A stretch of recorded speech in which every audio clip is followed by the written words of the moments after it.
Sup, my fellas. Don't forget to leave feedback, and enjoy the story. In this world, Kan Yuhan played the online game non-stop for days. Arpedia Online was the best VR game ever. With the help of the capsule, gamers were 100% immersed in the gameplay. Everyone was watching only one hardcore solo player, the warrior Bartz, who had destroyed the main boss. This wasn't a rich kid swimming in donations, this was Kan Yuhan, an unemployed loser, a parental bum, and inferior to his younger brother in everything. Another gaming session ended in disaster. The inventory was reset, and the character's level was reset to first. His leveled up account was hacked. One of the strongest gamers lost all his progress, and even customer support couldn't help. Only happy memories remained. Kan Yuhan took a break from gaming and began helping his family. The boy came to his father's shop to bring his mother a new ladle. She broke it awkwardly, and the protagonist immediately remembered that every item has a durability limit. This mechanic was also present in his favorite VR game. When loot finally broke, all the players looked for blacksmiths to repair it. This profession can be obtained, but there are only two ways. So instead of leveling up an old character, Kan Yuhan decided to develop the best blacksmith in Arpedia. Everyone will bring their items to him, and among them will be Bartz's very own equipment. Following the sales, it will be possible to determine who destroyed him. This is not a comeback, this is revenge. So, the protagonist ran to the nearest workshop to become a first-class blacksmith. Pabuchi gives him a hard look, making him repeat himself. Zig doubles down and declares that he intends to become the greatest blacksmith in the world. Pabuchi rejects him again without hesitation. The refusal is so immediate that Zig can barely process it. When Zig protests that he should at least be tested, Pabuchi says he can already tell the boy will fail. That challenge finally makes the smith pause. Zig seizes the opening and promises to do absolutely anything if given a chance, and Pabuchi reluctantly agrees. The test turns out to be brutal manual labor. Chop every log in the yard within a single day. Pabuchi says he will reconsider only if Zig actually finishes the impossible workload. Zig is horrified by the sheer amount of wood he is expected to split. Pabuchi casually tells him he can quit whenever he wants, making the task feel even more like a taunt. Zig swings anyway, but his first blow barely marks the log. He quickly realizes brute strength alone is useless, as repeated strikes fail to bite into the wood. Every attempt misses the proper angle and wastes his energy. The log remains intact while his frustration grows. Even after a flurry of blows, he still cannot split it. His temper starts to boil over as the task humiliates him. He complains that other players seem to advance immediately and start learning actual smithing instead of this nonsense. Another apprentice explains that job progression depends on affinity, which is influenced by the birthday chosen during character creation. When Zig asks who he is, the young man introduces himself as another aspiring blacksmith apprentice.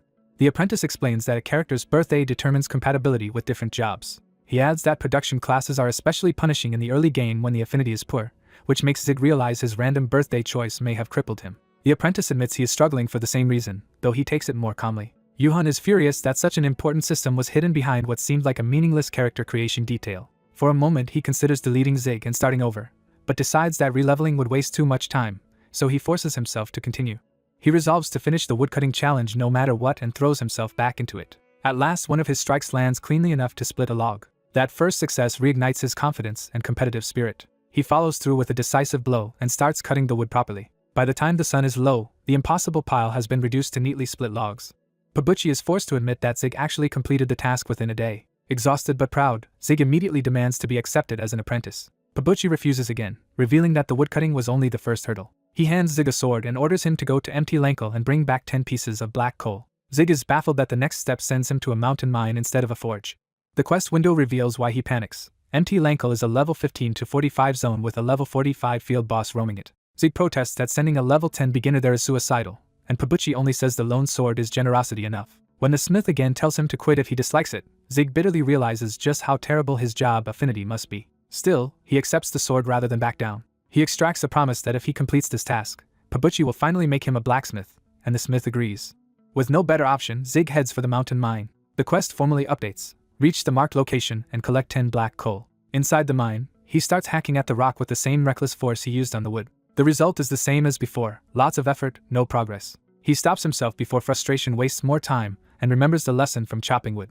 Instead of forcing it, he decides to apply technique. He loosens his grip, adjusts his stance, and treats the swing like a sword strike with controlled circular momentum. This time the motion connects cleanly and the rock breaks the right way. He successfully obtains his first piece of black coal and realizes his real-world training is finally giving him an edge. Encouraged by that breakthrough, Zig presses on, determined to master the craft by treating every swing like a sword. He finishes gathering the last of the black coal by smashing through the deposit. A system notice confirms he has obtained another piece of black coal. The mountain quest is completed, and his next step is to deliver the coal to Pabuchi for advancement to blacksmith. He heads back through the chaotic hunting grounds, intent on finally claiming the production class he wants. Still fixated on the hacker who ruined his original character, he swears revenge as he walks.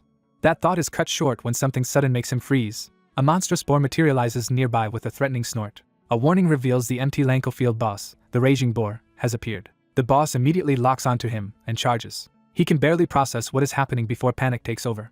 Realizing he is the target, he bolts in terror as the boar barrels after him. The surrounding players recognize the field boss and flee, leaving him in the middle of the disaster. While running, he remembers that the raging boar only spawns once a day at random, and curses his luck that it appeared right in front of him. His situation is even worse because his production-focused build has almost no health, and would die in a single hit. The boar closes in with its jaws wide, making his death feel immediate. He forces himself to react at the last second instead of simply being trampled. When he realizes the boss will not stop chasing him, he understands running away is no longer an option. He bitterly reflects that production jobs are inherently disadvantaged in combat. Even so, the game's realism means real reflexes and physical sense can still matter in a fight. That realism gives him one slim hope despite his terrible combat stats. He commits to fighting back, trusting his own timing rather than his class. He remembers the raging boar's key weakness is the center of its forehead, and that even weak damage can work there. If he can land one precise hit on that point, he believes he can survive this impossible encounter. He leaps in and brings his sword down toward the weak spot, but the boar blocks the attempt, ruining his opening. The clash throws him off balance and leaves him exposed. He realizes his low movement speed is preventing him from repositioning properly. Frustrated, he regrets not bringing dexterity potions before coming out here. The enraged boar roars and prepares an even more violent attack. As it launches straight at him again, he sees no answer except another desperate attempt at the weak point. For a moment he considers fleeing, then rejects that idea outright. He steels himself and decides he cannot lose to something like this. He reasserts his identity as Bart's, refusing to back down. He reminds himself that even if characters can be temporary, a class choice is permanent, so he has to protect this chance. Then the system suddenly warns that his stamina is already depleted, threatening to end his resistance. The realization hits him like a death sentence. At that critical instant, a powerful shot streaks in from above. The arrow slams into the boar for minor damage, but it is enough to interrupt the attack. He looks up in shock, realizing someone just saved him. The boar stumbles and even loses one of its horns from the impact.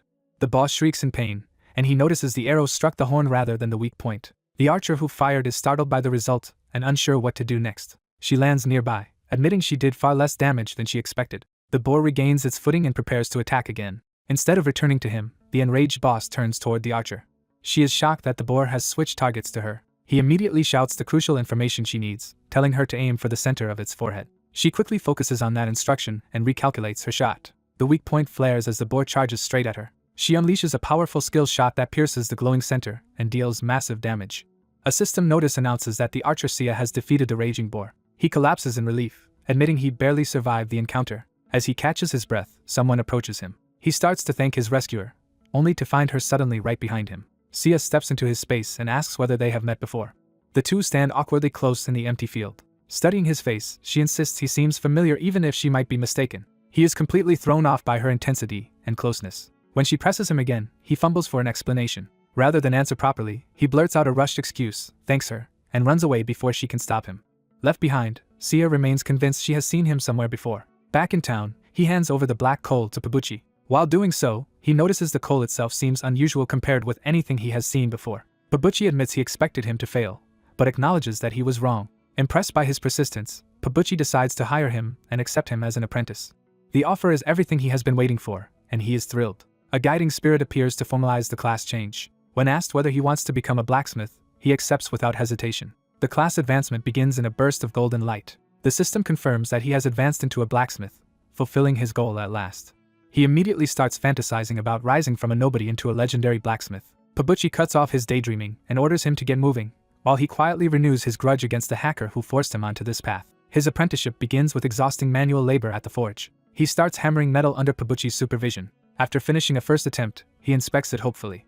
For a brief moment, he convinces himself he might actually be talented at blacksmithing. Pabuchi immediately crushes that illusion. He calls the sword worthless junk, refuses to pay for work like that, and orders him to make 30 short swords or be fired if any are ugly. The threat makes clear that this apprenticeship will be brutal. After a full day of work, he compares himself to the other smiths and despairs over how much worse he is. Even so, he stubbornly vows to make the best short sword and prove Pabuchi wrong. He keeps assembling and examining swords, trying to understand what he is missing, but every finished blade still looks wrong to him. Exhausted and frustrated, he wonders what he has to do to make a proper weapon. The system labels his work a cheap short sword made by a novice, confirming that his craftsmanship is genuinely poor. As he keeps working in desperation, something strange happens during the forging process. He suddenly begins seeing blue lines running through the blade. Looking around, he realizes every sword has its own distinct pattern of those lines. Curious, he grabs another worker's sword to compare it directly. He notices that the other smith's line pattern is crooked and uneven. The owner panics as the strange apprentice waves the sword around like a madman. He asks whether the other smith can see the lines too, but gets only confusion. When he presses the question, the other man insists there are no lines at all and just wants his sword back. That answer confirms the phenomenon is visible only to him. Unable to explain it yet, he decides to postpone the mystery and focus on the next quest. The new training task requires him to repair 5 broken axes and bring them to Pabuchi. He studies one of the damaged axes, trying to make sense of what he sees. This time the lines are red, not blue. He guesses that if he hammers the broken metal enough, the red lines might disappear when the repair is complete. He starts repairing the axe based on that assumption. The attempt fails completely, and the system tells him he has not repaired it. He sinks into despair, convinced he lacks even the talent to fix broken tools. Then he notices that the actual damaged shape of the axe matches the red lines exactly. A new possibility strikes him all at once. Time passes as he throws himself into the forge with renewed focus. After several days, Pabuchi storms around looking for him, angry that the work is taking so long. He finally finds his apprentice collapsed from overwork beside a table of finished swords. Pabuchi demands to know how long it took him to make 10 short swords and whether he has finished the repair training as well. At first, Pabuchi is ready to scold him further. Then he notices the swords on the table and stops cold. He picks one up and asks to hear what his apprentice thinks of them. The young smith, now almost feverishly confident, insists they are perfect. He explains that after days of forging and repairing, he finally understood the hidden meaning of the lines. The blue lines are the traces left by hammering, and their spacing reveals the quality of the production process. The red lines are internal cracks formed during failed repairs. By controlling the blue lines and eliminating the red ones, he realized he could make production and repair nearly perfect. The discovery cost him several sleepless nights of relentless trial and error, but he considers it worth it. Through that suffering, he believes he has gained an extraordinary blacksmithing ability. Pabuchi's shout snaps him out of his trance. Instead of punishing him, Pabuchi praises his work, declares that he has passed, and says there is nothing left to teach him. He can hardly believe he is hearing that. Pabuchi admits he is genuinely surprised, because people with no natural talent usually quit immediately. That remark makes him focus on something more important than praise. He asks whether anyone as untalented as him has ever passed this training before, and Pabuchi says no because none of them had the patience. When he asks whether anyone else ever mentioned seeing lines on metal, Pabuchi says he has never heard of such a thing. That answer convinces him his strange perception is probably tied to a hidden achievement. He reasons that the trigger may have been reaching blacksmith rank under an NPC who had the worst possible affinity toward him. Since he has never seen anything like this online, he concludes no one else likely endured the same path. He realizes he may be the only player with this ability, and the game suddenly becomes far more interesting. Pabuchi then asks why he is so determined to stay alone. The question drags him into a painful memory. He remembers being tormented in school, with classmates mocking him, telling him to die, and treating him like a joke. The abuse was physical as well as verbal, and he was singled out for humiliation. Surrounded by cruelty, he learned that the people around him could turn vicious without warning. From that experience, he came to believe that people cannot be trusted. He jolts awake from the memory, shaken by how vivid it felt. Back in the real world at the convenience store, he reassures himself that it was only a dream. Still unsettled and sleep-deprived, he wonders why his father left him to watch the empty store. His phone suddenly rings. Seeing an unfamiliar number, he hesitates before answering. He picks up cautiously. The caller identifies himself as a customer service manager from DreamMax and mentions the hacking complaint he filed earlier. He immediately asks whether they have finally decided to restore Bart's. The company refuses, citing policy and denying any character restoration. Instead, they offer him a small compensation package. He angrily rejects the idea of replacing his ruined character with some token gift and demands Bart's back. Then the manager reveals the compensation is the newest game capsule worth $8,000. The sheer value leaves him stunned speechless. His outrage vanishes instantly, and he eagerly accepts the offer. Elsewhere, someone on a beach asks whether the outcome was satisfactory, hinting that unseen players are still watching him. A subordinate reports that the target accepted help as soon as the capsule was mentioned, crediting director Sun Seichin's handling of the matter. The director calmly welcomes that result. When asked why he personally paid for the capsule, he chooses not to answer immediately. He finally explains that the player interests him because he kept playing even after being hacked and chose the unpopular blacksmith class instead of quitting. Rather than seeing him as a victim, the director is eager to watch what kind of play this unusual blacksmith will show in the coming update. The story shifts back into the game world in the town where players gather. Anoda seeks one more member for a Deborah dungeon run, with Sia recruiting for a party that already has an archer, knight, and mage. Sia grows frustrated that finding a full party is proving harder than expected. Her problem is that even interested players keep backing out, leaving her wondering if they should enter short-handed. While distracted by that worry, she bumps into someone in the crowd. She starts to apologize as the stranger turns toward her. Then she recognizes him as the blacksmith she once saved from a boar. The moment she tries to speak to him, he bolts away before the encounter can become troublesome. Sia instantly catches up and forces the conversation, surprising him with her speed. She keeps pace beside him and insists on talking despite his attempt to flee. Cornered, he nervously asks what she wants from him. Sia gets straight to the point and asks him to join her party. She pitches Deborah Dungeon as a beginner-friendly place to level and earn money, not realizing he already knows it well. She explains that they only need one more person to reach the recommended 4-member party size. He rejects the offer outright. Sia is baffled by how strongly he resists, while he internally refuses even more fiercely. Unable to understand his reaction, she presses him on why he hates the idea when it would help them both. He gives no real reason and brushes her off with a vague refusal. Elsewhere in town, players begin spreading word about a blacksmith whose repairs are unusually reliable. The rumor grows when people realize he charges only 30 gold for near-perfect repairs on low-rank gear. Zig is overwhelmed by the crowd his cheap service has attracted and briefly wonders if he priced himself too low. He immediately rejects that thought because making money matters less to him than finding the hacker who ruined him. A customer hands over an ornate ranger's bow, and Zig recognizes it as the only D-rank item he once possessed as Bart's. He hopes the bow might reveal the hacker's identity, but finds no maker's mark or insignia to trace. He takes the payment anyway, irritated by the customer's rude tone. Nearby, 2 men reveal that the bow is meant as bait to impress a woman. Zig realizes with disgust that they are treating the whole situation like a dating game. The pair openly discuss helping the woman in dungeons and gifting her a rare item so she will feel obligated to meet them in real life. They even plan to pressure and threaten her online if she refuses, convinced that gratitude will trap her. Listening in, Zig recognizes them as predators and feels sorry for the woman they intend to corner. When one of them asks for the girl's username, Zig keeps working while listening carefully. The name Sia is spoken aloud, and that instantly connects the bow to the archer who recruited him earlier. Zig addresses the men as customers and announces that the repair is complete. One of them reaches for the bow, assuming the transaction is over. Zig refuses to let go, turning the handoff into a standoff.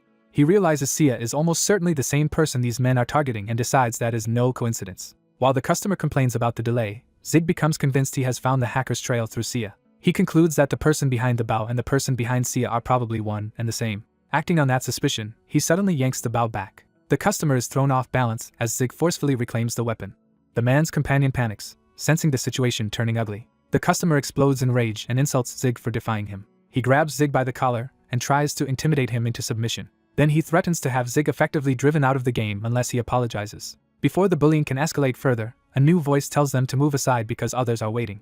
The interruption carries enough authority to freeze the entire scene. The newcomer is revealed to be Guilford of the Storm. He is introduced as the leader of the powerful Red Tiger Company and a top-ranked player on the server. The shock deepens when it becomes clear that someone of his status is personally standing in line at this smithy. Guilford's mere presence reframes the whole situation, making the crowd stare at the troublemakers. He presents a battered old sword and admits it carries sentimental value from his beginner days. He explains that other smiths refuse to repair it because its durability is nearly gone, and he came here hoping the rumor about impossible repairs was true. Seeing the 2 men still lingering after their repair is done, Guilford wonders why they are blocking the line. His earlier demand to make room now lands with full weight. One of the men realizes in terror that they have been obstructing a ranker far above them. They instantly backpedal and claim they were just about to leave. The pair flee in a panic, abandoning their confrontation with Zig. Guilford dryly remarks that they turned out to be polite after all. He hands over the cracked sword and asks Zig if even this can be repaired. Zig says it might be possible and asks for a moment to try. As he works, Guilford marvels that even a 99% success rate on low-rank gear would be extraordinary, and wonders if Zig has some hidden skill. Zig forces himself to ignore the speculation and focus on the repair in front of him. But Sia's face and the men's earlier scheme keep resurfacing in his mind. That memory sharpens his attention and anger. Meanwhile, Guilford cheerfully imagines hanging the repaired sword in his guild hall once it is restored. Zig's attempt fails, and the sword is ruined beyond use. Guilford is stunned by the sudden disaster. He realizes his treasured sword has been destroyed and demands an explanation. Before he can fully process it, he notices Zig vanishing from the spot. Zig immediately logs out of the game to escape the consequences. Guilford's shock turns into fury. He roars for the blacksmith to come back, enraged that the culprit disappeared after ruining his sword. The story cuts to Deborah Dungeon, where Sia arrives with her 2 companions at the sealed entrance. The place is marked as a dungeon first discovered by Bart's, a name that quietly ties back to Zig's past. Sia takes in the dungeon with a mix of awe and curiosity. Her companions reassure her by explaining the old legend of the witch Deborah and insisting the dungeon is easy because they have cleared it many times. Just as they are about to enter, someone calls for them to wait. Zig arrives out of breath, relieved that he made it before they went in. He awkwardly confirms that this is the Deborah Dungeon party. Sia immediately recognizes him and teasingly calls him the ungrateful blacksmith. When he protests, she reminds him that she saved him before and he ran off without even greeting her. Still, she takes his arrival as proof that he wants to join and warmly introduces herself as Sia. Zig hesitates for a beat, caught off guard by her openness. He finally introduces himself as Zig and asks to be accepted into the party. Sia gladly welcomes him. She presents him to the others as the blacksmith she had been trying to recruit, naming the mage Alden and the swordsman Xeris. She emphasizes that both of them are skilled players above level 70. The two men recognize Zig as the same blacksmith from the smithy and quietly exchange that realization. Zirus studies him with immediate suspicion. He questions whether a blacksmith with no combat skills can survive in a dungeon at all. Sia defends Zig at once, insisting she has personally seen that he is strong. Zirus dismisses that claim, still looking down on production classes. Zig pretends not to notice the tension and points out that they have met before. To smooth things over, he apologizes to Zirus for what happened at the smithy and exaggeratedly asks to be treated well. He pushes the joke further by promising to act like Zirus's obedient dog if that will keep the peace. Zirus is visibly irritated by the mockery. Even so, the party decides to move forward before it gets any later. Alden worries privately that bringing Zig along could still cause trouble. Zirus coldly answers that if Zig becomes inconvenient, they can kill him in the dungeon and pass it off as an accident so Sia will not suspect them. As the others head inside, Zig watches them and understands he is walking into danger. The dungeon immediately fills with skeletons and wooden soldiers. Alden opens the battle by casting a fire spell. Zirus follows with a sweeping sword skill that tears through the front line. Their coordinated attack shreds the first wave of monsters. Sia is impressed by the display. Zirus smugly assumes her admiration is for him. Instead, Sia turns to Zig and asks how he fought the way he did earlier. Without waiting for permission, Zig leaps into the mob with a sword despite being a blacksmith. He reveals that he knows the skeleton's weak point. He identifies the temple as the key target and attacks with precision. His strike crushes a skeleton instantly. A wooden soldier swings at him next. Zig thinks through the danger, knowing he lacks combat skills and must eliminate enemies quickly before they surround him. He also knows the wooden soldier's weak point and dives straight for it. His blade cuts cleanly through the vulnerable spot. He explains that the wooden soldier's power source is its heart. Destroying that core triggers another explosive kill. The burst leaves him nearly drained, and a system warning tells him his stamina is already low. He regrets how much effort it takes to one-shot enemies without combat skills, while Sia excitedly praises his strength to Zirus. Zirus grows furious that a supposed noob is stealing attention. He decides he will no longer tolerate Zig and starts moving against him. Zig senses the hostility and realizes Zirus is about to act. Zirus secretly orders that Zig be taken out. Zig braces himself, expecting betrayal. A skeleton archer draws a cursed-looking arrow in the chaos. The shot is charged with purple energy and released. Zirus notices the incoming attack too late. The arrow streaks toward him, but his sword's skill meets it. He boasts that he has a hidden counter skill. The reflected attack redirects into Zig instead of the enemy. Zig is struck in the shoulder by the cursed arrow. Zirus smugly claims he just used a hidden skill and even taunts that the reflected power is doubled, while Sia rushes to check on Zig. A system message reveals the arrow inflicts paralysis, and Zig jokes weakly while inwardly screaming because his pain settings are maxed. Rather than help, Zirus mocks him for reaching his limit like any other production class player. He suggests leaving Zig behind to rest until the paralysis wears off, making clear they have no intention of carrying him. Sia immediately objects and refuses to abandon him alone in the dungeon. Zig intervenes and says he will stay behind. He reassures them that a short rest will let him recover enough to catch up. Alden backs that plan by saying party tracking means they can find him later, so there is nothing to worry about. Sia still hesitates, uneasy about leaving him. She finally agrees only after making him promise to message her the moment the paralysis ends, and he answers smoothly that he will. The others move deeper into the dungeon, leaving Zig behind while an unseen enemy presence lingers nearby. Once alone, Zig opens his inventory despite the paralysis. He pulls out a green potion. He drinks it at once, preparing whatever move he has been hiding. Freed from paralysis by an antidote, the young man quietly prepares to act. A glowing staff becomes the party's only light in the dungeon. The two veteran men joke about the staff while the archer leads them onward. The archer is uneasy when they hand her an ornate bow and dismiss it as cheap gear by their standards. Since neither of them uses a bow, she accepts it as a temporary loan until the dungeon run ends.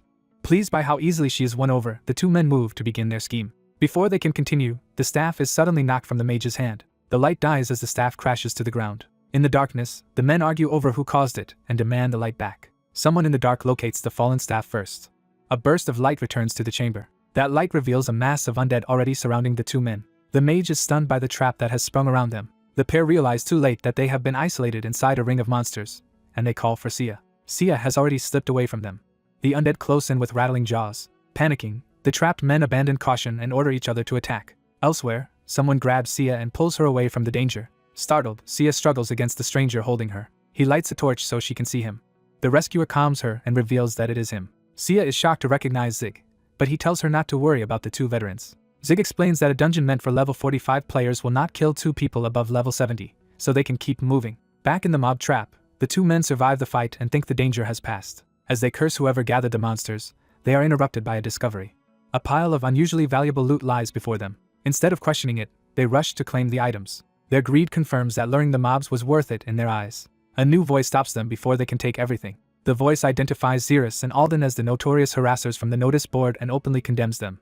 The accusation lands hard enough to rattle them. A level 100 player named Wang Kyolsa steps forward and declares that the loot belongs to his party. Zig recalls that Xeris and Alden were infamous online for targeting female players. They used threats to force women into real-life meetings, and what happened afterward was never spoken of openly. But the women always vanished from the game afterward, making the pattern unmistakably sinister.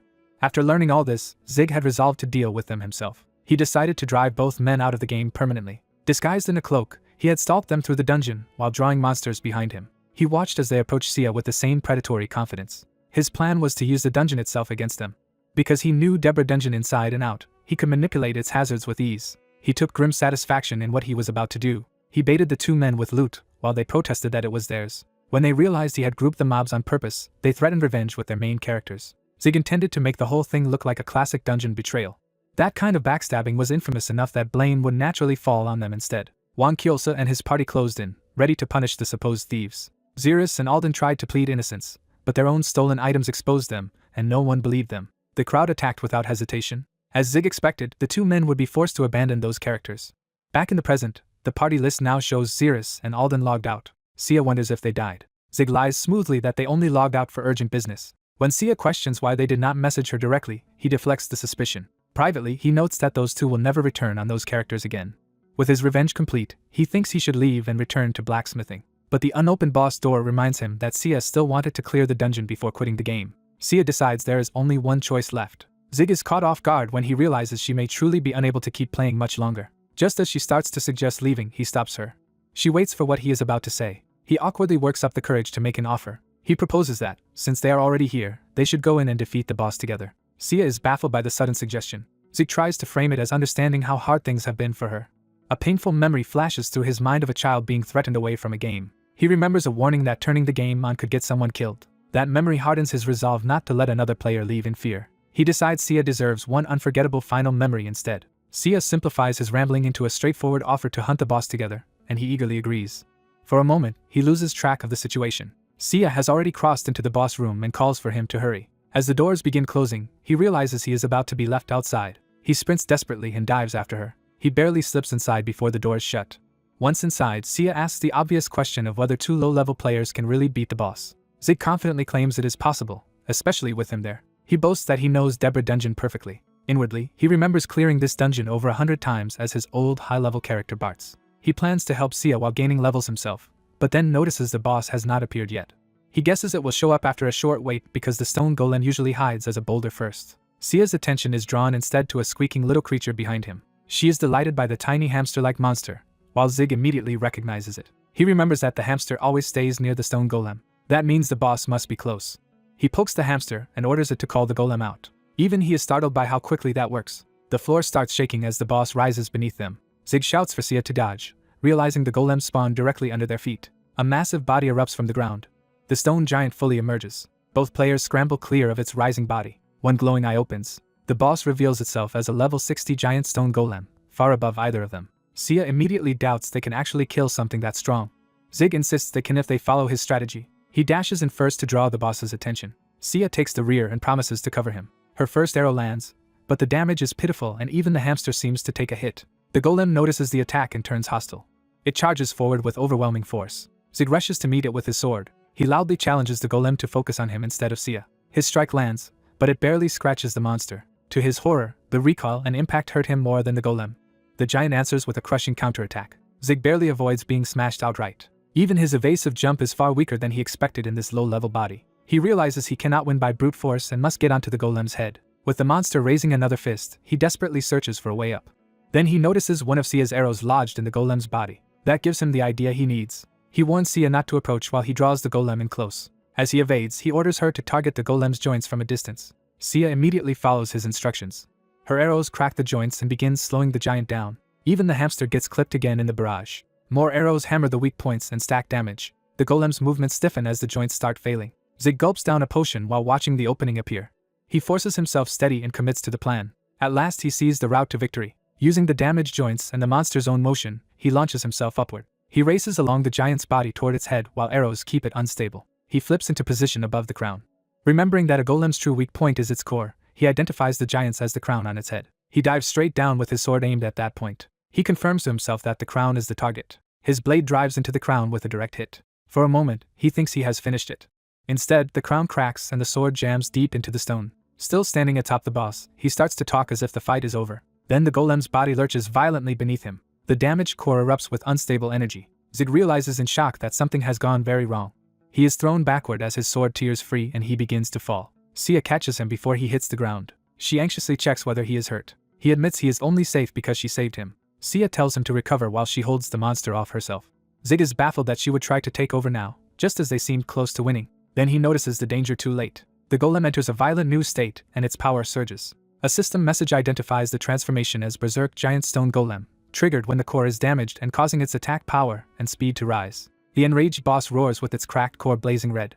Its next strike explodes into the chamber and nearly crushes Zig despite his guard. He staggers up, clutching his body and realizing the fight has become far deadlier than expected. He bitterly admits to himself that he treated this dungeon too lightly. All his past experience made him overconfident. Now, as the Berserk Golem's attacks tear the room apart around both of them, he can only ask why everything is going so wrong. As he faces the Berserk Giant Stone Golem's unfamiliar assault, Zig realizes his usual experience is not enough to predict it. While being driven back, he searches his memories from when he lived as Bartz and compares that old knowledge to his current self. That comparison gives him an answer, and he understands why his instincts feel different now. A buried memory breaks through with sudden force. He sees the divide between the person he was and the person he is now. Zig accepts that he is no longer Bartz, and must solve this fight as himself. Before he can act on that realization, Sia fires a powerful shot to interrupt the golem. The blast buys only a moment, and Zig immediately recognizes the danger is still closing in. Sia grabs him and drags him toward cover, choosing survival over a losing exchange. Zig hesitates, still trying to think through the boss's pattern even as they retreat. Sia insists they are too low on health to keep gambling, and urges him to hide and recover first. The golem's core flares again, warning that it is preparing another attack. From behind a rock, Sia reports that the exit remains sealed, confirming they can only leave by killing the boss. She adds that even attacking the exposed core with arrows accomplished nothing, but Zig is too deep in thought to answer. He finally admits the core cannot simply be broken and that this hidden pattern may require strength or strategy beyond their level.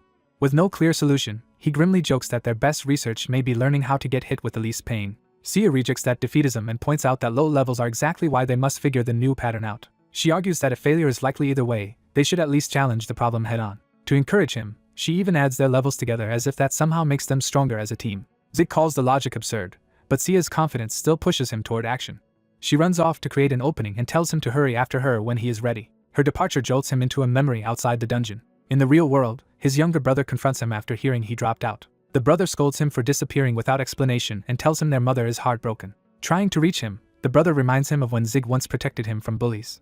He points out that back then Zig could act because he was stronger than the people threatening them. Now, he says, Zig has shrunk into someone isolated, awkward, and defined only by games. The insult finally provokes Zig into reacting instead of withdrawing. His brother presses the real lesson. Zig needs to notice the people around him. Even while teasing him for having no friends, the brother is really criticizing how completely Zig has shut others out.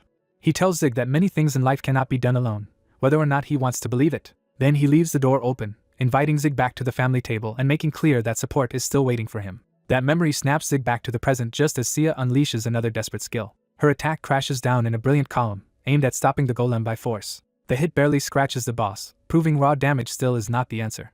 System warnings immediately tell Sia she has exhausted her health, mana, and stamina, and she realizes she has reached her limit. The golem answers by raising a massive arm to crush her. Sia freezes for an instant as the blow descends too fast to evade. At the last second, Zig lunges in. He takes the impact himself and diverts the strike away from her.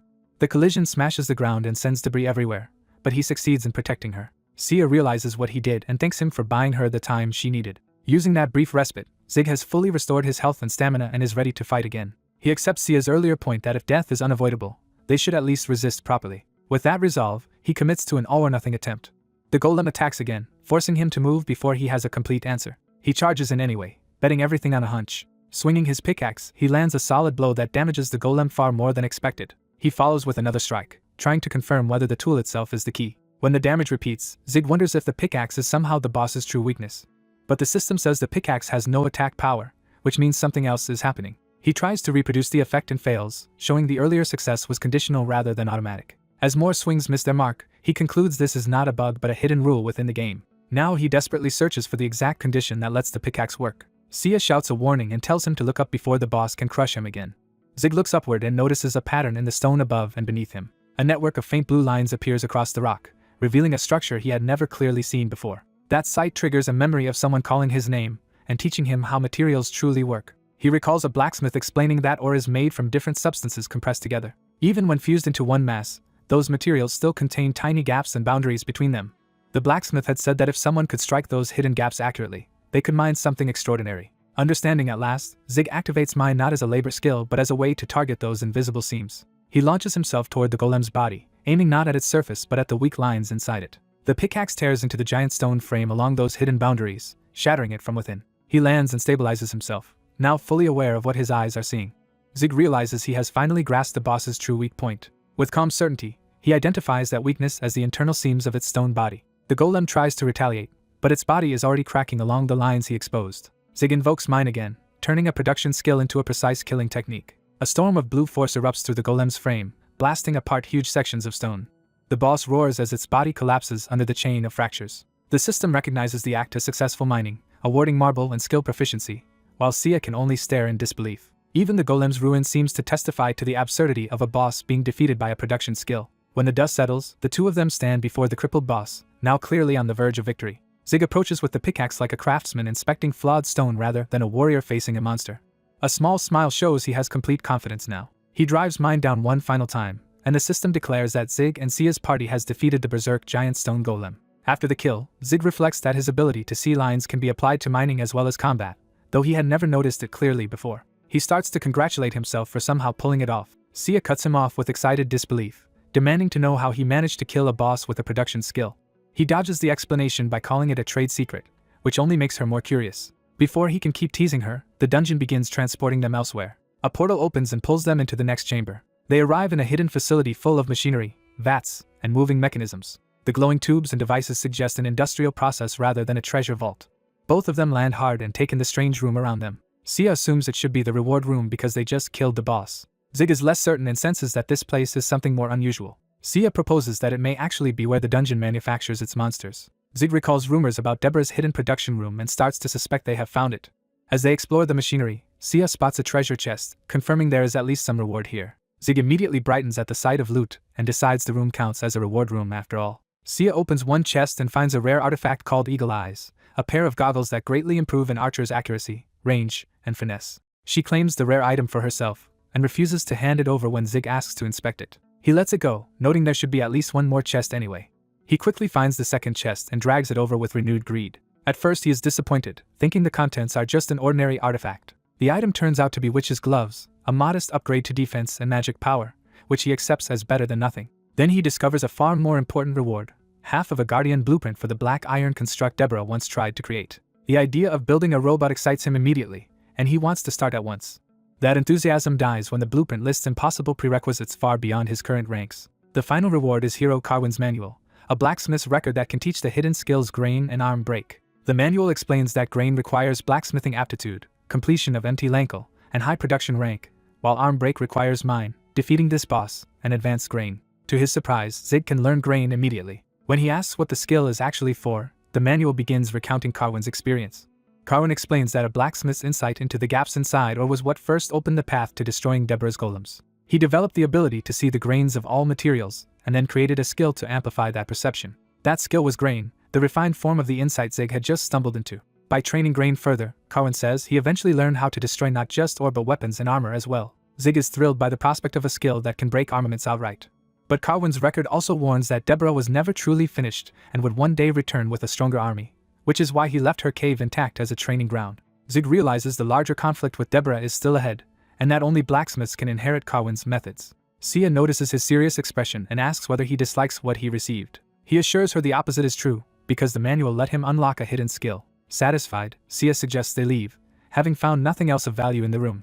Back under the open sky, they realize a full day in the game has meant many hours have passed in reality, and Zig worries he needs to log out soon. Before parting, he awkwardly searches for something appropriate to say. Sia abruptly asks his age, catching him off guard. When he says he is 20, she happily notes that they are the same age. Using that as her opening, she asks him to become friends starting today. When he freezes instead of responding, she extends her hand and asks whether he is not going to shake it. Flustered, he quickly accepts and seals the new friendship with a handshake. He tells her he has already added her on Messenger and promises to contact her after his test period ends. Sia's mention of a test period confuses him, because he had not expected school to matter here. She explains that her midterms are coming soon, which is why she wanted to clear the dungeon now, though she expects to return in 2 weeks and says today was fun. Her earlier remark about not being able to play anymore suddenly makes sense to him, and he feels foolish for misreading it. Sia laughs at how visibly upset he had become over the misunderstanding. The moment lands on him like a comic death blow to his pride. Still smiling, she reassures him that 2 weeks will pass quickly, and that they will meet again. Then everything turns upside down when a system notice announces that Mr. Zig has died and that Sia has slain a player, branding her a murderer. Sia is horrified and cannot believe he has suddenly died in front of her. His fading message appears beside the items he dropped, begging her to pick them up. Panicking over her now read name, Sia asks what she is supposed to do. Zig's last urgent instruction is not about her reputation, but about saving his belongings first. In the real world, a delivery arrives at his home. The truck stops outside as the cause of his sudden logout becomes clear. A package labeled Dream Max has been delivered. A week later, Zig is back in his capsule, and the narration notes that 7 days have passed since the stone golem hunt. During that week, he relentlessly trained grain until he could apply it with precision. Using grain, he pushed his crafting and repair work to a perfect success rate. The quality of his finished equipment became so exceptional that he quickly rose to fame as a master blacksmith in Balden. As he reflects on how much more real the world now feels, customers call for him nonstop. The demand snaps him out of his thoughts. A crowd of adventurers surrounds him, all begging him to repair their gear. He cheerfully refuses for the day because he needs to go request a quest instead of working. The crowd protests and tries to keep him there, desperate to have their equipment fixed first. At that moment, news spreads that a slime king has appeared on the Lurk Plains, and one blonde adventurer rushes off toward it. The rest of the nearby players are stunned that such a super rare monster has spawned. Realizing the opportunity, they all abandon the repair line and race after the slime king. Left behind in the suddenly cleared street, Zig finds himself face to face with the blonde player who had moved first. Zig corrects a false assumption and explains that the slime king does not appear in the Lurk Plains. A noble merchant finally approaches Zig directly and reveals that he has come to scout him. The story shifts to the NLS Civil Servant Academy, where Zig is now studying in the real world. While the other students work at a normal pace, Zig buries himself in intense preparation. He writes so fast that his focus immediately stands out from everyone around him. The students realize he is operating on a completely different level and start treating him as unusual. A month after Bart's was hacked, Zig is still obsessively organizing clues and possibilities. Even though the incident made him famous, he still has no lead on the culprit, so he turns his attention to leveling up fast enough to use Bart's high-grade gear. That search for rapid growth leads him to target the North Arc Trade Route Exploration quest. He reasons that if the quest succeeds, Arpedia itself will change enough to trigger a major update. Realizing how valuable that opportunity could be, he becomes determined not to miss it. The quest, newly issued by the King of Barkus, is to send a delegation to establish trade with the dwarven nation of North Arc. Because a king is sponsoring it, people expect both the rewards and the prestige to be extraordinary. For Zig, the dwarven homeland also means access to master blacksmiths, making the quest even more important. His problem is that his current level and reputation are still too low for the system to accept him. Unable to see a way in, he grows frustrated enough to draw attention even in class. The merchant formally begins his pitch by introducing himself. He identifies himself as Dylan, branch leader of the Gold Rush Merchant Union in Balden. Dylan says he wants to recruit the now famous King of Repair and promises proper compensation. Zig barely listens, still thinking about how to force his way into the exploration quest. Dylan awkwardly tries to get Zig's attention and confirm that he is being heard. When Zig finally responds, it is only to make clear that he heard perfectly well and is not interested. He dismisses guild recruitment outright, but Dylan smoothly pivots and assumes the refusal comes from ignorance about Gold Rush. Zig shows he already knows them as the merchant guild that always finishes second. Dylan swallows the insult and insists that even second place is impressive. He presses harder, boasting that Gold Rush will soon become number 1 and inviting Zig to rise with them. Even a signing bonus fails to tempt Zig, who rejects the offer again. Dylan is briefly thrown off by how bluntly he is being refused. Zig explains that production classes are usually exploited by guilds, treated as burdens, excluded from real action, and forced to sell their work for almost nothing. He challenges Dylan to prove Gold Rush would be any different. Dylan pauses and starts looking for a safer angle that Zig might accept. Instead of full membership, he proposes that Zig join only as an associate. Zig immediately asks what that actually means. Dylan admits the offer is normally reserved for high-level players, which makes it clear he is making an exception for Zig. He explains that Zig would only need to register online and keep in touch with Dylan as his manager. As an associate, Zig would have no formal obligations and could simply sell gear or provide repairs in exchange for money or information. Dylan sweetens it further by saying Zig can test the arrangement for half a year and walk away if he dislikes it. Zig hesitates and seriously weighs the offer. The more he thinks, the more torn he becomes between caution and opportunity. At the last moment, he forces himself to make a decision. He accepts, and Dylan is so startled by the sudden reversal that he can only fixate on the mess Zig leaves behind. Zig immediately uses his new leverage and asks Dylan for a favor in return. Dylan, expecting an easy request, asks what Zig wants. As Dylan rides away afterward, his superiors question whether he has gone too far for a beginner blacksmith. They doubt that such special treatment is justified and ask whether his confidence in Zig is only a hunch. Dylan answers that his judgment is based not on intuition but on experience. He recalls having once seen a low-level player with astonishing repair and production talent. That player was Girion, the server's top-ranked master craftsman, so Dylan believes Zig may follow a similar path. His superiors accept his reasoning for now, then ask why most of the gold meant for Zig's joining bonus was returned. Dylan casually prepares to explain the trade he made instead of paying the full amount. He says Zig preferred something else as compensation, so Dylan deducted 90,000 gold from the bonus. Soon after, the exploration team acceptance list is posted for everyone to see. Zig searches the list anxiously among the crowd. Then he finds his own name on it. Overjoyed, he realizes Dylan's influence really did get him selected.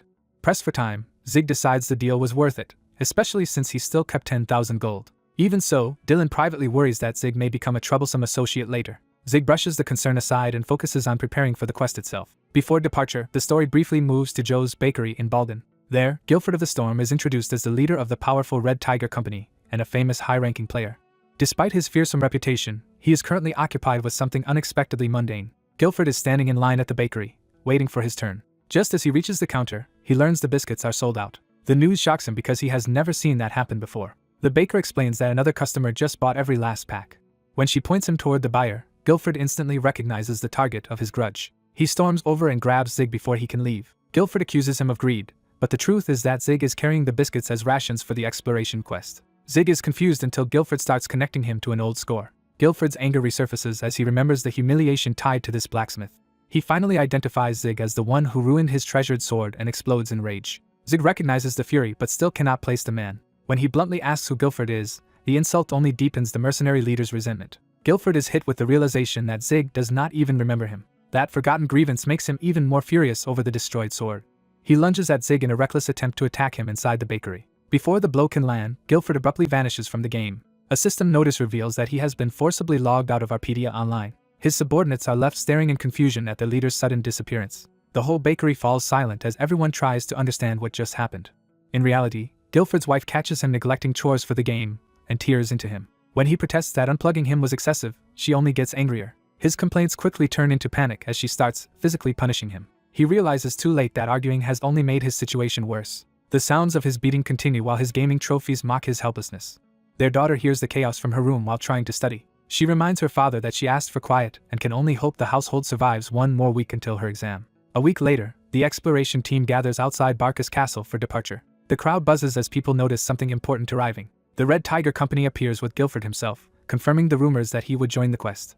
Onlookers assume the mission will be easy with such a famous mercenary present. Guilford ignores the praise and orders his men to search carefully for one specific person. He has already deduced that the blacksmith who bought huge quantities of rations must be participating too. Meanwhile, Zig arrives in proper blacksmith gear and starts shopping for expedition supplies. A woman merchant singles him out and begins steering him into a sales pitch about sudden monster attacks on the road. Zig humors her, though he does not yet understand where she is going. She argues that production classes need at least one survival tool for emergencies. Zig agrees politely while privately deciding she is just another peddler he should avoid. Then she unveils a ring and claims it grants teleport for only 10,000 gold. The price sounds absurdly cheap for such a powerful effect, and Zig is instantly tempted. Still, he forces himself to think carefully before spending the last of his bonus money. His body betrays him, and he buys the ring before his caution can stop him. After the purchase, he consoles himself that even reselling it should turn a profit. That confidence vanishes when he notices the item description is not what he expected. The ring is not true teleport at all but a one-use effect that moves the user only 20 meters after a 4-second delay. The merchant happily counts her heavy earnings after unloading the scam. She smugly reflects that Baldwin is full of easy marks who know nothing. Zig chases her down and openly calls her a con artist. Furious, he demands his money back. The woman pretends not to understand and acts as if he is the unreasonable one. Zig snaps and denounces the ring as worthless trash. She calmly insists that the ring does exactly what it claims and sees no problem. When she gives her name as Legis, Zig twists it into an insult and accuses her of hiding behind a fitting alias for a fraud. Their argument turns physical just as a guard notices the disturbance. Instead of helping Zig, the guard only warns that departure is near and expects order. Zig tries to report the scam before the woman can control the story, but Legis immediately plays the victim and frames Zig as the aggressor. She claims she was conducting honest business until he attacked her without cause. The guard accepts her performance at face value. He condemns Zig as a criminal and moves to arrest him for threatening an innocent woman. When Zig protests that she started it, the guard silences him without listening. To punish him, the guard orders Zig to apologize and pull Legis's cart, threatening to remove him from the exploration team if he refuses. Faced with losing the quest entirely, Zig is left speechless. Legis reveals her true status as a level 55 merchant, making it clear she is far more capable and connected than she first appeared. The expedition sets out with Zig reduced to hauling her cart like hired labor. Legis enjoys the arrangement, and watches him with open amusement. The caravan rolls onward while the others continue as if nothing is wrong. Zig grits his teeth and endures the humiliation in silence. From above, the convoy looks orderly, but tension is building beneath the surface. Guilford keeps scanning the group, still hunting for the blacksmith who embarrassed him.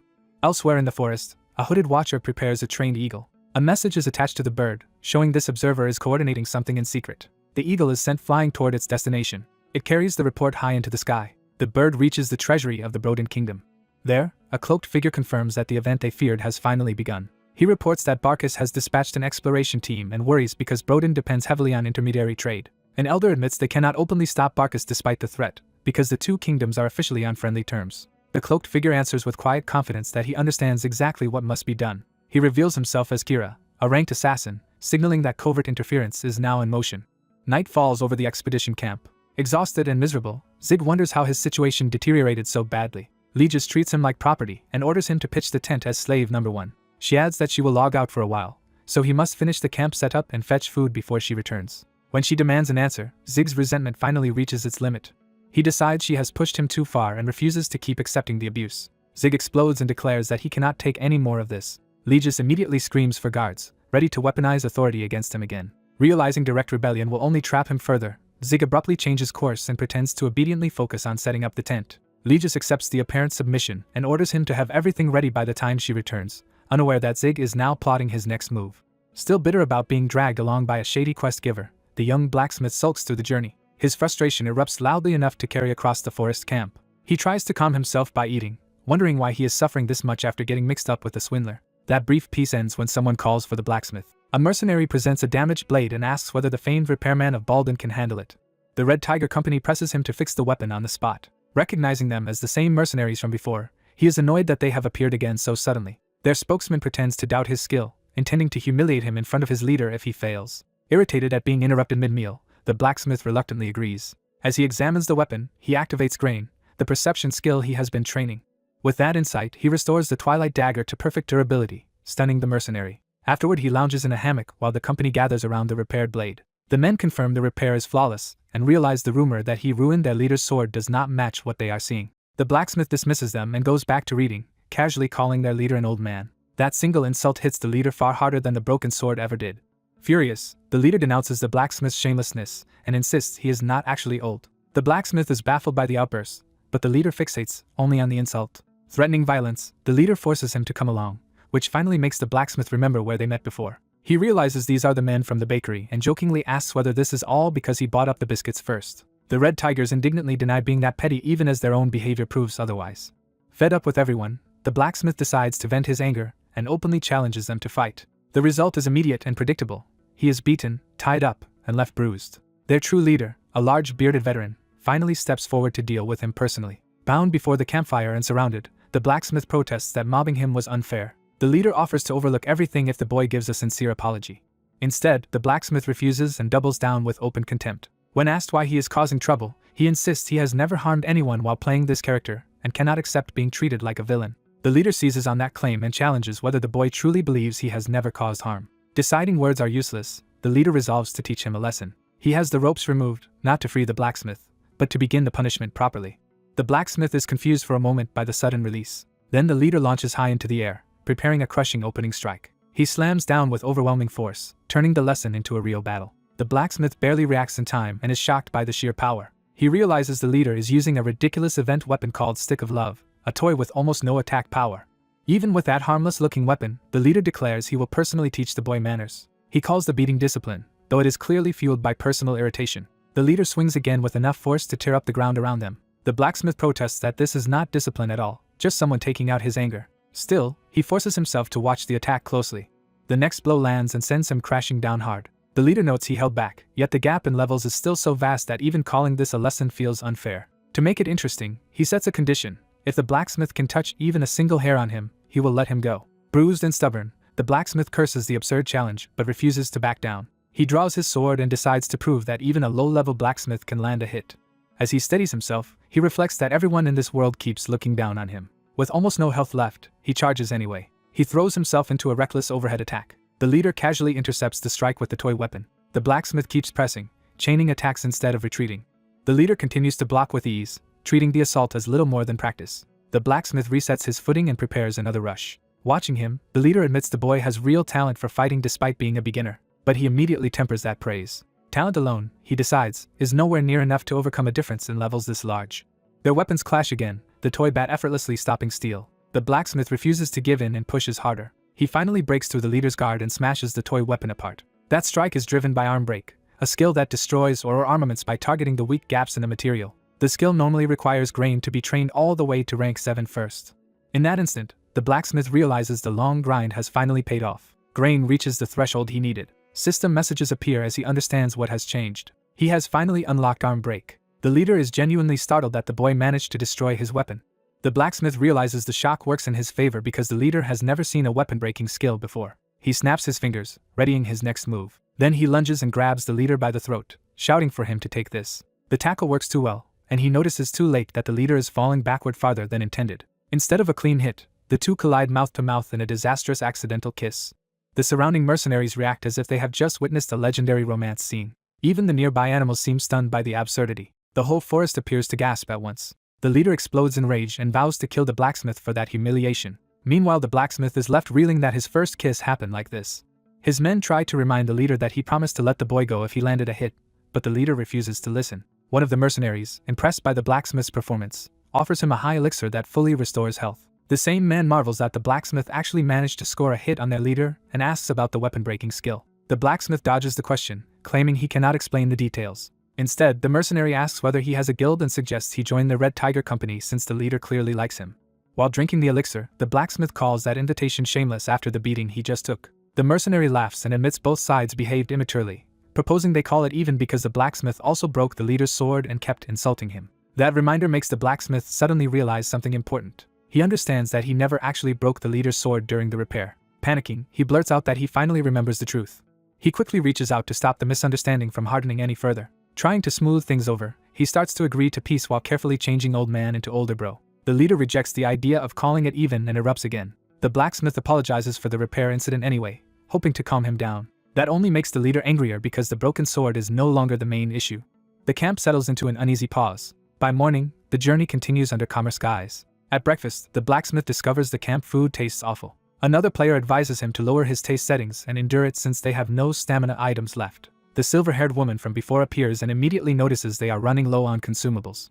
She produces a golden apple as if unveiling treasure. Everyone recognizes it as a golden apple, a rare and precious item. Sensing profit, she offers goods worth far more for a bargain price, and the nearby players instantly beg to buy multiple apples. A crowd forms around her as people fight for a chance to purchase them. She is delighted by how much money she is making. The blacksmith watches her exploit the situation and accuses her of being viciously obsessed with profit. She cheerfully lectures him that the world runs on money and that what he really needs to raise is not just his level but his inventory and bank balance. After ordering him to finish the remaining apples, she leaves to gather herbs and promises she will stop bossing him around once he is done. He stares after her, unable to understand why money matters so much to her. Left alone with a golden apple, he starts tinkering with it. He proudly reveals that he has decorated one with a crude smiling face and is pleased with the result. He names the apple Wilson and decides it will be his companion until they reach North Arc. That joke ends when a shuriken suddenly flies toward him. He catches the projectile with Wilson, using the apple as an improvised shield. Only then does he realize the attack came from a thrown shuriken. The Red Tiger leader immediately orders everyone into defensive positions as the ambush begins. Hidden attackers unleash a volley of purple glowing projectiles into the camp. A hooded assassin appears openly among them, stepping into view instead of staying concealed. He descends with a dramatic strike, but the leader meets the attack head-on. Blue death effects flare nearby, showing that some victims have already been taken out. The leader recognizes the signature as a user death effect and understands they are facing players, not monsters. An assassin's blade slips close to his neck from behind. The blacksmith reacts first, and uses arm break to shatter the attacker's armament before the strike can land. He smugly tells the leader that he now owes him his life. The leader refuses to admit it, insisting that attack could never have harmed him anyway. Even so, he is unsettled that someone got behind him without his notice, and wonders how high the assassin's stealth must be. The camp regroups around the intruder as the leader demands to know his identity. The assassin answers with theatrical confidence. He introduces himself as a first-class assassin and the man who leads the Black Crescent Moon. The surrounding players immediately recognize that name as belonging to a notorious contractor guild. The assassin confirms their fears. He names himself Kira, a rank 89 assassin. A mandatory quest update reveals the larger truth. Assassins are being used to disrupt trade between Barkus Kingdom and North Arc, and the party must overcome that interference to arrive on time. The mercenaries struggle to believe they are really facing a ranker of that caliber, but his stance leaves no doubt, and panic spreads as they realize how badly outmatched they are. Kira silences the fear and makes clear he is not here for a massacre. His goal is to trap everyone here long enough to secure the Patriot in the Shadows title, and he offers to end things peacefully if they simply abandon the quest. One player immediately rejects the demand. He rages that he has already sunk too much money into this quest to walk away now and demands compensation instead. Kira pauses, almost amused by the complaint. Then he coldly says the man has misunderstood the situation. To prove it, he casually kills the loud protester with a single thrown strike. As the victim dissolves, Kira explains that this is not a negotiation but a mere formality. He claims the camp is surrounded by hundreds of his followers and warns that if they refuse to give up, they will all be player killed. The Red Tiger leader quietly assesses the threat, concluding that the number is a bluff even though many enemies are indeed hidden in the forest, and the NPCs remain vulnerable. One hidden enemy starts to line up another attack from behind the group. The leader silently orders a counterplan. He will provoke Kira and draw focus while Hyung-sik blocks the assassin's sidelines with magic. His companions move into position behind him without speaking. He begins a silent countdown with his fingers. The countdown continues as everyone waits for the opening. The blacksmith, still unable to resist, mutters that a first-class assassin who grandstands like this is just a petty thief. The leader immediately tries to stop him before he ruins the timing. But the blacksmith keeps talking, mocking Kira for revealing himself and lecturing his targets instead of killing them unseen like a real assassin. He presses harder, calling Kira a coward for hiding followers around him while pretending to be honorable enough for a one-on-one fight. Kira's composure cracks as he turns on the blacksmith, dismissing him as a noisy insect who only got lucky once. A hidden commander gives a cold order to kill the young blacksmith. The target faces the threat without flinching as the assassination begins. A storm of conjured weapons descends on him and the nearby Red Tiger group. One attacker dismisses the strike as weak, assuming the blacksmith is finished. That confidence breaks when he realizes the attack did not land as expected. The Red Tiger company survives under a defensive barrier while the weapon rain crashes around them. Their leader seizes the opening and orders Hyung-sik to counterattack. Hyung-sik answers by unleashing a massive ice spell that tears through the battlefield and knocks enemies back. The blonde assassin leader refuses to retreat and orders Black Crescent Moon to leave no survivors. The Red Tiger captain rises to meet him and vows that the assassins will be the ones destroyed. He forces himself into berserk mode to overwhelm the enemy. Power erupts from him as he charges with explosive force. For a moment he looks ready to crush the assassins outright. He drives a blazing attack straight at the blonde leader. His momentum carries him across the ground like a living battering ram. The blonde leader is startled by how fast and violent the charge is. A deep trench is carved between them by the captain's advance. Even so, the assassin leader smirks and claims the captain would have won if he had been only slightly faster. System messages reveal the trap. Berserk mode ends, Hydra's blood activates, and the captain's health and stats are cut in half. Elsewhere, the blacksmith quietly congratulates himself for planning ahead. He recalls the instant before the enemy barrage should have killed him. At that last moment he swapped in a ridiculous but effective log armor that turned him into an immobile decoy. Believing the Red Tiger company should be handling the battle now, he prepares to slip away. Then he hesitates, realizing something is off. When he looks around, the battlefield is littered with fallen allies and civilians, and he cannot understand why they are losing. The shock leaves him momentarily blank. He then suffers the same delayed effect of Hydra's blood, losing half his health and stats. As the poison hits, he finally recognizes the name of the debuff. He remembers the Hydra boss that dropped the poison item. That memory tells him exactly what Hydra's blood does. It instantly halves health and stats. He pieces together that the enemy may have poisoned the group's breakfast. While he is still thinking it through, assassins close in on him again. Back at the main fight, the Red Tiger captain intercepts incoming attacks with brute force. He holds off multiple assassins at once despite the poison weakening him. Their blades still start finding openings against him. Even under pressure, he counters hard enough to drive them back. The blonde leader curses him as a monster. He realizes in disbelief that even poisoned, the captain is still too strong for his attacks to matter. The captain judges the situation clearly. In their poisoned state they are at a disadvantage and must evacuate the NPCs. He orders a withdrawal for now and starts moving the fight away from the civilians. Meanwhile, someone urgently calls for the blacksmith to stop. The blacksmith runs through the forest while assassins pursue him. He knows he only barely avoided their attacks and that they will catch him soon if he stays exposed. He decides his only chance is to reach the forest and hide. A wagon wheel rolling nearby gives him an idea. A battered white-haired woman is also fleeing through the woods. The blonde leader pauses among the dead and wounded, taking stock of the massacre. He orders Black Crescent Moon to prepare to move and says they will pursue the survivors as soon as the tracking troop returns. Then the corpses around him begin vanishing, confirming the victims were players. A faint disturbance in the bushes draws attention elsewhere in the forest. The blonde leader notices the sound. The white-haired woman hears it too and worries about what it means. One of the assassins investigates, with his blade ready. A scout reports back that the tracking troop has returned and that the survivors are heading for Rocking Bridge Canyon. The blonde leader is delighted that the prey is moving exactly where he wants. To celebrate, he casually demonstrates his cutting skill. His slash cleanly severs a tree trunk. He orders the entire guild to race to Rocking Bridge Canyon and kill the survivors the moment they arrive. His subordinates accept the order without hesitation. Hidden nearby, the white-haired woman struggles to stay quiet as the assassins leave. Once they are gone, she realizes Black Crescent Moon is a top-ranked contractor guild and that more than half the exploration team is probably already dead. She concludes that another ambush will wipe out the rest, so she must warn the exploration team immediately. Just as she commits to moving, something huge lands nearby. She looks up in alarm. A massive hand reaches toward her. A rare yellow ogre appears directly in her path, turning her escape into a death trap. She screams as the monster bears down on her. Even the absurdity of a yellow ogre appearing here only deepens her panic. Her wagon catches on a rock and throws her off balance. She realizes too late that she is about to be hit. She is flung across the ground by the impact. Bruised and shaken, she struggles back up. The ogre closes in behind her for the finishing blow. She freezes, convinced she is done for. A memory flashes of someone once giving Jisoo a small bonus with quiet kindness.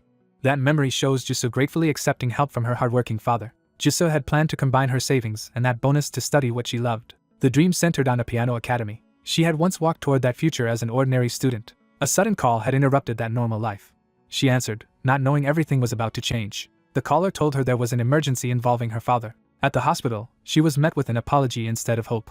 A crushing hospital charge followed, showing how quickly her savings were disappearing. Even then she tried to act calm and tell herself money could be earned again. Later, back in school, she sat alone with the weight of that loss. She crossed out her dream of studying piano and replaced it with a practical business path. That decision hardened into resentment. Back in the present, she rejects surrender. She rages that she worked too hard and paid too much to lose this quest too. Refusing to give up again, she screams that this time she will not quit. She snatches up stones and starts pelting the ogre, but the attacks do no real damage. Still, she throws herself at it with pure desperation and hatred. She keeps striking and screaming for it to die. Her fury peaks into a final desperate demand for the world to stop taking everything from her. At that instant, the blacksmith drops in from above with a blazing strike. His attack smashes the yellow ogre away from her. The monster begins breaking apart into blue fragments. She stares in disbelief as the impossible rescue unfolds in front of her. The ogre fully vanishes, leaving only loot behind. She is left trembling, trying to process what just happened. The blacksmith lands beside her, and she can only ask if the monster is really dead. He turns toward her, ready to say he finally caught up. Then he notices her and falters in surprise. She looks back at him through tears and dust, equally stunned. He asks why she was doing something so reckless. A short while earlier, 2 assassins had been searching the forest for him. They chased a suspicious noise, thinking they had found his trail. Instead they found only another log-armored decoy while the real blacksmith hid nearby. Once they moved on, he finally relaxed after shaking them off. His next priority became finding a greater antidote to cure the poison. That plan was interrupted when the yellow ogre suddenly appeared behind him. He realized he had stumbled onto a rare monster encounter. Its information identified it as a yellow ogre, a rare mob from the Nemesis Mountains. The notice board knowledge warned that it hit far above its level and was usually better avoided. But the blacksmith remembered one important weakness as the ogre attacked. Because it drops greater antidotes, skilled fighters are advised to catch it rather than flee. He focused on that advice and on the principle that raw power means nothing if it cannot connect. Using a rope and precise movement, he baited the ogre into missing while carving away at it bit by bit. He endured glancing damage but kept control of the fight. Each clean dodge let him shave off more of the ogre's health. He chained together repeated strikes while commanding it to stop, steadily wearing it down. Once it fell, he immediately drank the greater antidote and cured his condition. Back in the present, the white-haired woman refuses to believe he really killed the yellow ogre. He cheerfully points to his new Ogre Vanquisher title as proof. She is forced to accept that the blacksmith somehow defeated an ogre through persistence and technique. Now cured, he celebrates, relieved that he no longer has to handle everything alone. His mood turns almost childishly triumphant. That celebration ends when she abruptly tells him they need to get to work. She asks whether he also wants to complete this quest. When he agrees, she reveals she has a plan to wipe out Black Crescent Moon. Her plan centers on Rocking Bridge Canyon, where the survivors are heading. At the canyon, the Red Tiger Company spots the bridge and thinks they are nearly safe. Their captain immediately senses the danger and warns that they are not safe at all. He launches himself forward as the ambush begins. The blonde leader darts into position to spring the trap. He praises the captain for noticing him despite his attempt to stay hidden. With smug curiosity, he asks how the captain detected him. The captain dismisses the question and credits hard-earned adult experience. The blonde leader mocks him and promises that the kid he underestimated will destroy him. He answers by summoning another rain of blades over the canyon. The captain braces and cuts through the first wave to shield his people. His counterblow shatters incoming weapons out of the air. Even so, the barrage continues sweeping across the canyon and battering the weakened survivors. Seeing the opening, the Red Tiger side calls for Hyungsik to act now. Hyungsik tries to cast ice support, but an assassin reaches him first. The captain realizes too late that Hyungsik is being targeted. The assassin's blade closes in before the spell can finish. With a burst of purple power, the blonde leader personally dives in to finish the strike. He smiles, confident that his trap has finally cornered them. Kira stands over the fallen Guilford, dismisses his reputation, and prepares to finish him off. Before he can strike, something rushes into the battlefield at full speed. Kira is caught off guard by the interruption. The incoming threat barrels straight toward him without slowing. The blacksmith arrives, taunting Kira as a thief and making his entrance impossible to ignore. Kira immediately recognizes the troublesome blacksmith from before. The blacksmith hurls a loaded cart at Kira as a surprise attack. Kira draws his blade and prepares to cut through it. He unleashes a violent purple slash to destroy the incoming cart. Even while attacking, Kira mocks the blacksmith for returning after barely escaping once. But the moment the cart breaks apart, Kira catches a strange scent and realizes something is wrong. The blacksmith reveals that the cart was only the first part of his trap. He has packed it with highly flammable liquor and lit the containers in advance. The shattered cargo ignites at once and erupts around Kira. The blacksmith shouts in triumph as his ambush lands. The resulting chain of explosions tears through the canyon and the assassin's hiding places. The blast wave engulfs the area with overwhelming force. Amid the flames, someone steps forward instead of falling. Legis emerges through the fire, battered but still in control. She identifies the liquor as blast spirits, the explosive alcohol she brought for trade. She explains that dwarves prize it because even its smell reveals how dangerously strong it is. A single drop falls to the ground as she begins demonstrating its properties. To prove its volatility, she calmly prepares a tiny test. She flicks a lit match toward the drop. The drop explodes instantly on contact with fire, confirming the blacksmith's idea. She lays out the original plan, throw the whole load at Kira and ignite it for a guaranteed kill. In her mind, that should have ended the fight in one blast. She insists even a ranker assassin should die to such an attack, but the blacksmith is already questioning the plan. He points out that killing Kira alone would still leave the rest of the assassins hunting them. Legis quickly adapts and suggests blowing up the others together with Kira. The blacksmith predicts the peacock-like assassin will separate himself to show off, making him easier to isolate later. He argues the real problem is the entire group, not just the leader, because there are too many enemies. Pressed for a better answer, Legis demands he explain his alternative. The blacksmith tells her to think about how the assassins operate. Since they always hide before striking, he decides to target their hiding spots first. His plan becomes clear: trigger explosions where the grunts are concealed before they can attack again. The hidden assassins are blasted out of cover, screaming as the trap catches them. Legis realizes in amazement that his improvised strategy worked exactly as promised. He had even coordinated the timing in advance, telling her when to ignite the barrels to collapse part of the canyon. As she runs through the burning battlefield, Legis is shaken by how far ahead he had planned and by the strange yellow ogre he used. Another massive detonation rips through the canyon, wiping out more of the ambushers. Watching the destruction, the blacksmith admits he doubted the idea himself but is thrilled that it succeeded. He becomes excited by how useful his grain-related skill can be in real combat. Even while surrounded by fire, he starts thinking about developing that skill further after the quest. Then he notices movement in the flames and realizes the danger is not over.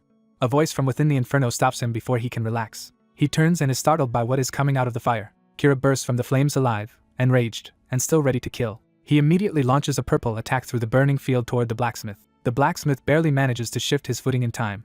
Even after the explosions, Kira remains alive, forcing the blacksmith to confront how monstrous rankers really are. He bitterly compares Kira to the other ranker, and realizes both are absurdly hard to kill. Kira charges through the flames, promising revenge. His fury turns feral as he vows to make the blacksmith pay for provoking him. Elsewhere, the surviving caravan and civilians are being rushed across the bridge first while the fighters buy time. Guilford, still alive thanks to the explosions disrupting the assassins, urges everyone to move before Black Crescent Moon regroups. Legis races back to Guilford to report the situation. She tells him there is no time to hesitate and that he must get the people across the bridge before the assassins return. Guilford realizes the explosions were her doing and asks if she caused them. Legis confirms it and credits the blacksmith Zig as her partner in the plan. The mention of Zig reaches the others just as the evacuation continues. Guilford's expression hardens as he makes a decision. Instead of retreating, he declares that he will stay behind and wait for the blacksmith. He refuses to abandon the man who has already saved him twice, even if it puts him in further danger. Back in the flames, the battle between Zig and Kira becomes a brutal close-range clash. Kira lands a savage blow that breaks Zig's arm. A broken piece of Zig's weapon falls to the ground, leaving him even more disadvantaged. Kira recognizes the same trickster style as before and mocks Zig for thinking cheap tactics can beat him. Zig fires back that Kira is already too damaged by the flames to act superior. Kira starts to sneer, but Zig's earlier setup suddenly takes effect. A delayed blast or hidden trigger slams into Zig as well, showing how dangerous the battlefield has become for both of them. Zig is shocked by the sudden damage and realizes the chaos is no longer fully under his control. Kira appears behind him and reveals the assassin's skill after image assault, explaining how he closed the distance. He ridicules Zig for relying on evasive tricks instead of real power. Zig struggles on the ground as Kira looms over him. Kira decides to finish him like an insect. Pinned under the threat of death, Zig shouts for the next step of his plan to be triggered immediately. Kira notices too late that another hidden bomb remains nearby. He hears the fuse and finally understands he has been lured into yet another trap. Zig uses the opening to flee toward a cave while Kira curses after him. Even while injured, Zig laughs at Kira for falling for the bait again. Kira chases him into the Nemesis Mountain's Cave of Triumph. As he runs inside, Kira swears he wishes he could punish Zig beyond the game itself. He lunges deeper into the cave after his prey. Inside, Kira activates a purple skill to sweep the area and flush Zig out. Instead, a shower of biscuits flies into view, baffling him for a split second. That tiny distraction is enough for Zig to reposition. Zig attacks with a roar, turning the absurd bait into a real opening. He dives in with a desperate strike and finally lands a clean hit on Kira. For Zig, that single successful blow is a major breakthrough. But Kira immediately answers with another assassin technique. He uses Shadow Decoy, a hidden skill that creates a clone which vanishes when struck. The real Kira appears behind Zig and counterattacks from the blind spot. Zig is blasted away by the ambush. Kira admits Zig is tougher than expected, even more troublesome than Guilford. Still, he decides the game ends here and moves in for the kill. Before he can finish Zig, green cave vines suddenly coil around his legs. Kira is stunned that yet another trap has been waiting for him. Zig reveals that this cave has no loot or monsters, but it does contain a very useful plant. He explains that the cave vines automatically restrain anything nearby for a short time, making escape impossible until the effect ends. The trap catches Kira exactly as Zig intended. Zig admits it was a gamble, but says Kira should have watched where he stepped. Kira rages that Zig relied on tricks to the very end and demands to know what a weaponless blacksmith can do in 10 seconds. Zig answers by summoning a blue tool with complete confidence. He says he does not need combat skills or proper weapons because he once killed a giant stone golem with this very method. Kira laughs when he sees the supposed secret weapon is only a pickaxe. Zig charges anyway, determined to prove the pickaxe is enough. Kira braces for impact, still convinced the attack is meaningless. Instead of striking Kira, Zig drives the pickaxe into the cave wall. Blue energy races through the rock as the wall reacts to the blow. Kira mocks him for missing an unmoving target. Zig calmly says he hit exactly what he meant to hit. He reveals the true target was the cave's structural core hidden inside the walls. By destroying that core, he has doomed the entire cavern. Zig warns that the cave is about to collapse on both of them. The walls begin cracking everywhere, proving he was telling the truth. Kira panics as the cave really starts shaking and his confidence finally breaks. He desperately tries to convince himself it must be some kind of illusion or mental trick. Then he understands Zig truly intends to bury them both if necessary. Kira screams in terror as the collapse accelerates around him. The vines still hold him in place while the cave comes down. In desperation, he triggers another skill to break free. Even restrained for 10 seconds, Kira roars that a ranker like him will not be beaten by a blacksmith. Falling debris crashes toward him before he can fully recover. The cave buries Kira under the collapse. A system notice confirms total failure for the assassin's quest and announces penalties for the Black Crescent Moon Guild. Outside, the survivors prepare to leave, assuming Zig must have died in the cave. Even so, Guilford and the others admit he never seemed like someone who would go down easily. Their doubts are answered when Zig staggers back into view and protests being declared dead. He dryly reminds them that he is still alive in the flesh. The group is stunned and relieved to see him return alive. Zig admits he would have died without one particular item saving him at the last moment. He reveals the ring he had been wearing. Remembering the danger, he realizes that ring was his only chance to survive the collapse. He had known he could never outrun the cave-in on foot. So in the final moment he gambled everything on activating the ring. He begged for it to work as the cave came down around him. The ring finally released a burst of power and saved him from certain death. That last second activation carried him through the collapse. Now sitting outside the ruined cave, Zig catches his breath and confirms he made it out.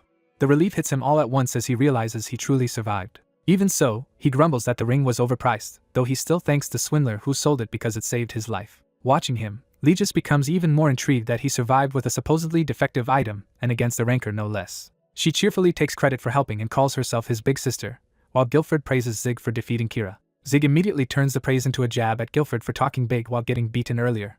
The tension breaks as the others laugh at the exchange. Legis enjoys the moment, clearly entertained by Zig's attitude. Guilford grumbles while the younger man beside him laughs, and the group's mood finally lightens. With Kira defeated and the survivors safe, Zig decides it is time to continue on to North Ark. The story shifts to a snow-covered fortress in the north, setting up the next destination. A trade expedition from the Barkus Kingdom finally reaches the snowy city of North Ark and is granted entry. With the gates opened, the kingdom formally recognizes that the North Ark trade route exploration has been completed. The success comes at a heavy cost, with only 28 of 80 adventurers surviving, and the survivors are promised royal approval and rewards. As the city welcomes them in, the expedition's return marks a major turning point for North Ark. The achievement brings Zig a large gain in experience and prestige. Zig rises to level 55, advancing enough as a blacksmith to craft and repair C-rank equipment. He also receives a royal treasure from King Barkus, the Shield of Waig, an A-rank blacksmith exclusive shield that can nullify one attack each day. A month after creating Zig and choosing the blacksmith class, Bartz's character has already become exceptional. Outside the game, a presentation reveals that Bartz has been controlling Zig and has been playing in ways the developers did not expect. They point to his defeat of the Berserk Giant Stone Golem, a hidden event boss that should have been far harder to trigger. They also note that Zig is now in North Ark, exactly where the next hidden trigger is set. The development team warns that this player has a high chance of activating the Mycenia event. An executive dismisses the concern, arguing that a mere level 55 blacksmith should not be enough to force them to delay a planned update. The developers insist that the Mykinia event could drastically reshape Arpedia and would clash badly with the update schedule. Department head Kim rejects the argument and pressures them to stop overreacting.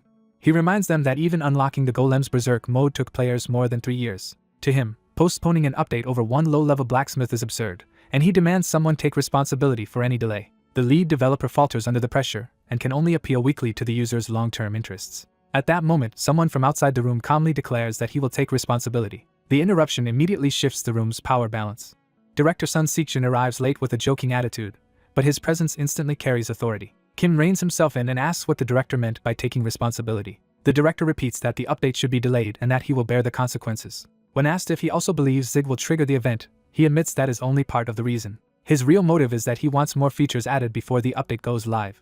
He unveils a new update plan to the stun room. The proposed expansion is massive, adding new regions, jobs, story content, monsters, item systems, and hundreds of hidden skills. Faced with the scale of it, Kim reluctantly agrees to push the schedule back. The director seals the decision by promising to take full responsibility if performance targets are missed. The lead developer protests that these additions were never part of the original plan and would normally take years.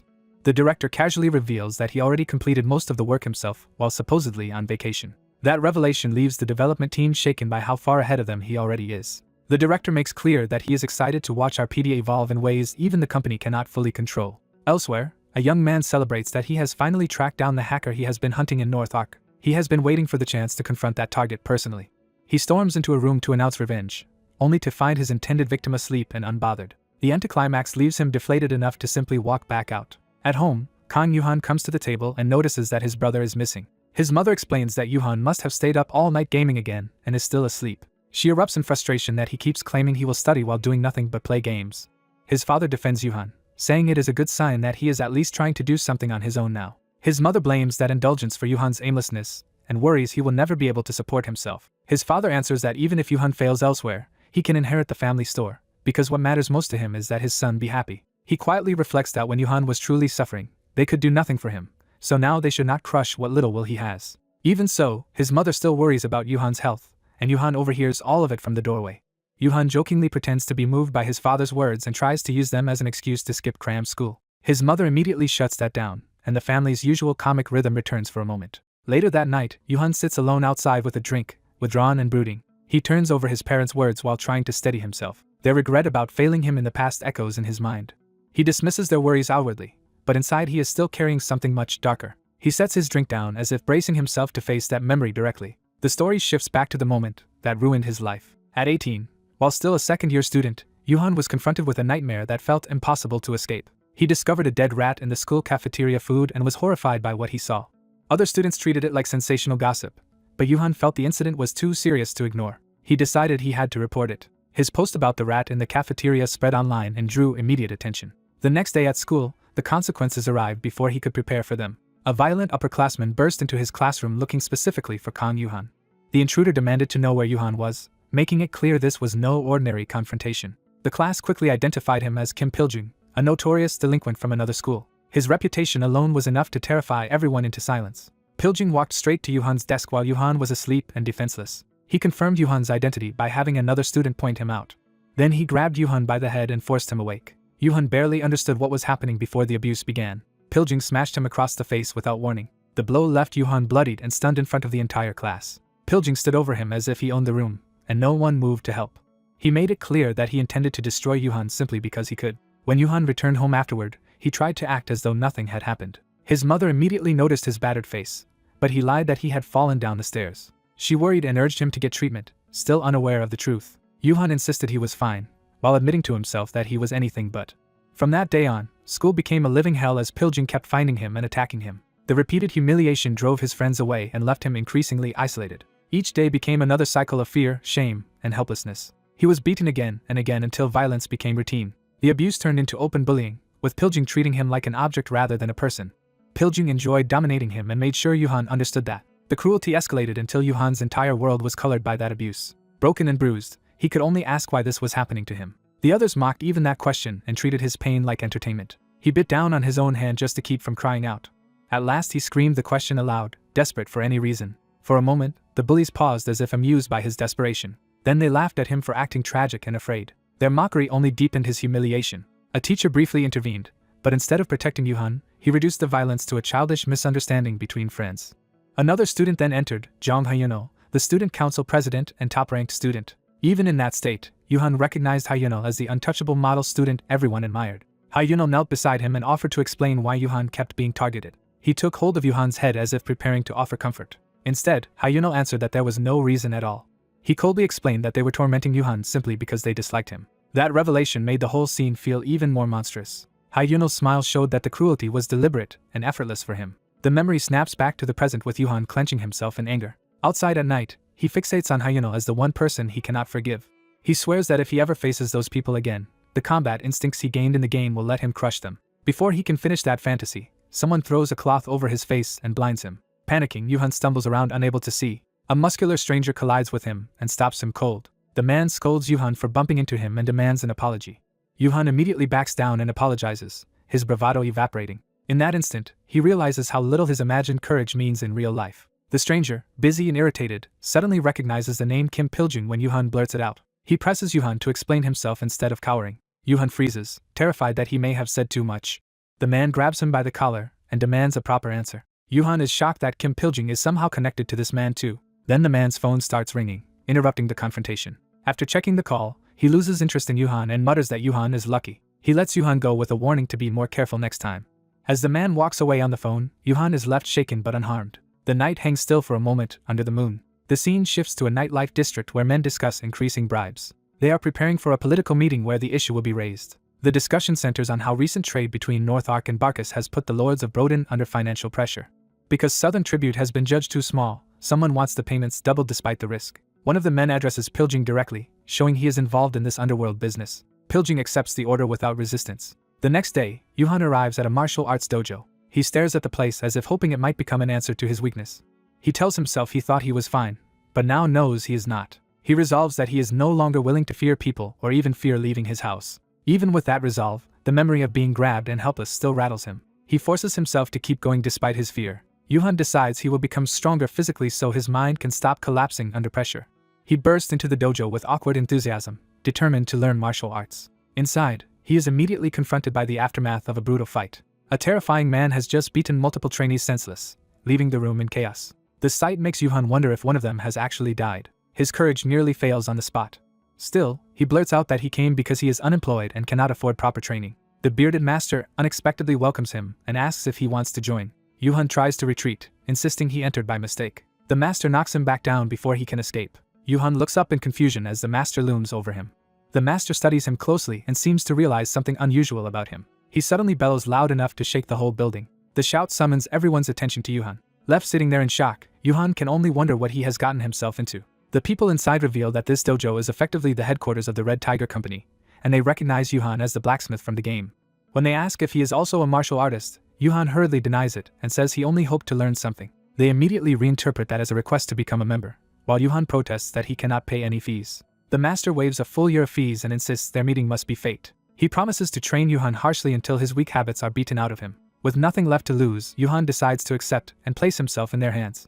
At Daehan Bootcamp Dojo, a new trainee introduces himself as Kan Yuhan. The instructor pauses at the name, sensing that he has heard it somewhere before. A buried memory suddenly clicks into place for him. He remembers a boy named Yuhan from the old neighborhood, the son of a shop owner his family used to visit. That boy had been his daughter Charon's childhood friend.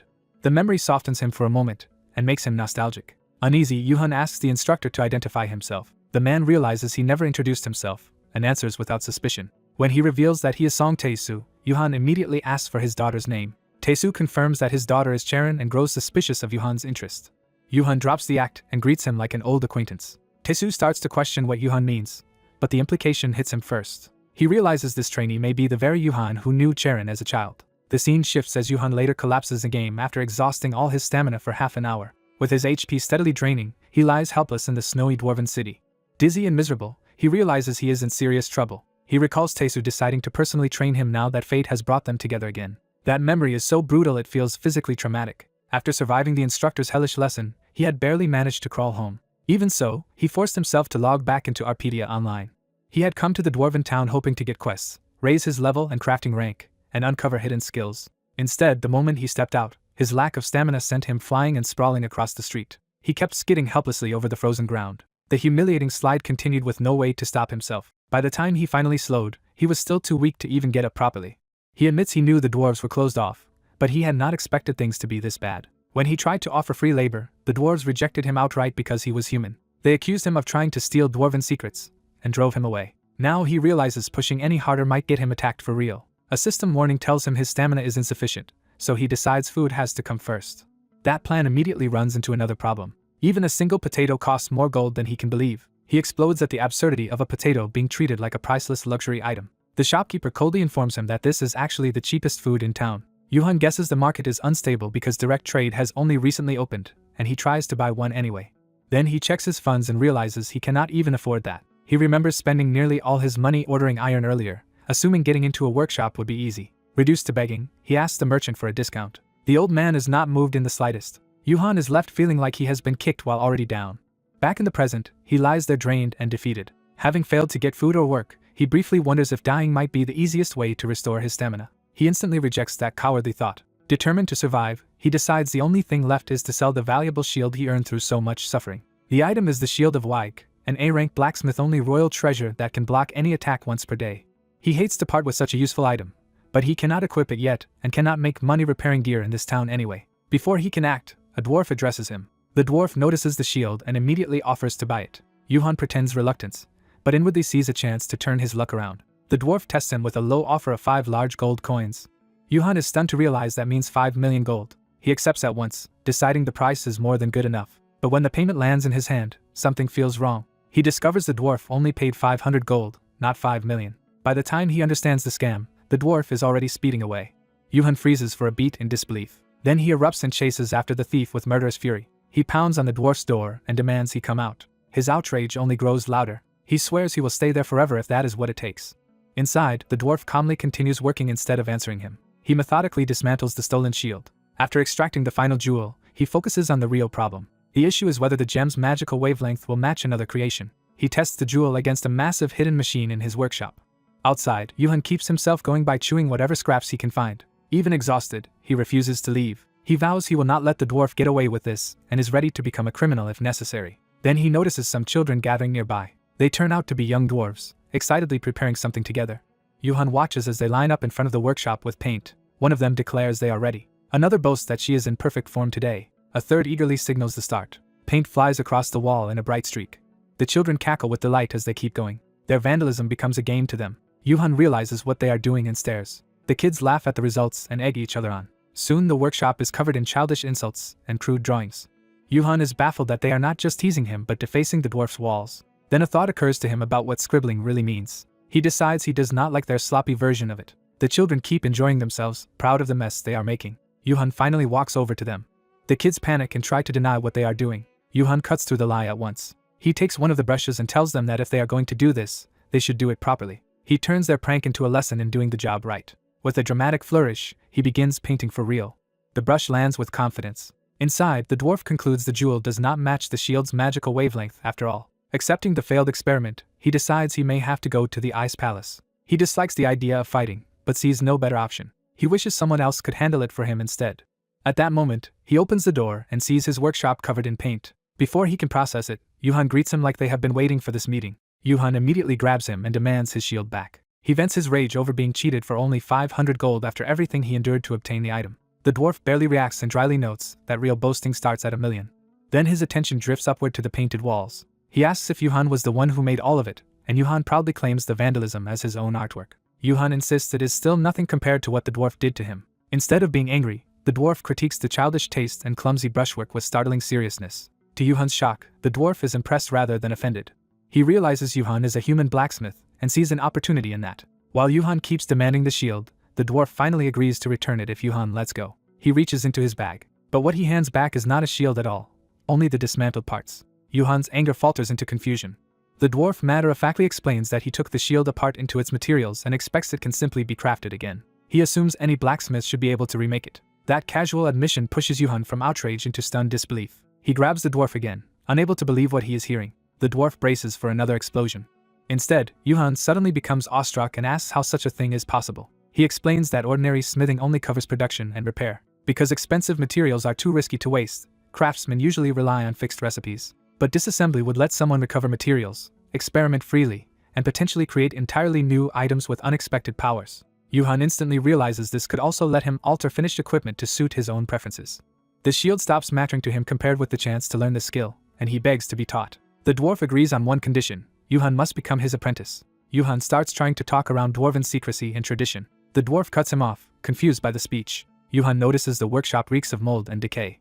The dwarf tells him to follow, and leads him deeper inside. As they descend, he asks whether Yuhan knows of Andurez. Yuhan says he does. The dwarf explains that Andurez is a legendary monster active in the northeastern region of North Ark. The beast extorts the dwarves by demanding gemstones and ornaments as tribute. He bitterly notes that the dragon is relatively gentle for a dragon, but still humiliates the dwarves by living off their offerings. Then he declares that unlike the others, he intends to change that. He boasts that he will kill the dragon, open a rich northern ore vein, and become unimaginably wealthy. To make that dream possible, he says he has built a special creation. He brings Yuhan into a hidden chamber to show it off. Yuhan stares in surprise. The dwarf unveils his life's work, a so-called mecha dragon. The huge machine looms over them, and Yuhan can hardly believe it. The dwarf dismisses his shock and insists the question is obvious. The machine cannot move yet, and he complains that if it could, he would not have left it cluttering his workshop. Yuhan is left wondering what exactly he is looking at. When he bluntly calls it a giant tin can, the dwarf tells him not to judge too quickly. He launches into a dense explanation about balance, joints, mana turbines, energy supply, and the materials needed for perfect control. Yuhan's attention drifts to a small part, and he starts wondering if it could be turned into a weapon. The dwarf smacks him back to attention and insists the important part is only beginning. Yuhan hurriedly pretends to listen, and the dwarf decides to skip to the conclusion. His conclusion is simple: Yuhan must go to the Ice Palace. The story jumps to that frozen stronghold in the far north. There, a cloaked fighter unleashes a devastating fire attack in the middle of battle. Amid the flames and chaos, an undead warrior charges straight at the attacker. A devastating opening strike blasts through the icy dungeon and sends the battle into chaos. After surviving the hit, the archer checks on the mage, and he credits her for keeping him safe. As they regroup, they realize this new dungeon strongly resembles Deborah's work and is filled with monsters they already know. Their healer suddenly drops a holy attack on the archer by mistake, startling everyone. She brushes it off with a playful apology, making it clear the blunder was not entirely innocent. The healer teases the mage and asks how a new dungeon could appear before any official update. He explains that players still debate it, but his best guess is that someone fulfilled hidden conditions 2 weeks earlier and triggered the dungeon's appearance. Hearing that timing, the archer realizes it matches when she cleared Deborah's dungeon. That coincidence makes her stop and reconsider an old encounter. She remembers a red-haired blacksmith named Zig asking to stay in touch after they met before. She realizes she got so absorbed in leveling that she never contacted him again. Before she can finish that thought, a bloody tank appears in front of them and shocks her out of the memory. The party recognizes Loki in terrible condition and realizes he has been carrying the whole front line alone. Barely holding on, Loki points them toward a threat hidden deeper in the mist. A vague figure emerges through the fog where he indicates. The group identifies it as a monster, and immediately orders the archer to prepare a shot. She draws her bow and readies an attack. But the mist is so thick that she cannot get a clear target and asks for the enemy to come closer. Something about the silhouette suddenly feels familiar to her. The figure resolves into Zig, the blacksmith she had forgotten to contact, wandering through the same fog. The party is stunned as the archer recognizes him and calls out his name. Confused and uneasy, Zig asks why she is here. The story shifts to explain that this Ice Palace dungeon lies far north near North Ark. Earlier, Zig had learned that the Ice Palace appeared only 2 weeks ago at the end of the Ice Valley. A dwarf master then showed him a monster design from the dungeon. Zig immediately paid attention when he saw it. The dwarf identified it as Deborah's wooden soldier, but noted that this version looked different enough to be an undisclosed creation of hers. He told Zig that studying this new model could help power the dragon they wanted to move. Because Deborah's wooden soldiers contain hearts that generate extraordinary energy, the dwarf believed the hidden version's heart might be strong enough to solve their problem. So he set Zig a trial: bring back 30 hearts from the new wooden soldiers if he truly wanted to become his apprentice. Back in the present, Zig admits he entered the dungeon for that quest and has been suffering through terrible drop rates. Even so, he tells himself he can accept the hardship because he was curious about the new dungeon anyway. Seeing a shared interest, the mage proposes that Zig join their party so both sides can help each other. Zig hesitates because a large party feels cumbersome to him, and one member bluntly objects that a blacksmith would only waste their experience. The archer tests the healer's loyalty, but the healer instantly sides with the practical objection. Zig awkwardly tries to bow out and tells them to continue without him. Instead, the archer grabs his hand before he can leave. She drags him along, deciding on her own that he is coming with them. The healer reinforces the tank with holy armor as the party braces for combat. The tank activates taunt and prepares to hold the enemy's attention. A defensive aura spreads as wooden soldiers converge on the party. The archer answers with a burst shot to thin the mob. At the same time, the mage casts Stone Edge to support her attack. Their combined assault tears through the enemies in a coordinated strike. The barrage continues until the wave is overwhelmed. One of the wooden soldiers drops the rare heart Zig needs. He quickly snatches it up and confirms he has obtained the heart of the new wooden soldier. Then he finally gets the 30th heart and completes the dwarf's trial requirement. With his quest finished, he turns his attention to the party and notes how smoothly they are clearing the dungeon, though he remains wary because no one has beaten it yet. The healer notices him looting instead of helping and scolds him for acting selfishly. The archer immediately defends him, insisting he is only conserving his strength and will impress everyone when it matters. She presses Zig to back up her confidence in him. Cornered, he awkwardly agrees that he should probably contribute. The mage cuts off the banter and orders everyone to focus. They arrive at the boss room and pause to review their skills and items before entering. The healer impulsively rushes in first despite being warned that going alone is dangerous. Once inside, her bravado vanishes as she senses something wrong. A shadowy female figure appears before her in the frozen chamber. The healer notices at once that the woman is crying. The sight unsettles her because the boss seems more sorrowful than monstrous. Still, she reaches out toward the figure with concern. She asks if the crying woman is all right, lowering her guard completely. The mage realizes the danger too late and shouts for her to stop. The boss seizes the opening, grabs the healer, and reveals that the apparent vulnerability was a trap. Its true face emerges as a monstrous Medusa lunges over the terrified healer. The healer freezes in horror as she understands the deception. A sudden blast of cold force interrupts the kill at the last instant. The attack drives the Medusa back and tears the healer out of immediate danger. Annoyed, the Medusa mocks humans for surviving only by running away. It fixes its gaze on the healer again and prepares another cruel taunt. The monster singles her out as the slow child who failed to escape. It tries to break her spirit by claiming her friends abandoned her and offers false mercy if she betrays them. The tank steps into view between the Medusa and the healer, refusing to let the threat continue. He reactivates taunt and forces the boss to focus on him instead. His defensive stance locks the Medusa's attention onto the front line. The Medusa accepts the challenge and turns its full hostility toward him. It unleashes a massive attack meant to crush him outright. The tank charges through the pressure rather than retreating. The healer can only stare, shaken by how close she came to dying. The mage explains that this boss is a Medusa, infamous as one of the most miserable monsters to fight in Arpedia. He admits he had heard rumors about the Ice Palace boss being a Medusa but failed to warn them because he was unsure the information was real. The healer refuses to blame him and instead admits her own recklessness caused the crisis. Then guilt hits harder when she realizes Zig was endangered because of her mistake. The cost becomes visible when Zig is shown petrified and unable to move for 10 minutes. The healer breaks down, understanding that he was turned to stone while trying to save her. The archer steadies her and tells her to apologize later, after they survive and catch the Medusa. The healer gathers herself, still frightened, and asks how they can possibly fight a petrification boss. The mage reveals that he already prepared for exactly this problem. He produces a magic reflector, a mirror-like item capable of reflecting magic. The Medusa's attacks crash against the tank while the party sets the reflector into play. When the petrification is turned back on it, the Medusa is stunned into disbelief. Even as the tank bleeds under pressure, the boss sneers that he is reaching his limit. The healer and mage pile on healing, holy armor, and weapon buffs, restoring the tank and strengthening the whole formation. With the opening secured, the healer launches a powerful fire spell. The archer follows by releasing another burst shot into the same target. Their attacks combine into a violent explosion around the Medusa. Flames engulf the boss and shake the chamber. The healer rushes forward, desperate to make up for what happened. At that moment the rest of the party reaches the petrified Zig and apologizes for arriving late, checking whether he is all right. The tank answers calmly that he is fine, and the healer forces herself to recover as well. The mage immediately resumes command, ordering the healer to stack every buff on the tank. The tank silently accepts the role of continuing to hold the boss in place. The archer confirms that she and the healer will keep attacking from range. Satisfied, the mage tells them to continue the fight according to plan. The whole party surges forward together under his direction. The Medusa's serpents lash out as it tries to regain control of the battle. Explosions and impacts erupt around the boss as the party presses the assault. Zig remains trapped in stone, forced to watch with several minutes still left on the petrification timer. The Medusa suddenly changes tactics and releases a poison strike. The mage orders the healer behind the tank's barrier and cues the archer to counterattack. The archer answers immediately and draws another shot. She fires a triple power shot that slams into the Medusa. Pinned in enrage, the boss snaps that it has had enough of the tank in particular. The tank crashes into it again to stop whatever it is preparing. A sweeping impact drives the Medusa across the room. But even after being knocked back, the boss rises and calls them fools. Its anger deepens, and it prepares a second petrification wave. The mage recognizes the cast instantly and orders everyone to hide behind the pillars. He also tells the tank to turn off taunts so the boss will not lock onto him during the petrifying gaze. As the others move, the mage stays focused on the Medusa's casting. The boss completes the stone curse and unleashes it again. A massive petrifying blast floods the room. The mage pulls the magic reflector from his inventory and prepares to meet the spell head-on. He catches the petrification wave with the reflector and sends the force back into the attack. The reflected magic still tears into him, showing that the item can redirect the spell but not spare him completely. Even so, he holds the reflector steady and keeps the reflection going. The redirected blast surges back toward the Medusa in a towering column. When the light clears, the mage is still standing with the cracked reflector in hand. The others rush toward him in relief and call out to him. The healer excitedly assumes everything has gone according to his plan and asks if the fight is finally over.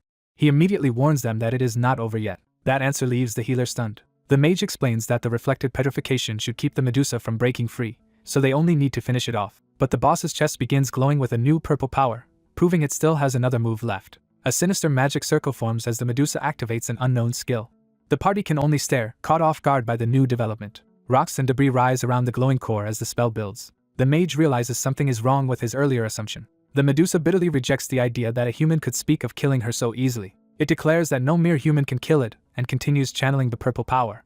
The boss's confidence returns as the spell nears completion. The party panics and demands to know how the Medusa could have escaped a reflected petrification that should have trapped it. The mage admits he does not know, but orders everyone back into position anyway. Before they can recover, a red shockwave erupts from the Medusa and engulfs the whole party. The boss reveals the skill's true effect, life steal.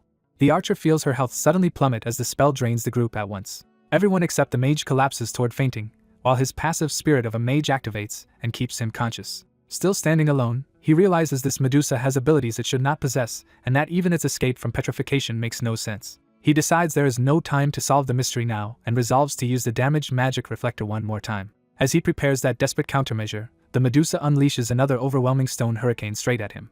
The party's plan collapses when the Medusa's petrification catches them and leaves their scholar frozen in place. A system notice confirms the grim rule of the curse. The stone state will only end if the caster dies. The Medusa mocks their old tactic, recognizing the magic reflector they used against her kind and admitting it once exploited her weakness. She reveals that Deborah changed everything, making her immune to that trick and shattering the party's confidence. The source of that change is Deborah's blessing, which activates at low health and grants immunity to status effects, stronger magic defense, and borrowed witchcraft.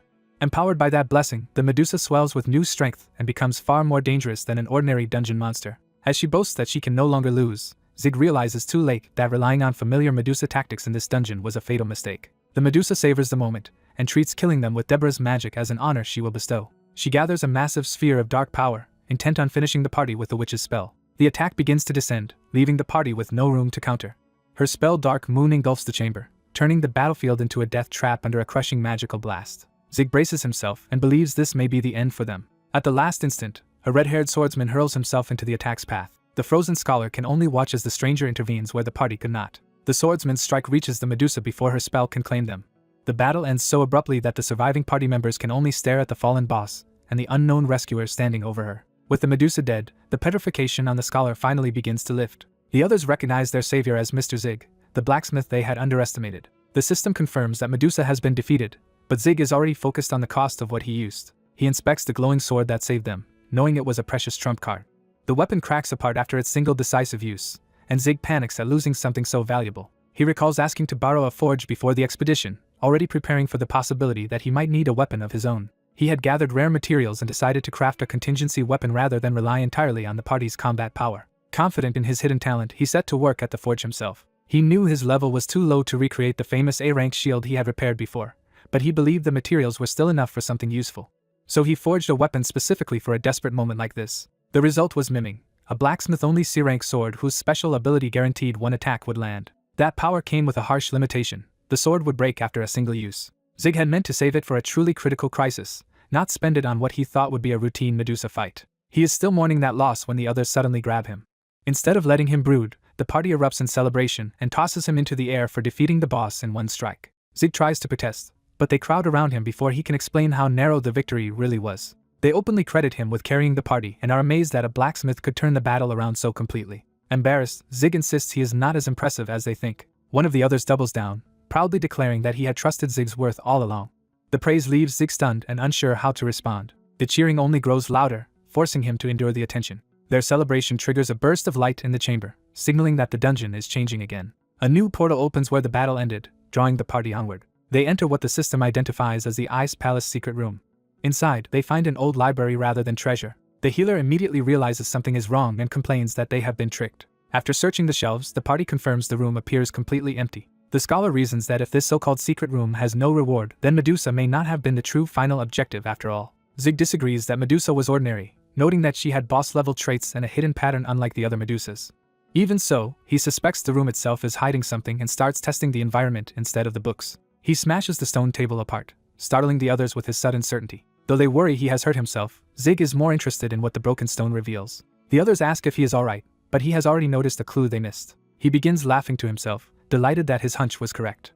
His manic excitement confuses the party until he finally explains what he found. The broken layer is limestone, and that detail immediately matters to him. He points out that there had also been limestone dust on the table earlier, which now makes sense. Since there was no reason to coat a hard stone table with soft limestone, he concludes the surface was deliberately concealing something beneath it. He steps into position, ready to break through the cover completely. The moment he focuses, he catches the hidden grain and weakness in the stone. Trusting his craftsman's eye, he strikes exactly where it will split open. The false surface shatters apart, and exposes what had been buried underneath. Zig realizes with satisfaction that the secret was hidden in the table itself. Beneath the limestone lies the true secret room reward, an ancient mural and inscription.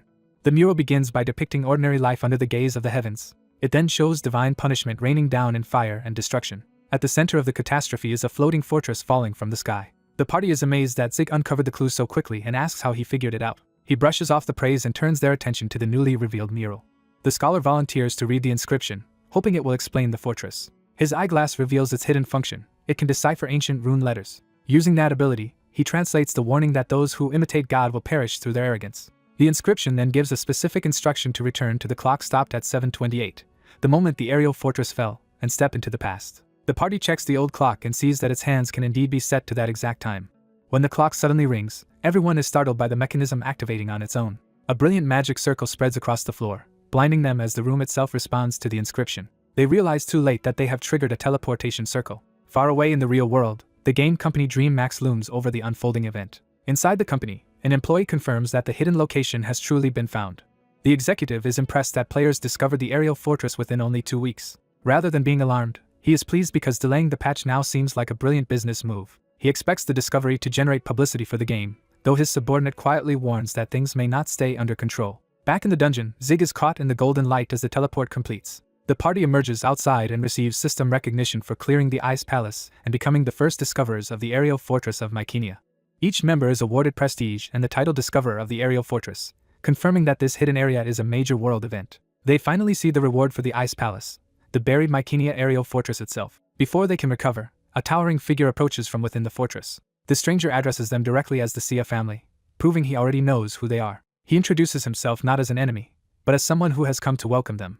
He leads them into the royal palace of the aerial fortress. There, he presents them before his king and formally announces them as guests. As the palace doors blaze with ancient light, even their guide admits he does not understand the mechanism fully. Inside the throne room, a spectral court awaits them in eerie grandeur. The king reveals himself as Ivanius III, a level 120 spiritual image of the ruler of ancient Mycenia.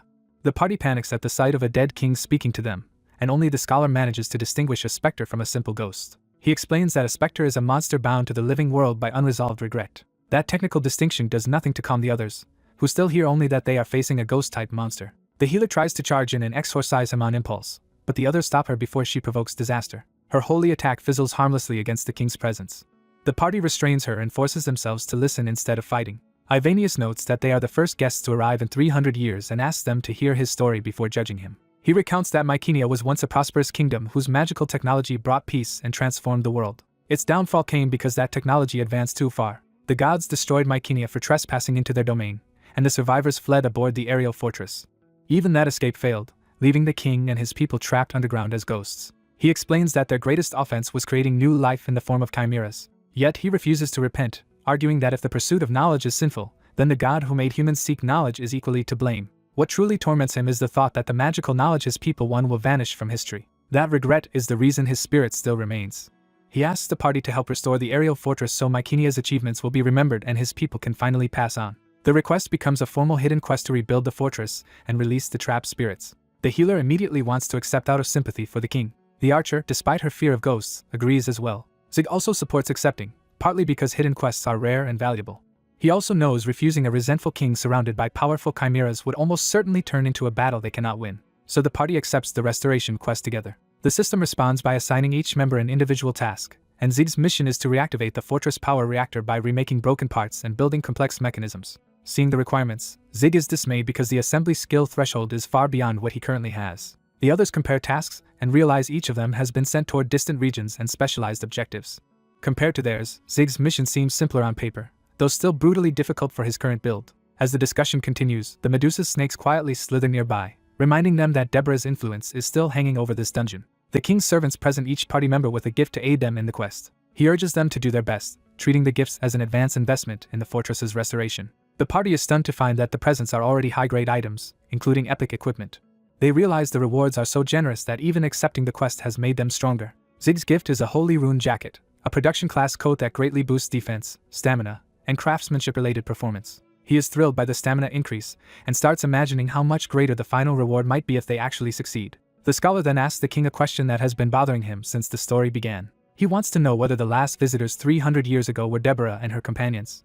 Ivanius confirms that Deborah promised to rebuild the fortress but instead stole Mycenia's knowledge and abandoned them. That revelation makes Zig realize the Ice Palace and this hidden fortress were connected through Deborah all along. Zig seizes the chance to ask his own question. His concern is far more practical. He wants to know how they are supposed to get back to the surface from this buried fortress. The king falls silent, clearly having no useful answer. He finally admits he does not know, leaving the party to infer that the Ice Palace lies somewhere above them. Elsewhere in the Ice Palace, other adventurers complain that no one has achieved a perfect clear there for 2 weeks, and wonder how hard the dungeon really is. Deborah suddenly appears among them and calls out to the strongest-looking players. She immediately asks whether they brought a magic reflector. The confused adventurers have no idea what she is talking about. Deborah is shocked that they entered without even basic preparation and warns them that the boss inside is the infamous Medusa. One swordsman panics because he has no reflector and no answer to petrification. Deborah instantly turns the crisis into business, setting up shop and offering magic reflectors for sale at a bargain. Before she can profit, the ice around her suddenly begins to crack. A hidden wall collapses open and exposes the passage the Sia family created from below. The breakthrough sends people screaming and scrambling as the buried party bursts back into the Ice Palace. The crowd stares in disbelief at the group that has literally emerged from inside the wall. The Sia family crawls out battered but triumphant, and Zig proudly claims he knew following the sound of wind would lead them to an exit. The surrounding adventurers can only gape at the absurd sight of the titled party appearing from nowhere. As they notice the discoverer of the aerial fortress title over the party's heads, rumors spread that a new dungeon has been found. Excitement erupts immediately as bystanders realize this is not just an escape, but the discovery of another hidden area. Word races through the player community that the Sia family has achieved a perfect clear for the Ice Palace and uncovered something even bigger. The news causes instant chaos as people rush to alert their guild leaders and seize the opportunity. In the real world, another player hears the news and panics over what move to make next. Overwhelmed by the sudden shift in the game's balance, he can only clutch his head and wonder what he should do now. With the crowd closing in on them, the group realizes they cannot settle their business peacefully inside the game. They agree to continue the conversation in real life instead, even as one of them eagerly welcomes the idea. Outside the game, Yuhan panics at the thought of meeting everyone face to face. He remembers how much cooler he made himself look in the game and fears reality will ruin that image. Staring at himself in the mirror, he becomes convinced the others will be disappointed and briefly considers hiding at home. Meanwhile, the game community erupts with a flashy broadcast delivering breaking news about Arpedia Online. The hosts announce that the whole player base is obsessed with the mysterious incident from the previous night. They reveal that a new field has suddenly appeared, the fallen aerial fortress, drawing players in droves. Rumors quickly connect the fortress to the dungeon and the recently discovered Ice Palace in North Ark. The speculation goes further, suggesting the fortress may even be tied to Deborah. The broadcast teases that the people who first uncovered the dungeon likely hold the key to the mystery. Just before the hosts expose their identities, someone cuts the reveal short, sparing the group from even more attention. Later, the group meets at a cafe, where they admit things are going to be difficult for a while. Yuhan explains that their sudden fame makes them targets for anyone seeking information, and some players may even attack them for it. Yuha answers that threat with pure aggression, ready to fight anyone who comes after them. As the others settle down, they notice that Zig still has not arrived. They expect him any moment when the cafe door finally opens.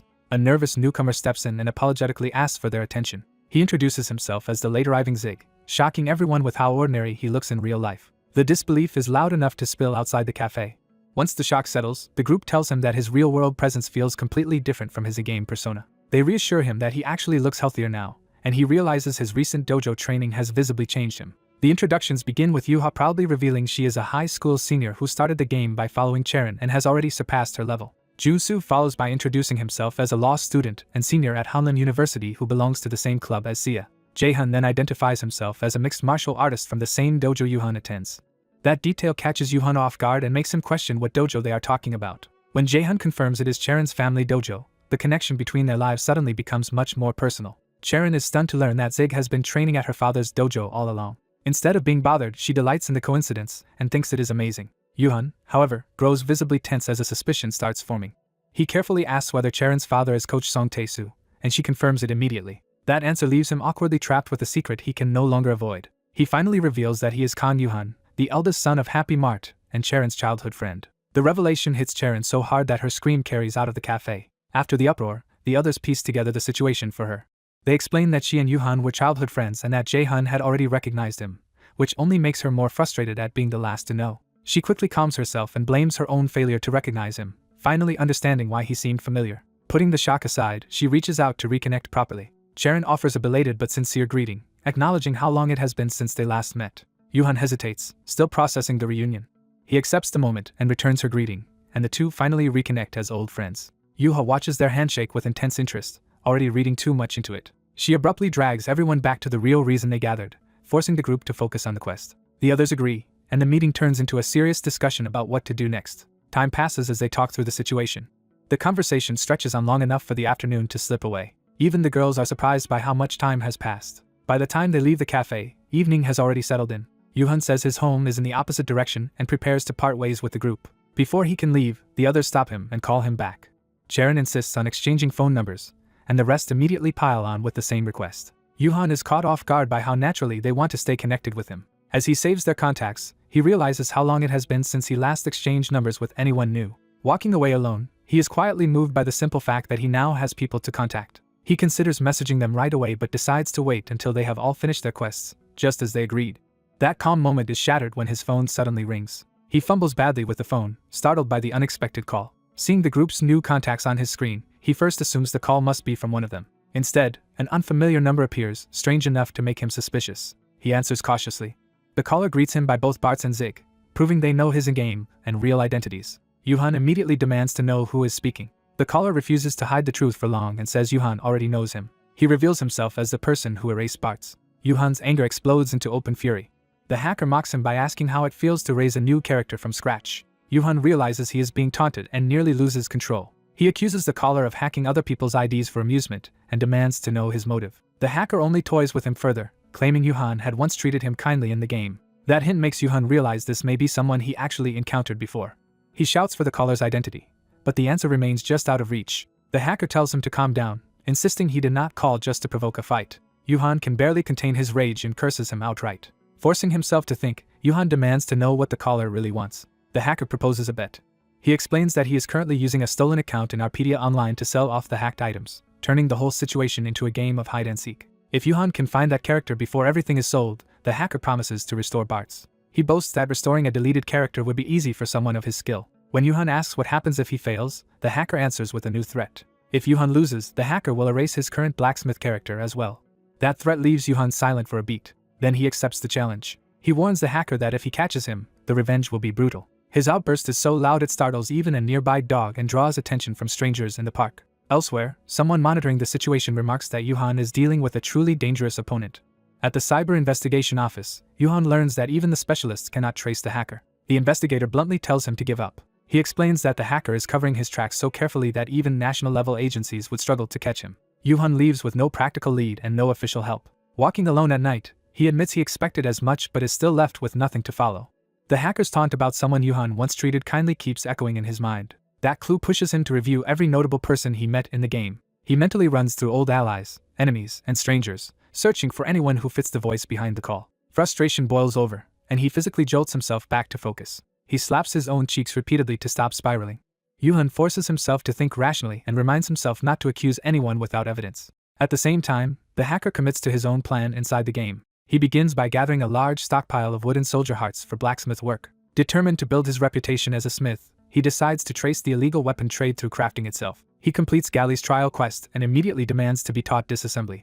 Galley welcomes him as the long-awaited person who can finally help complete the Mecha Dragon. But before Galley can chase his own obsession, Yuhan forces him to remember the promised lesson. Galley rummages around for a moment, trying to figure out how to teach him. Instead of a proper lecture, he simply hands over a tray of tools and a manual. Yuhan learns that the set is Galley's smithy training kit, meant to contain the essence of the dwarf's techniques.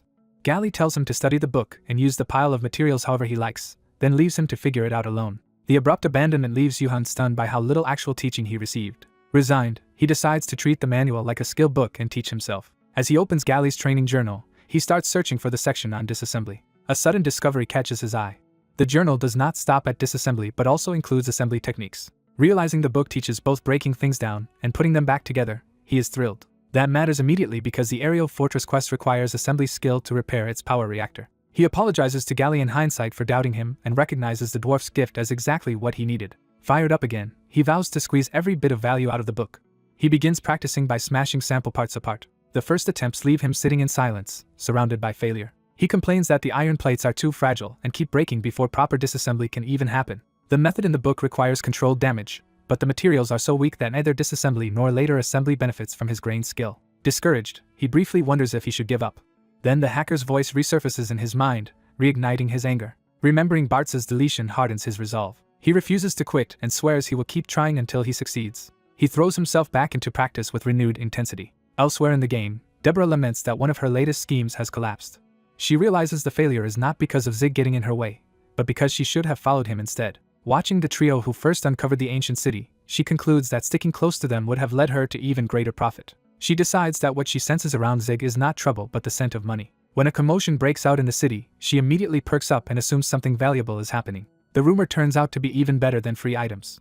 People report that something major is happening in the center of the city. Back in the workshop, Yuhan works himself to exhaustion and collapses among broken gears. Even Gali grows tense as the situation escalates elsewhere. A dragon suddenly appears over the city, throwing the area into panic. At nearly the same time, Yuhan finally succeeds in producing a proper gear. That breakthrough grants him the disassembly skill, with better ranks reducing material loss. He immediately tests the next step by fitting salvaged parts together. This time the pieces align cleanly instead of falling apart. He successfully assembles the clockwork and celebrates mastering the second half of the process as well. Wanting to preserve the milestone, he switches to screenshot mode to record the moment.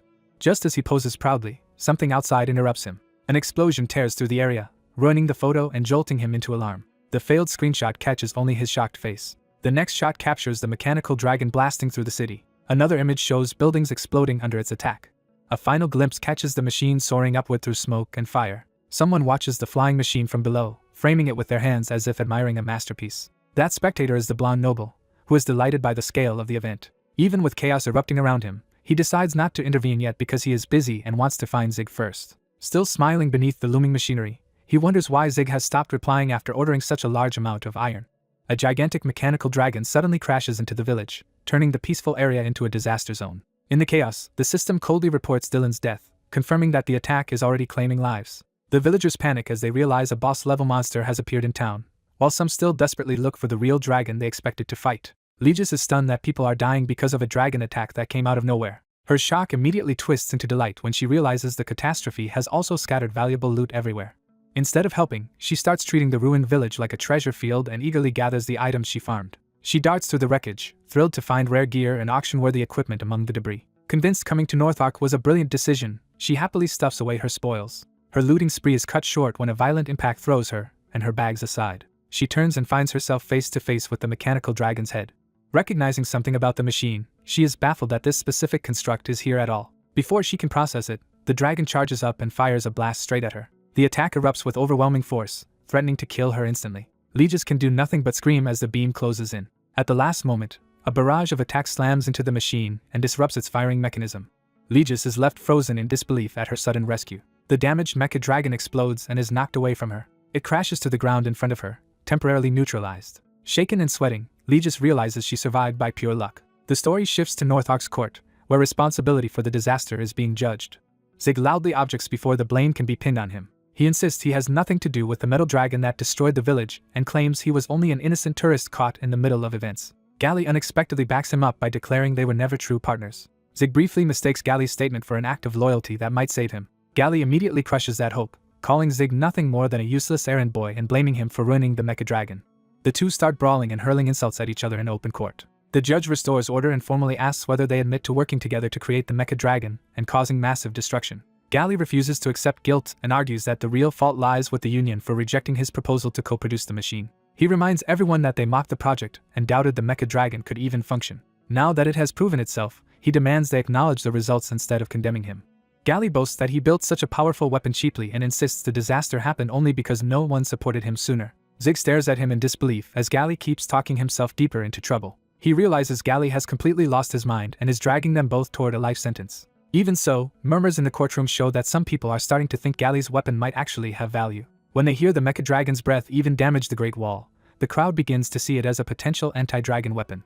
The possibility of using such a machine against Endurers shifts the mood of the trial. The judge acknowledges that the destruction was not their original intention, but he also rules that the damage is undeniable and says the court will impose a different kind of punishment. Instead of immediate imprisonment, they are ordered to create a new weapon powerful enough to compensate for the damage and defeat Enduras. The judge makes clear that this order applies directly to Dwarf Galley and Human Zig. If they fail, both of them will be sentenced to life in prison. Zig is horrified by how close he still is to total ruin.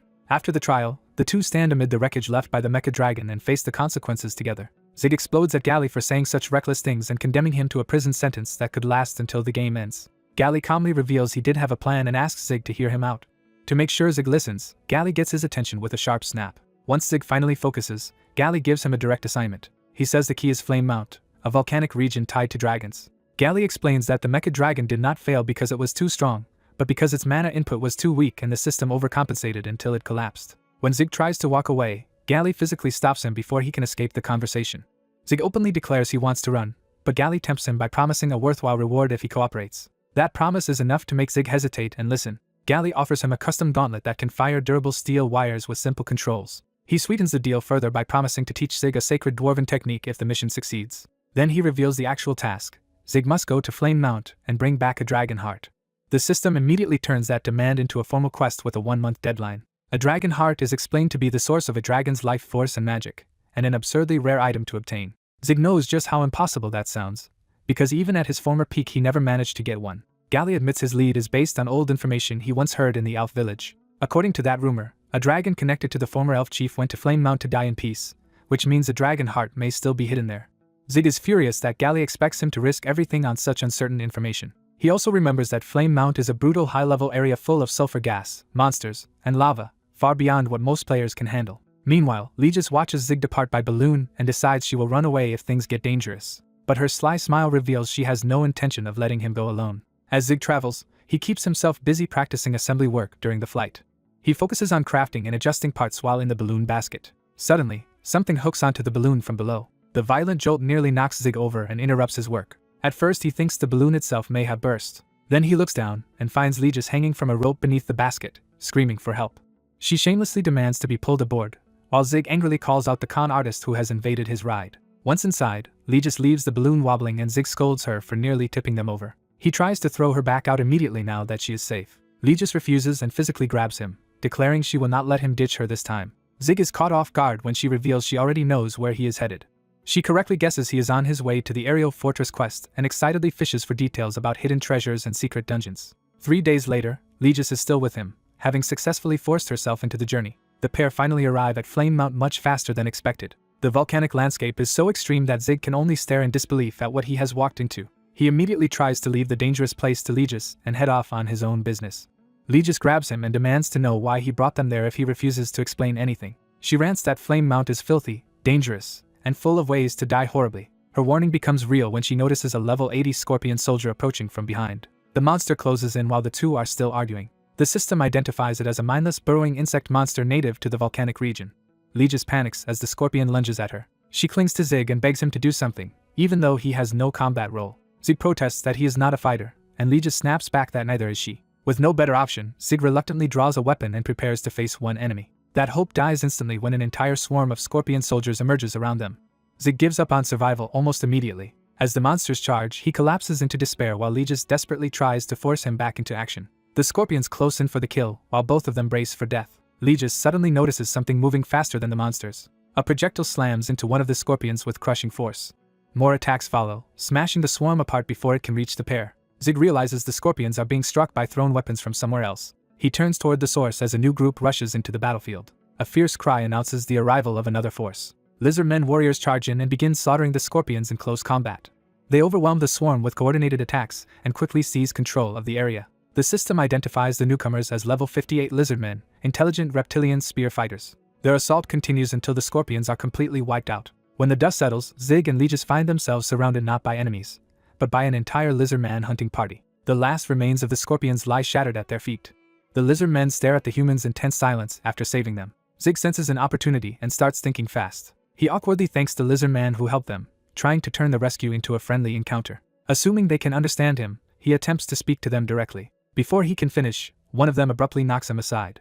The surrounding lizardmen close in and begin conferring among themselves. Zig and Legis realize too late that they are being treated as captives, not guests. A lizardman declares that humans have trespassed on their territory. A stronger lizard warrior announces that the intruders will be used as sacrifices. Zig goes silent in shock as the situation turns from rescue to ritual execution. The lizard men hoist both humans up and carry them away despite their protests. Zig panics because he has no idea where the tribe is taking them, or how lizardmen society even works. Legis begs to be spared and offers Zig as the better meal, only to be silenced by their captors. By the time they stop, Zig is half-conscious and hanging helplessly in ropes. The heat and smoke start to bring him back to awareness. As he opens his eyes, he realizes something is very wrong. He and Legis are dangling over a pit of lava while the lizard men prepare the sacrifice. Falling toward the molten pit, Zig desperately asks Legis for some miracle item that might save them. Legis, exhausted and disgusted with the game itself, looks ready to give up rather than help. Zig screams at the lizard men for saving them only to kill them anyway, and they bluntly answer that they need a sacrifice. He rages back that he refuses to be reduced to an offering. The ropes lower them even closer to the lava, making the threat immediate. Both of them panic as they feel the heat rising beneath their feet. The lizard men order Zig to stop resisting and accept his role as the sacrifice. One warrior moves to finish the ritual without hesitation. Zig can only scream as death seems certain. At the last instant, a commanding voice interrupts the execution. The warriors obey immediately and release the humans from the sacrifice. The speaker is revealed as the level 75 lizard chief, head of the tribe. Zig instantly drops the act of terror and starts clowning around behind the chief, trying to exploit the sudden change. Legis catches on and plays along, both of them pretending to be important figures tied to the mighty Hone. The chief admits he does not understand what that claim means. Legis answers that understanding is unnecessary because Hones will matters more, and the chief confirms that Hone has indeed ordered them to seek human help. One warrior objects that lizard men need no human assistance, but Zig mocks that bravado by pointing out how many of them died in the last battle. The chief silences the warrior before the argument can escalate. Watching the humans' antics, the chief decides they need to be restrained rather than trusted freely. He orders the so-called great messengers taken to the tribe's prison. Zig is baffled that their supposed promotion has somehow ended in imprisonment. A short time later, he and Legis are locked inside a cage and shouting at their captors. They furiously remind the tribe that they were called Hone's messengers and that the lizard men themselves said they needed human help. Their complaints echo uselessly through the volcanic prison. A warrior finally rejects their outrage outright. He explains that the old rule is still to eliminate trespassers without exception because that law also came from Hone. But he adds that Hone has now also ordered them to seek human help, and the tribe is too weak to oppose the shamans on its own. Left brooding over that contradiction, the warrior concludes that Hone must be right and that the tribe's own warriors simply have not trained hard enough. A lizard warrior struggles with an order he does not want to obey. He admits he despises humans and is being pushed toward violence because of them. An elder reminds him that the will of the mighty Hone is absolute, and the warrior reluctantly accepts that. The elder presses him to do what duty demands. The warrior hesitates, torn between hatred and obedience. In the end, he chooses mercy and orders the humans released instead. Before that decision can settle, a violent impact shakes the mountain. The prison area erupts as the captives force their way out. The barrier gives way completely under the breakout. The red-haired man boasts that nothing here can stop him, while his white-haired companion warns he may be provoking the wrong enemy. He snaps at her to stop talking and threatens to abandon her, and she instantly flatters him to stay on his good side. The lizard warrior notices the disturbance and turns toward them. For a brief moment, both sides freeze as they realize they have run into each other. The two humans immediately understand they are in serious danger. They bolt, and the lizard warrior charges after them. He calls for the human to stop because he needs to talk. The man refuses outright and keeps running, convinced this is a trap. Frustrated, the lizard curses humans for never listening. The chase barrels deeper through the cavern as the warrior keeps pursuing. More lizard underlings rush in and cut off the human's escape. Surrounded, the man realizes there is nowhere left to run. Even now, the lizard warrior tries to stop the fight and insists he only wants to talk. The man ignores that plea and, fearing they will be thrown into lava if caught, hurriedly searches for a way out. He equips a pickaxe-like weapon and decides to force a path himself. With no escape route left, he resolves to create one. He smashes through the cavern wall to open a way outside. The rock face cracks open under the blow. He commits fully, determined to break through. The lizard warrior panics and begs him to stop before he destroys something vital. A huge opening tears through the mountain, exposing the hidden interior to the outside world. Elsewhere, a hooded scout using a long-range vision skill locates the breach. His armored leader learns the opening is on the west side and praises the scout's S-rank for finding it so quickly. Realizing the entrance has been revealed, the leader calls his men to move. He rallies a large human force and sends them toward the mountain. Back inside, the two escapees run again as lizard soldiers pursue them. The lizard warrior demands to know why the human would do something so reckless. The woman dryly answers that he merely gave their home a window. The warrior is horrified because the human still does not understand the seriousness of what he has done. The woman jokes about expensive houses with big windows, then suddenly notices danger behind them. A massive fire attack forms overhead before they can react. The blast detonates and hurls them away in a wave of heat. The man recognizes the spell as Mega Fire. The newly open area is suddenly flooded with human intruders and flames as the invasion begins. The purple-haired leader attacks a lizard mid-command, cutting him off before he can organize resistance. Delighted by the chaos, he declares it is time to hunt lizards. He unleashes a lethal strike with savage enthusiasm. His forces surge in behind him and begin slaughtering lizard defenders throughout the nest. Watching from cover, the red-haired man is stunned by how many humans have appeared. He realizes these invaders are far stronger than the area's usual level and identifies the swordswoman Yuna as one of them. He also recognizes the hooded mage Sanko among the attackers. The lizard warrior, battered but alive, sees yet another wave of humans descend on his people. He grips his weapon and chooses to keep fighting. He calls on his warriors to protect the nest at all costs. The red-haired man cannot understand why the lizard is still resisting. To him, the lizards are hopelessly outnumbered and should be fleeing instead of standing their ground. He concludes they are all going to die if they keep this up. Then something the warrior said finally catches his attention. Amid the battle, the lizard orders everyone to run to the surrounding desert before they are wiped out. The purple-haired leader refuses to let the warrior escape and grabs him, intent on finishing him personally. A sudden strike interrupts that pursuit. The leader is forced to block as the lizard warrior counters fiercely. Even while fighting, the warrior insists he must stop the human. From a nearby opening, the red-haired man and the hooded mage call for Yuna to retreat to safety. The mage knows Yuna will ignore advice once she gets carried away. The lizard warrior roars in pain and fury as the fight intensifies. The purple-haired leader mocks him and treats the battle like entertainment rather than a mission. The warrior rejects every human demand and tells them to kill him if they must. The leader refuses, preferring to torture him instead. He raises his sword to maim the lizard, starting with an eye. A blue projectile knocks his strike off course at the last instant. The sword slams harmlessly into the ground instead of the warrior. A new arrival coldly tells him that is enough. Yuna steps in and reminds him the quest is to seize the nest, not indulge in torture. He bristles at being corrected and starts to argue back. His answer reveals he only respects money or force, not discipline. Yuna cuts off his rant with a hard blow. The lizard warrior uses the opening to flee while the leader reels in pain. The leader curses the escaping lizard and wants to chase him down. Yuna stops him before he can continue. The scene shifts to the surrounding desert outside the mountain. The lizard warrior regains consciousness there, breathing heavily. He finds himself sitting around a campfire with the two humans and another elder lizard. The elder says the timing is good because he was just about to explain everything to the humans. The red-haired man awkwardly admits he still does not really know what is going on. Burdened by guilt, he apologizes for collapsing the cave and assumes the lizard's losses are his fault. The warrior explodes at the apology, insisting that simple regret cannot settle this. When the human is confused, the warrior says he still understands nothing. The real disaster, he explains, is not the dead in battle but the exposed nest and the legacy they failed to protect. He blames the entire crisis on human interference. The woman thinks he is overreacting over a mob's deaths, but only whispers it.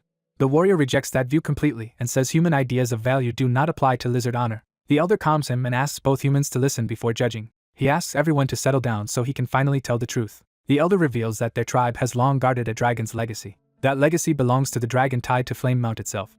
More specifically, they have spent over a century protecting the tomb of the mighty dragon Hideas. The red-haired man immediately suspects what treasure this must involve. The elder confirms it is the dragon heart. The human's excitement makes it obvious he had guessed correctly. The mention of treasure is enough to make greed flare in the nearby invaders.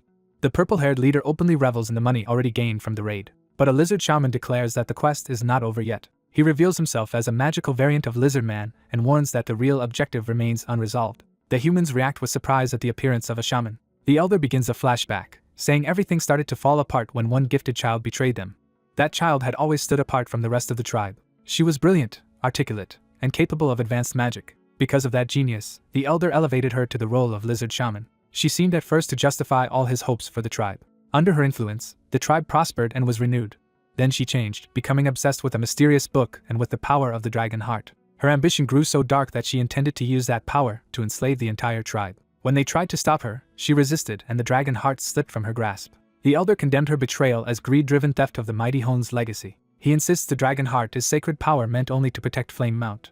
To misuse it for personal gain would amount to destroying their own home. The warrior's rage in the present reflects how unforgivable that betrayal remains to them. The elder says they captured the traitor once, but she escaped with magic. After that, she kept pursuing the dragon heart by hiring human mercenaries to attack the tribe again and again. The elder says the tribe has resisted with everything it has, because without the dragon heart Flame Mount will fall into chaos. The human asks what kind of chaos he means. The answer is catastrophic. Without the great dragon's legacy, the volcanic force he suppressed will erupt uncontrollably. The woman panics and asks if they should be fleeing immediately. The elder explains there is still a little time because they hid the dragon heart in the magma, beyond the traitor's reach for now. The dragon heart remains suspended within the molten core. The shaman adds that the tribe recharges it through a monthly ritual, and the next ceremony is only a week away. He warns that the enemy will certainly return before then to seize the place. So he offers the gathered humans double pay if they defend the cave until the ceremony. The purple-haired leader instantly brightens at the promise of more money. He eagerly accepts the job of guarding the cave for that week. Yuna focuses on the time limit and starts thinking ahead. She realizes a week is all they have to solve the problem. The elder states the consequence plainly if the dragon heart is not recovered in time. Flame Mount will explode. With that grim mission set, the humans and lizards move out together across the desert.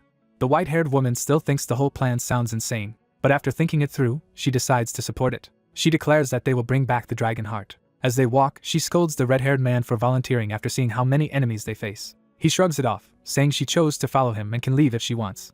That challenge catches her off guard. Instead of backing down, she erupts and clings to him even more stubbornly. Their bickering is cut short when an enormous stone guardian rises before them. The red-haired man greets the new obstacle with a confident grin. He identifies it as a steel-framed sphinx guarding the other-world pyramid and says he is about to show everyone his plan.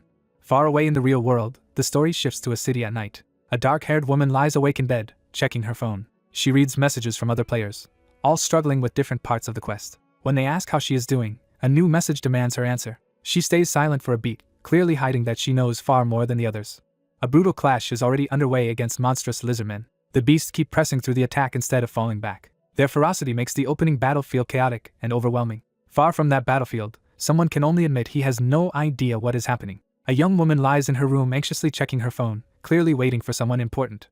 When no message comes back, her worry deepens. She wonders if he is simply asleep, while elsewhere he is actually still working frantically. The young man keeps dismantling scrap at high speed, raising his disassemble skill to rank 10 as piles of iron plates accumulate around the lizardmen. The lizardmen obediently carry the materials he produces, though they do not understand his purpose. He realizes he will have to work through the night to finish in time. When the workers start slowing down, he snaps at them to keep moving because every moment matters. One lizardman bristles under the human's orders and resents being treated like a servant. The resentment erupts into open defiance. The lizardman declares that his people should be training for war, not obeying a human craftsman. The young man dismisses that thinking as exactly why the lizardmen keep losing. He challenges their pride by asking why they were defeated by humans in the first place, and the lizardman angrily refuses to accept that they have already lost. Ignoring the threat, the young man says the biggest reason for their defeat is not courage but bad equipment. To prove it, he grabs his hammer and gets ready to demonstrate. He slams his tools down with complete confidence in his craft. Then he bluntly tells the lizardman that their gear is worthless. The cracked old axe in his hand becomes the symbol of everything wrong with their army. He promises to replace their junk with A-rank equipment and turn the war around. That boast backfires when the lizardman reveals the broken axe was his father's keepsake. The smith freezes, realizing he has insulted something precious. Even the system confirms the weapon's value had once been as a keepsake, not just a tool. Ashamed, he apologizes sincerely for trampling on that memory. The lizardman tries to spare him the guilt by insisting a weapon is still just a weapon. That practical answer only makes the young man feel even worse, so he swears to repair it immediately. He throws himself into reforging the axe, promising to make it stronger and more beautiful than before. When he presents the result, it is technically restored but transformed into something flashy and bizarre. The owner immediately rejects the idea that this monstrosity counts as restoration. He even admits he preferred the axe when it was broken, crushing the smith's pride. At the same time, a white-haired woman studying the lizardmen senses that the elder's necklace is the truly valuable item here. Her attention locks onto the red gem hanging from the elder's neck. She approaches sweetly and points out that the necklace is extremely expensive. Pretending admiration, she flatters the elder and asks if her own trinket looks pretty in comparison. She then tries to trade her item for his necklace. The elder politely refuses because the necklace was personally given to him by the great Hideas. Instead of backing off, she becomes even more excited now that she knows it is a legendary treasure. She desperately offers one item after another, but the elder still refuses because the necklace cannot be replaced.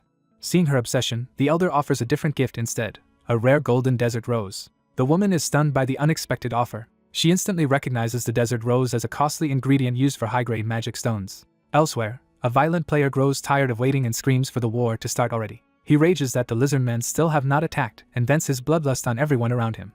His tantrum escalates into a demand to slaughter them all the moment they appear. A calmer man nearby notes that the white-haired woman has once again lost patience and stirred trouble. That same man, Hansen, decides he needs to leave before the madness around him drives him insane. He heads out alone into the desert to cool off. During his walk, he spots the white-haired woman moving through the sands.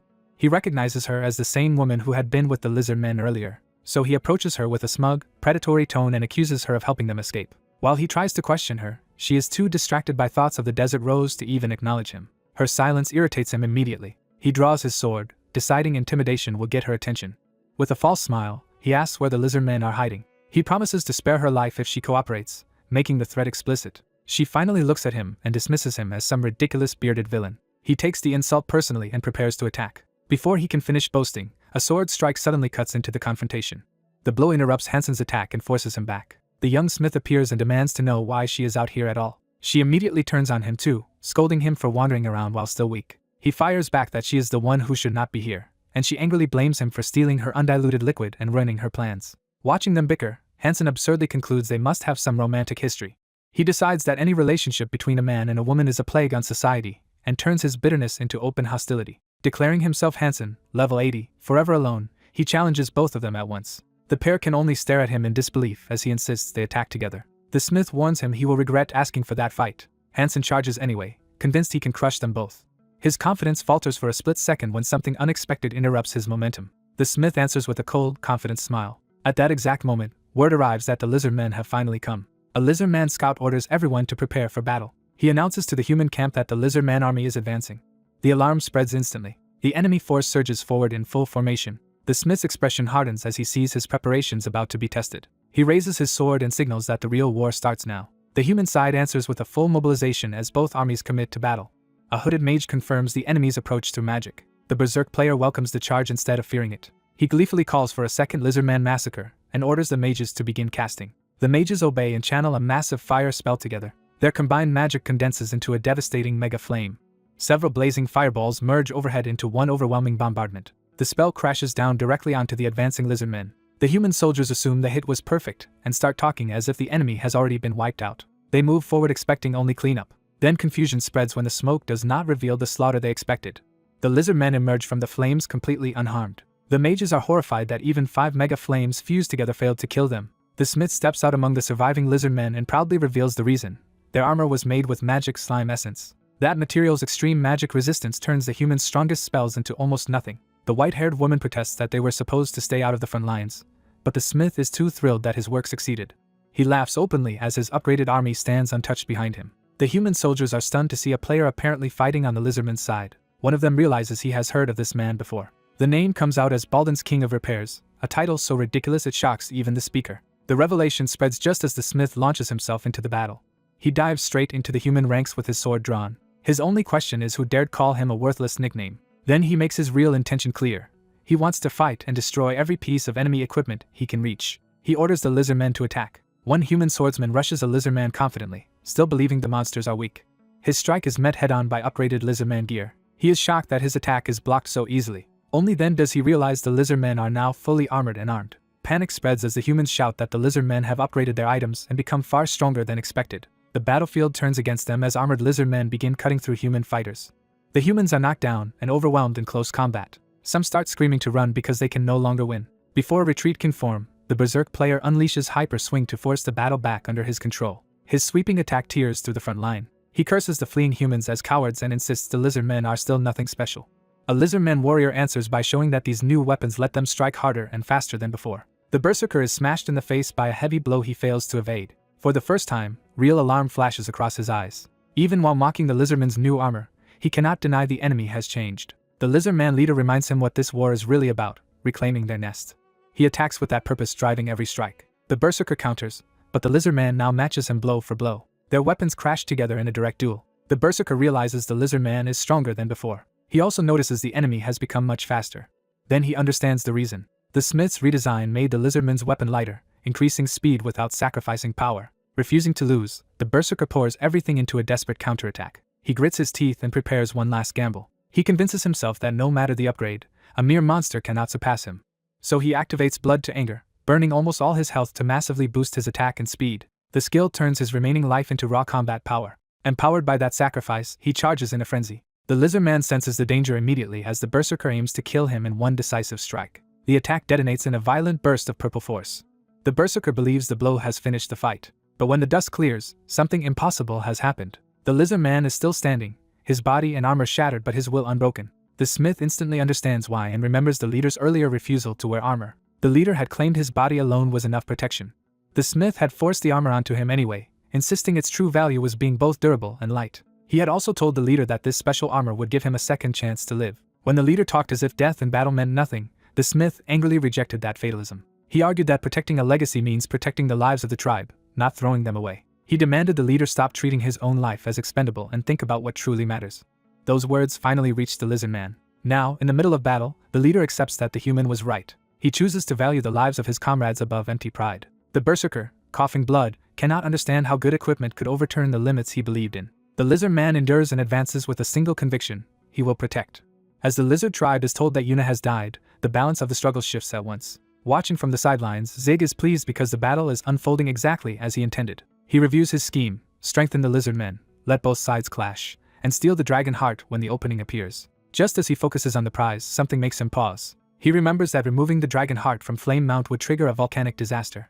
Another thought follows. His dealings with the lizard men had already taught them the value of life. That realization forces him to weigh the tribe, the ritual, and countless lives against his own greed. He admits he had been forgetting what mattered most. With that decision made, he moves. He chooses the quest over the treasure. Instead of stealing the dragon heart, he decides he has to evacuate everyone before the volcano erupts, even if the lizard men feel betrayed. He quickly notices that no one is listening to his warning amid the chaos. Even while running, he still thinks the dragon heart may be within reach if he can seize the moment. That thought is interrupted when a strange force snaps into action around the battlefield. Zig is caught off guard by the sudden attack. Projectiles strike him and send him tumbling in pain. As soldiers rush toward the supposed shaman, Zig realizes this attack does not match the magic he expected. He suspects a player has entered the fight and is controlling the assault from a distance. The incoming shots keep striking armor joints with unnatural precision. From cover, Zig sees the attackers are deliberately crippling movement rather than killing outright. That pattern confuses him, because the accuracy is too high to be simple poor control. He stops overthinking and decides the enemy's motive does not matter if he can expose them. Using the collapsing cavern to his advantage, he acts on a sudden insight. He notices someone hidden nearby, struggling to see through the falling debris. As rocks and dust rain down, Zig charges straight through the danger. He realizes the hidden attacker needs a clear line of sight to aim. The falling rubble has blinded that attacker and disrupted their control. Zig presses forward, now certain he has found the source. He launches himself through the dust toward the concealed enemy. Confident he has cornered them, he closes in. At the last instant, his weapon is caught. Someone intercepts his strike with a bow. The hidden attacker is revealed to be Sia, and she stops him before he can land the blow. Both freeze in shock when they recognize each other. Their confrontation turns into mutual disbelief as they call each other's names. The scene shifts away from the battlefield for a moment. Elsewhere, the white-haired woman idly wonders how the others are doing. The lizard chief reassures her that Zig's crafted equipment should keep everyone safe. She agrees that Zig's skill has exceeded expectations and says she owes both of them thanks. When told gratitude should be shown through deeds, not words, the chief accepts the point with a laugh. But the woman reveals that what she truly wants has still not been obtained. The chief assumes she means his red necklace, yet she immediately refuses to part with it. He explains that the necklace was bestowed on him by the Great Hone, making it too important to casually give away. To him, surrendering it would be unacceptable. The hooded purple lizard man exposes the truth. Without that necklace, the woman would lose her power to brainwash the tribe. He attacks before either of them can react. The necklace is torn free from the chief. The woman is stunned that her control has been broken so suddenly. The purple lizard man reveals he had never been deceived like the others. He turns the accusation back on her and says she is the one being fooled now. He admits that isolating her had been his goal from the very beginning, because she always hid herself among the tribe. When the wounded chief demands to know how he managed it, the answer is the necklace of spirit and soul. Its true function is revealed. It lets the wearer communicate with spirits, but it can also brainwash low-intelligence beings such as the lizard men. The chief rejects that explanation in disbelief. He tries to call for help, only to learn no one will answer. The purple lizard man has already put the tribe to sleep inside the cave. He mocks the chief for sending most of the main force to the nest, because that left this place vulnerable to his real plan. Bleeding and confused, the chief can only ask why this is happening. The purple lizard man is enraged that the chief would even ask. He seizes the chief and demands that he remember the cause of this hatred. His fury centers on a rule the chief once made, a rule that cost him a child and a family. Then he cuts himself off, deciding explanations no longer matter. He resolves to end the tribe's rituals, sacrifices, and endless fighting once and for all. To him, the entire old order must be destroyed. Before he can strike the woman, the chief desperately tries to stop him. The woman also begs him to pause and listen for just a moment. Back in the cavern, Sia and Zig stand in awkward silence after their accidental clash. Zig says he came because of a quest, and Sia admits she is there for the same reason. That shared answer leaves them both momentarily speechless. Zig asks what quest brought her here. Neither wants to explain first, and the tension briefly turns comical. Sia settles it by physically shutting down the argument. She insists she will go first, and Zig reluctantly yields. Sia explains that she is working on the Mycenia Aerial Fortress Reconstruction quest. That quest requires the Wings of the Wind, and an elf chief named Harendel had pointed her toward them. When she asked how to obtain them, she made clear she needed them urgently. Harendel warned that the Wings of the Wind were being kept in the spirit domain. Sia misunderstood the term and eagerly asked where to find that place. The elf corrected her and warned that a human could not even locate the spirit realm easily. When she asked why, he explained that a sacred crab guarded the Wings of the Wind. There was no level limit to protect her from that danger. He further warned that the elemental spirit realm was a place of elementals, and humans could neither understand their language nor safely navigate it. He made her acknowledge that entering such a realm could leave her lost forever. Even so, Sia kept thinking about how to get the Wings of the Wind. Seeing her determination, Harendel admitted there was one other method. He told her of an ancient necklace once given by the elves' ancestors to Lord Hideas. That necklace, the necklace of spirit and soul, could let its wearer hear the words of spirits, and the quest log pointed her toward Flame Mount. Her search eventually brought her to Alton Town on the western edge of the Duchy of Kiev. After searching in vain, she nearly gave up. Days passed with no sign of the necklace anywhere around Flame Mount.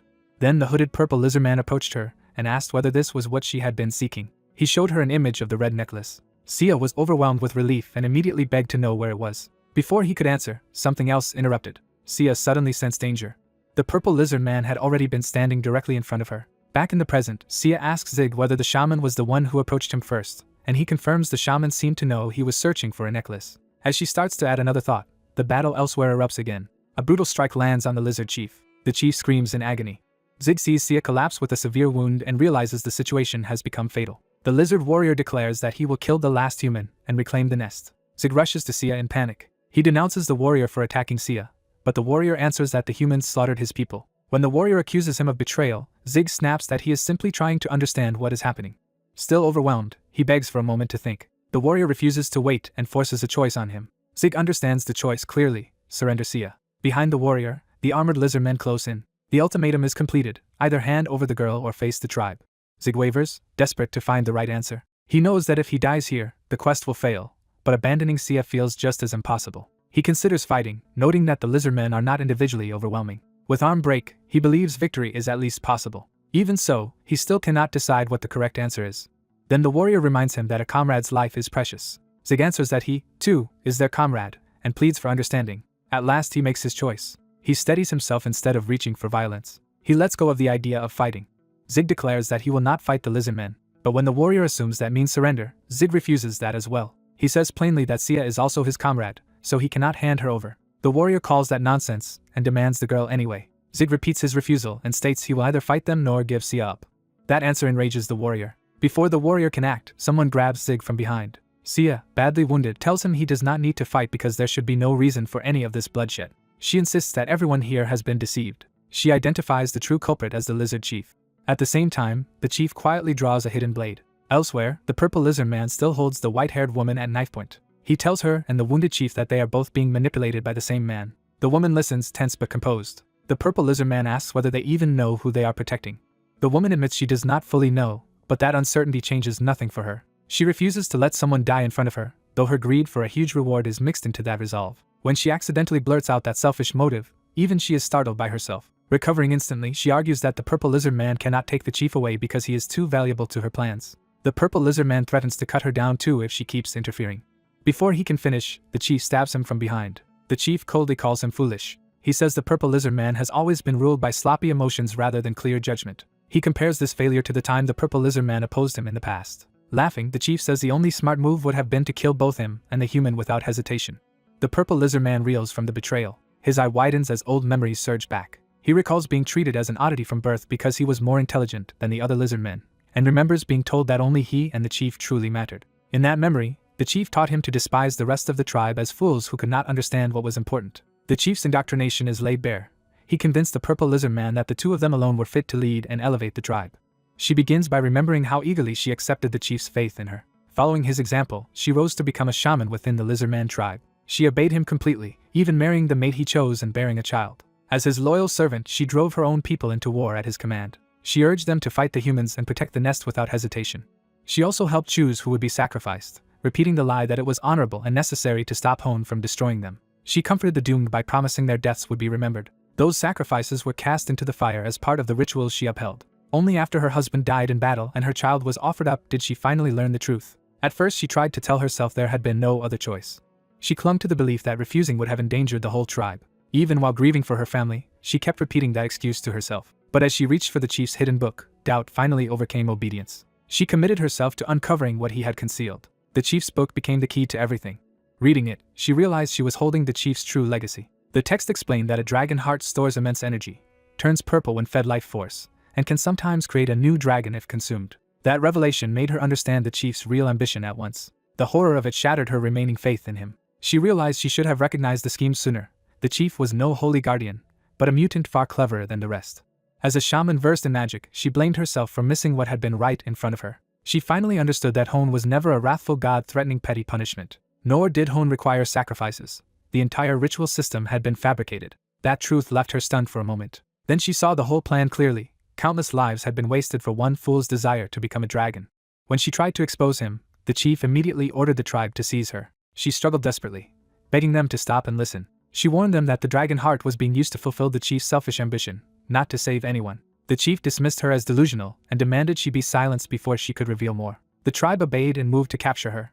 Their conditioning reduced them to repeating the chief's commands to protect the legacy, kill the shaman, and defend the nest. Watching them turn on her, she concluded bitterly that her tribesmen had been made into fools. She judged the entire race hopeless and answered that despair with destruction. From that moment on, revenge became her only purpose. She swore to take revenge on the chief who had ruined her life. But alone and hunted, she knew she could not defeat the whole nest by herself. While fleeing, she discovered a hidden chamber. Inside, she found a vast mound of remains from the tribe's sacrifices. That discovery led her to seek outside help, and she approached humans with a proposal to attack the lizardman nest. To them, she was just a suspicious lizardman making an outrageous request.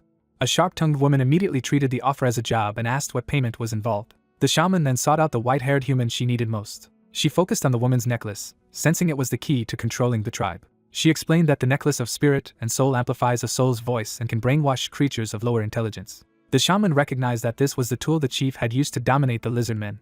She reached for that power, determined to turn it against him. Even after learning the tribe had only been brainwashed, she accepted that many lizardmen would die if the plan went forward. Her hatred had grown so absolute that none of that mattered to her as long as the chief died. She admitted to herself that she had become no different from the monsters she condemned. In pursuing revenge, she had reduced the lizardmen to disposable fools and ignored their lives.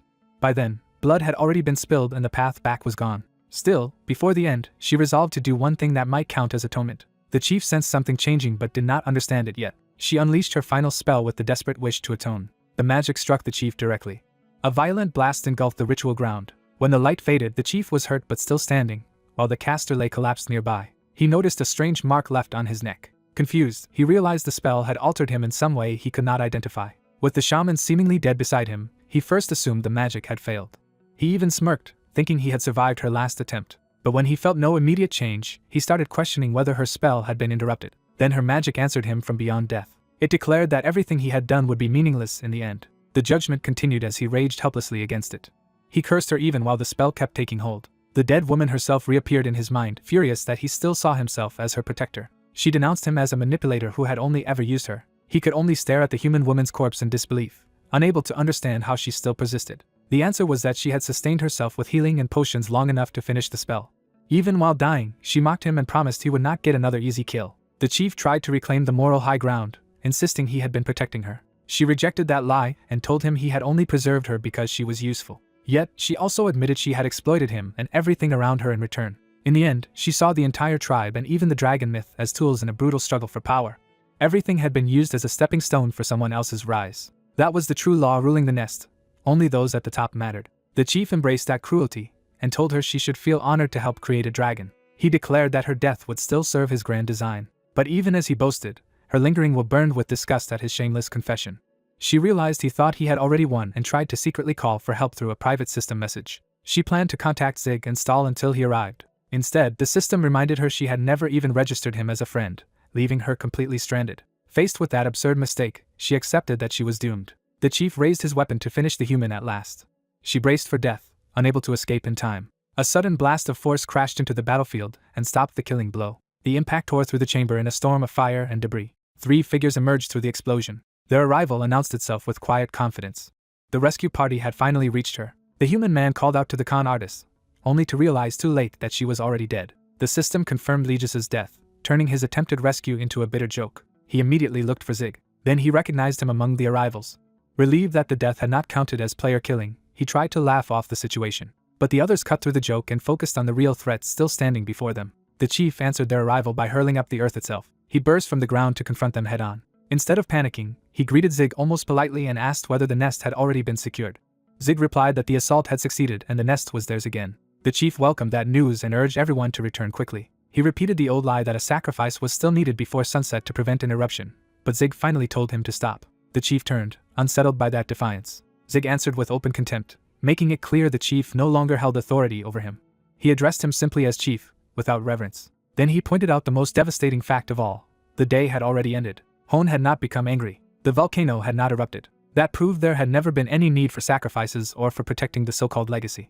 The human archer pressed the point and demanded the chief surrender now that his lies were exposed. The human man exploded in frustration at how much effort had gone into preparing for a disaster built on fraud. The chief only laughed. Then he attacked without warning, trying to break the confrontation by force. The sudden shift left the others baffled by his behavior.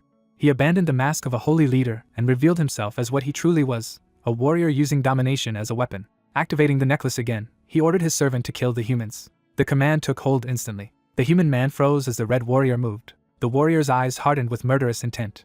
He launched himself at the chief with his axe raised. The blow crashed down before the chief could react. The human man peeked through the chaos in disbelief. He saw that the warrior had struck the chief instead of them. The chief screamed in confusion and demanded to know why his servant had turned on him.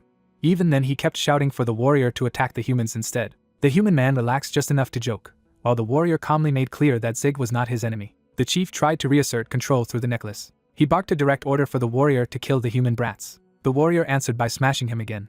The second strike drove the chief into the ground. He lay there stunned and bloodied, unable to understand why the command still failed. The humans checked the warrior in disbelief, but he remained perfectly steady. Remembering the shaman's last act, the human man realized she had left behind a way to resist the chief's control. The chief finally understood that the brainwashing was not failing at random. The answer was not a broken necklace. The mark the shaman placed on his neck was blocking the brainwashing, proving her final magic had succeeded after all. With that truth exposed, the chief found himself at sore point. The human man offered him one last chance to speak before judgment fell. He pressed the chief for any final words. The chief trembled, not in remorse but in calculation. Instead of surrendering, he crushed a stone in his hand and prepared another trick. He suddenly hurled rocks toward the human man to create an opening. The human man blocked the barrage and mocked the attack as a pathetic rock-throwing skill. He kept taunting the chief, inviting him to try something better. Then he realized too late that the attack had been a feint. Using the distraction, the chief fled at full speed, and the human man shouted after him in outrage. The chase carried them toward Flame Mount itself. At the heart of the volcano, the chief reached the sacrificial pit one last time. He cast himself toward the blazing core, choosing the lava over capture and setting up whatever desperate end he still intended.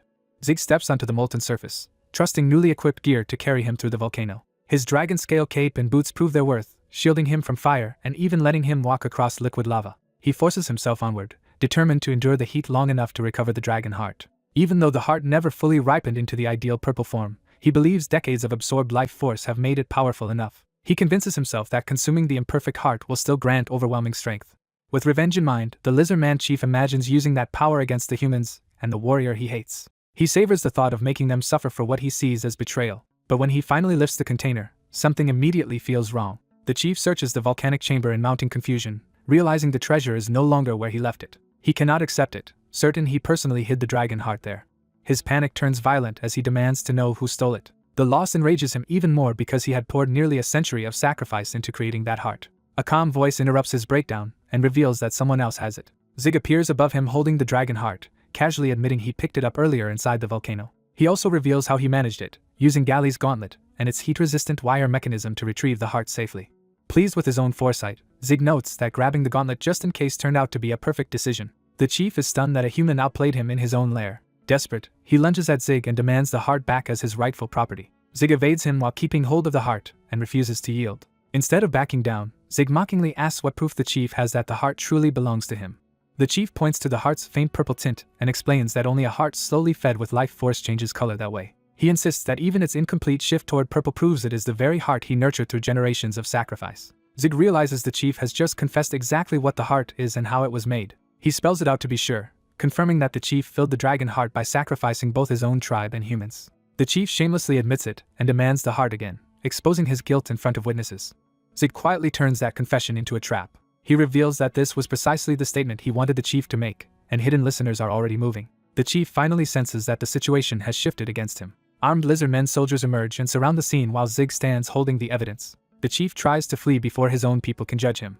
But the soldiers have heard enough and declare that their chief deceived them and built their legacy on lies. As their loyalty collapses, the chief desperately orders them to stop and tries to reassert control. He scrambles to blame everything on Zig, calling it a human fabrication. The soldiers reject that excuse, denouncing the sacrifices and the false legacy, while the chief pleads that he too was somehow tricked. Cornered by his own people, he can only retreat as judgment closes in.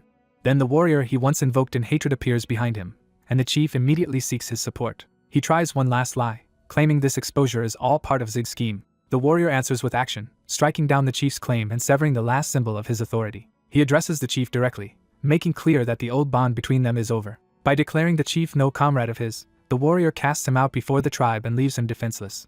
Zig watches the aftermath and wonders if he imagined the heart reacting to the moment. He checks himself, unsure whether anything actually changed. Then he notices the dragon heart has darkened further toward purple, as if the revelation itself fed it. Sia rushes over to check on him, relieved that he seems unharmed. Her concern is cut short when Zig coughs blood and a system warning reveals he has been poisoned by volcanic gas and is losing stamina fast. Sia panics and demands to know what is happening to him. Still joking through the crisis, Zig starts rambling out a ridiculous list of inheritance instructions as if he is about to die. He even points to a falling leaf and melodramatically claims his life will end when it lands. Sia snaps and physically interrupts his theatrics before he can continue. For a moment he still acts as though this is his tragic final scene. She shuts that down with another hit. The warrior steps in, tells Zig to focus, and feeds him a local herb that can cure the volcano's sickness. The herb is identified as a volcano herb, a plant specifically effective against gas poisoning. The warrior forces the medicine into Zig despite the chaos. Zig protests while being stuffed with herbs, but the treatment continues anyway. The cure works immediately, clearing the gas poisoning and restoring him. With the crisis over, the warrior offers Sia a red necklace as a reward. The system confirms that Sia has completed the aerial fortress restoration quest and obtained the necklace of spirit and soul. Sia accepts it with heartfelt gratitude. At the same time, the warrior's own heart begins to fail, signaling that his borrowed life is ending. He faces death calmly, with no regret left in him. Before fading, he declares Sia comrade, which leaves Zig baffled by how quickly former enemies have become allies. More lizardmen gather around, waiting for what comes next now that the truth is out. They present Zig with something they made themselves. Zig examines the crude object and can barely believe they are calling it a weapon. The lizardmen explain that they were inspired by watching him forge and tried to imitate him. He laughs at first, mistaking their creation for a lump of coal. The lizardmen defend their effort with earnest pride, insisting they truly did their best. Seeing their sincerity, Zig relents and jokingly declares it a dangerous weapon after all, which delights them. They also hand over Galley's training journal, another valuable gift from their side. Zig accepts the presents, amused and touched, even while wondering how these once hostile lizardmen became endearing. The lizardmen thank him with complete sincerity for what he has done for them. Later, their new leader visits a grave marker in the volcanic homeland, honoring the dead chief's passing. He kneels in silence, reflecting on the cost of the tribe's old path. Another lizardman calls for him, pulling him back to the living responsibilities ahead. The tribe reports that everyone is prepared, and the leader decides it is time to move on. He accepts the moment, and rises to lead them. The lizardmen abandon the old nest and begin their departure as a people starting over. Meanwhile, Zig and Sia travel away across the desert by balloon. As departure time nears, Zig wonders where Legis is and half jokes about leaving her behind. A sudden realization hits him before he can finish the thought. Legis comes charging in at the last second, dragging an overloaded cart, and demanding they wait for her. Zig stares in disbelief at whatever enormous burden she has decided to bring. When she reaches them, he asks what exactly she is hauling. Legis proudly explains that she found a desert rose vein near the revive point the day before. She is thrilled by the unexpected windfall and already thinking about how much each piece will sell for. The scale of her greed leaves her briefly stunned even by her own luck. As the balloon lifts, she screams after it in panic, refusing to be left behind with her treasure. Zig bluntly tells her there is no room for the cargo and that she must either store it or walk. Legis protests that her inventory is full and begs for help as she is left dangling below the rising balloon. Rather than help, Zig stomps on her hand and forces her to let go. She lands inside the basket furious and shaken. Sia and even the lizardmen condemn Zig for going too far, while Legis rages and wishes death on him. The lizardmen insist he apologize, but Sia instead introduces herself politely to Legis, trying to calm the situation. Legis immediately warms to her, introducing herself in return and deciding that any friend of Zig is also her friend. Sia happily accepts the friendship, and Zig can only watch as the two women get along instantly. He is left speechless by how quickly he has been sidelined. Then something below catches all three of their attention. One of the lizardmen has leapt up and grabbed the balloon's line. Zig looks down in surprise as the unexpected farewell continues. Below them, the tribe stands assembled in full formation with weapons raised. The balloon climbs higher while the lizardmen salute from the desert floor. They call out Zig's name as one. Zig, Sia, and even Legis answer with gratitude from above. The farewell becomes mutual, with promises that they will meet again. Back in the snowy North Arc rampart, the group arrives at the city gate. Zig suggests this is where they part for now and reminds Sia about preparing for the upcoming Mycenia quest. Legis immediately tries to stay attached by telling Sia to contact her, only for Zig to cut in. She openly admits she plans to keep following them after selling her desert roses, which horrifies Zig. Their argument escalates as Zig claims all the credit for the volcano quest and Legis fires back that he mostly just died repeatedly. Sia cheerfully misreads the bickering as a sign that they get along well. Both of them instantly deny that with perfect unity, leaving Sia awkwardly backing off. Later, Zig walks alone through North Arc, still carrying the dragon heart and thinking about what to do with it. A familiar voice stops him before he can decide. He turns to find an old man who already knows exactly what he is holding. Zig briefly considers selling the dragon heart for a fortune, but the thought of his unfinished goals pulls him back. He rejects the easy money because he still needs to complete his quest and obtain the dwarves' sacred technique. With renewed determination, he raises the dragon heart and vows to claim that knowledge. He charges ahead toward his next objective, only to be interrupted by the mysterious elder. The dragon heart pulses in his hand as the old man studies him. The elder quietly acknowledges Zig's answer and interest. He says that choice may suit Zig, hinting that he has been testing him. Rather than oppose him, the elder decides to respect Zig's resolve. As townspeople mock the old man for talking to himself, it becomes clear no one else can perceive the exchange. The elder remains alone in public, still speaking as if to an unseen partner. The moment shifts away from the crowd and back to Zig's path. Zig returns to the dwarf Galley, who is impressed that he truly managed to bring back the dragon heart. As promised, Galley hands over a scroll containing the sacred technique of the dwarves. Zig is overjoyed to finally receive the reward he has been chasing. He eagerly opens the scroll, expecting a legendary forging secret. His excitement falters almost immediately. Instead of a sacred smithing method, the scroll turns out to be Galley's personal plea for asylum and employment in another country. Galley casually admits he gave Zig the wrong scroll and replaces it with the real one. Zig explodes at the near betrayal, but Galley shrugs it off as a precaution in case things went badly. Galley reminds him that he never expected Zig's personality to improve overnight, and claims he already compensated him enough. At last, the real technique is revealed to be a recipe for ultra-heat coal. Zig realizes the dwarves' sacred secret is not a weapon art at all, but a superior fuel for forging. Galley explains that the true gap between human and dwarven armor comes from the metal itself, not just craftsmanship. The difference lies in the composition of dwarven steel and the methods used to refine it. He reveals that dwarven iron is vastly lighter and harder than ordinary iron, and that smelting it requires extraordinary heat. That missing key is ultra-heat coal, capable of producing temperatures beyond 2,000 degrees. Galley explains that this recipe was guarded by dwarves for centuries, but he believes the time has come to share it. He decides to abandon the old secrecy and open dwarven technology to the wider world. By entrusting the method to Zig, he urges him to become the first human master craftsman of ultra-heat coal and spread those skills globally. When the speech ends, Galley is suddenly gone, leaving Zig wondering where he disappeared to.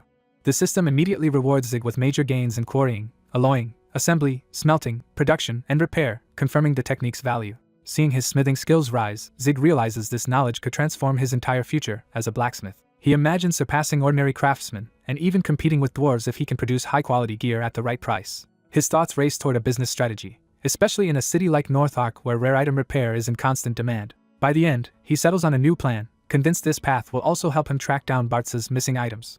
A guild executive finally catches up with Mr. Zig in North Ark and tries to get his attention. Zig admits he was ignoring him, and their meeting immediately turns into a petty argument. The executive presents the iron ore Zig ordered and has been waiting to deliver. He vents his frustration over Zig vanishing, dodging messages, and leaving work piled up while he waited. Zig brushes it off as being busy, but the executive insists this is simply breaking promises and basic etiquette. To calm him down, Zig promises he will stay in North Ark until preparations for the Mycenia quest are finished. He then reveals his real plan. He intends to establish a forge in North Ark. The announcement is so absurd that the executive is left stunned. His disbelief spills out in a full shout of shock. He argues that a player opening a forge in North Ark is impossible, especially when Zig even bought half the ore on credit. Zig remains confident and says he is only moving ahead because he knows it will work. He boasts that everything will follow his plan unless some natural disaster interferes. That careless joke instantly feels ominous. Before he can finish laughing it off, something massive appears overhead. A mechanical dragon crashes into North Ark like the disaster he had just joked about. The executive bitterly notes the absurd coincidence of being crushed by a dragon in the same place twice. The chaos claims another victim, and the game announces Dylan's death. Zig realizes this catastrophe traces back to Galley and curses him. He remembers being promised success, and now sees the whole forge scheme as another scam by that dwarf. A sudden realization hits him as the dragon continues moving. The mechanical dragon prowls through the ruined square while townspeople scatter in panic. Zig briefly hopes the beast did not notice him. The dragon lowers its head directly in front of him anyway. Its eyes flare as it locks onto him. Zig can only wonder if it really did hear him. At the same time, another player named Sion Sedong Hanso he's too wanders and looking for entertainment. Zig bolts past him, still trying to escape the disaster he accidentally attracted. The dragon's attention shifts when that player carelessly lifts the newcomer's skirt. The beast kills the offending player instantly, and Zig points out the death to draw attention away from himself. Nearby adventurers mistake the situation for a divine chance at dragon loot and rush to attack. They convince themselves that if this is a real dragon, the rewards will be worth the risk. A barrage of attacks slams into the mechanical dragon. Zig dares to hope the crowd might actually solve his problem for him. He watches the smoke and wonders whether the dragon is dead. Instead, a far larger silhouette rises through the dust. The dragon emerges completely unharmed, shattering that hope. Its eyes blaze brighter as it prepares to retaliate. Zig realizes too late that the next target is still him. The dragon lunges, and he flees screaming. Its charge tears through the battlefield and sends everyone flying aside. While running for his life, Zig cannot understand why the monster is fixated only on him. He finally admits he is in serious trouble. His escape route ends at the North Arc rampart, trapping him in a dead end. With the dragon looming behind him, he concludes he is finished. He considers breaking through the wall with his mining skill, but knows his rank is far too low to damage the fortress. As panic peaks, he catches himself hesitating and starts questioning his own fear. He rejects the idea that he should be running from a dragon at all. Instead, he decides the dragon should be the one afraid of him. He grips his pickaxe and commits to fighting back. Calling himself a former dragon slayer, he charges the mechanical dragon head-on. He throws everything he has into a reckless attack. The strike lands with a dramatic burst, but the damage is almost non-existent, proving how hopeless the matchup really is. Even while cursing Galley for building such a durable monster, Zig keeps swinging. He is forced to admit the dragon is far sturdier than he expected. He regrets not trying the wall instead, even as he keeps moving. Then the dragon suddenly starts crying instead of attacking. It collapses into a sobbing, childlike form, leaving Zig staring in disbelief. The once terrifying machine now wails like a hurt baby. Zig can only ask what on earth is happening. A mysterious white-haired man appears and explains that the newborn cannot control itself because it was given too much strength and too powerful a body. Zig is startled by the stranger's sudden appearance and demands to know who he is. But the man ignores the question and focuses on the crying dragon instead. He raises a vast spell as if soothing a frightened child. The game identifies him as Andurus, an ancient dragon and ruler of the northeastern mountains of North Arc. Zig is stunned to realize he is standing before the real Andurus. Andurus unleashes overwhelming magic to subdue the situation. The blast floods the area with power and forces Zig to shield himself. Elsewhere, unseen observers watching the story are shocked by this impossible turn. They protest that the scenario was never supposed to unfold like this. One explains that Andurus should have become enraged by the mecha dragon and destroyed North Arc, not intervene peacefully. Another suspects the abnormal purple dragon heart changed everything. They conclude that because a real dragon was born from that heart, Andurus responded with pity instead of anger. The furious executive can only watch another carefully planned event collapse. He blames the same troublesome player once again for ruining everything. A calmer observer agrees, but finds the unpredictability more exciting than frustrating. He becomes curious about how Arpedia Online's story will diverge from here. Back in North Arc, the smoke clears as Andurus approaches the exhausted Zig. His quiet footsteps make the moment feel even more ominous. Andurus lifts the tiny dragon and orders Zig to take responsibility. Zig is too stunned to respond at first. Andurus bluntly declares that the newborn is Zig's baby. Zig can only stare in total confusion. The tiny dragon happily chirps, as if confirming the claim. Zig repeats the idea in disbelief, while Andurus insists he should already understand. Zig explodes, arguing that none of this makes sense because they are different species. Andurus dismisses that objection and begins explaining how dragons are born. He says ordinary dragons take a long time to form from the life force and mana poured into a dragon heart. Since only a dragon can usually provide that much life force, the dragon who does so naturally becomes the mother. Zig starts to realize where this logic is heading. Andurus confirms that Zig was present at the exact moment the child was born. He points to that birth itself as the decisive fact. By his reasoning, that makes the child Zig's responsibility. Zig refuses to accept this and argues that mere presence at birth cannot make him a parent. He insists the creature is too dangerous to become his problem, and calls it a ticking time bomb. Andurus responds by gathering magic again. He asks whether Zig is truly refusing, while threatening him with a deadly spell. Faced with instant annihilation, Zig hurriedly agrees to take responsibility after all. Satisfied, Andurus says he is glad to have found such a responsible human, and leaves the child to him. Zig clings to the baby while internally swearing revenge on Galley for ruining his life. Soon after, armed townspeople arrive still searching for the dragon and demanding it show itself. Zig realizes the crowd is now the next problem, and Andurus notices the people as well. When Zig looks for Andurus' help, the ancient dragon has already vanished. The scene shifts to a nearby tent where Zig hurriedly improvises a plan. He finishes writing a letter to dump the problem back onto Galley. In the note, he leaves the tiny mecha dragon for Galley, says it is only fair for its creator to take responsibility, and wishes never to meet him again. He settles the baby into a box as a temporary home, though the creature's innocence makes him waver. Even so, he reminds himself that people are hunting the mecha dragon and that taking it along will only bring trouble. He insists he wants no part in any more complications and tries to walk away cleanly. But the moment he says it aloud, he realizes he sounds exactly like the villain he claims not to be. Before he can decide, the search party closes in on the tent. They identify him as Zig, Galley's successor and accomplice. Then they arrest him for terrorism and attempting to overthrow North Arc. The crowd rushes to seize him while he protests that they have the wrong man. His denial changes nothing as the misunderstanding spirals out of control. Elsewhere in the ruined city, another player in red is still searching through the aftermath. She fumes that Zig keeps ignoring her messages and decides she must find him quickly before resentment kills her. She suddenly spots him and dashes after him at full speed. Calling his name confirms she has found the right target. She demands to know where he is going as she chases him down. She quickly realizes he is slipping away again. To break through the crowd, she resorts to a bizarre distraction that leaves everyone stunned. The searchers lose track of Zig for a moment, buying him time. Hidden nearby, Zig watches the mob run off in the wrong direction. He breathes out in relief and hopes they are finally gone. The woman pops out of the bushes beside him and nearly gives him a heart attack. He demands to know when she got there, while she only laughs at his reaction. The baby dragon suddenly appears too, proving it has followed him anyway. Its cheerful chirping suggests it never intended to leave him in the first place. The woman instantly falls for the tiny dragon and smothers it with affection. She names the baby Popo on the spot and reveals she is also looking for Zig. Zig privately resigns himself to being stuck with these new parasites. He decides there is no point resisting, since both of them will follow him regardless. So he grudgingly tells the stalker and the lizard to keep up, because they need to move before the dwarves return. She corrects him that her name is Legis, and proudly insists the baby's name is Popo. As they travel together, she asks where they are headed now that North Ark is no longer workable. Zig says his original plan was to open a blacksmith shop in North Ark, but now he intends to move to the Aberran Kingdom instead. He chooses the neutral zone market of Nambaran as the place to start over. There, he immediately runs into a customer furious over a 1,200 gold repair fee. The blacksmith coldly replies that 1,200 is the cheapest rate in the area and tells the complainer to leave if he dislikes it.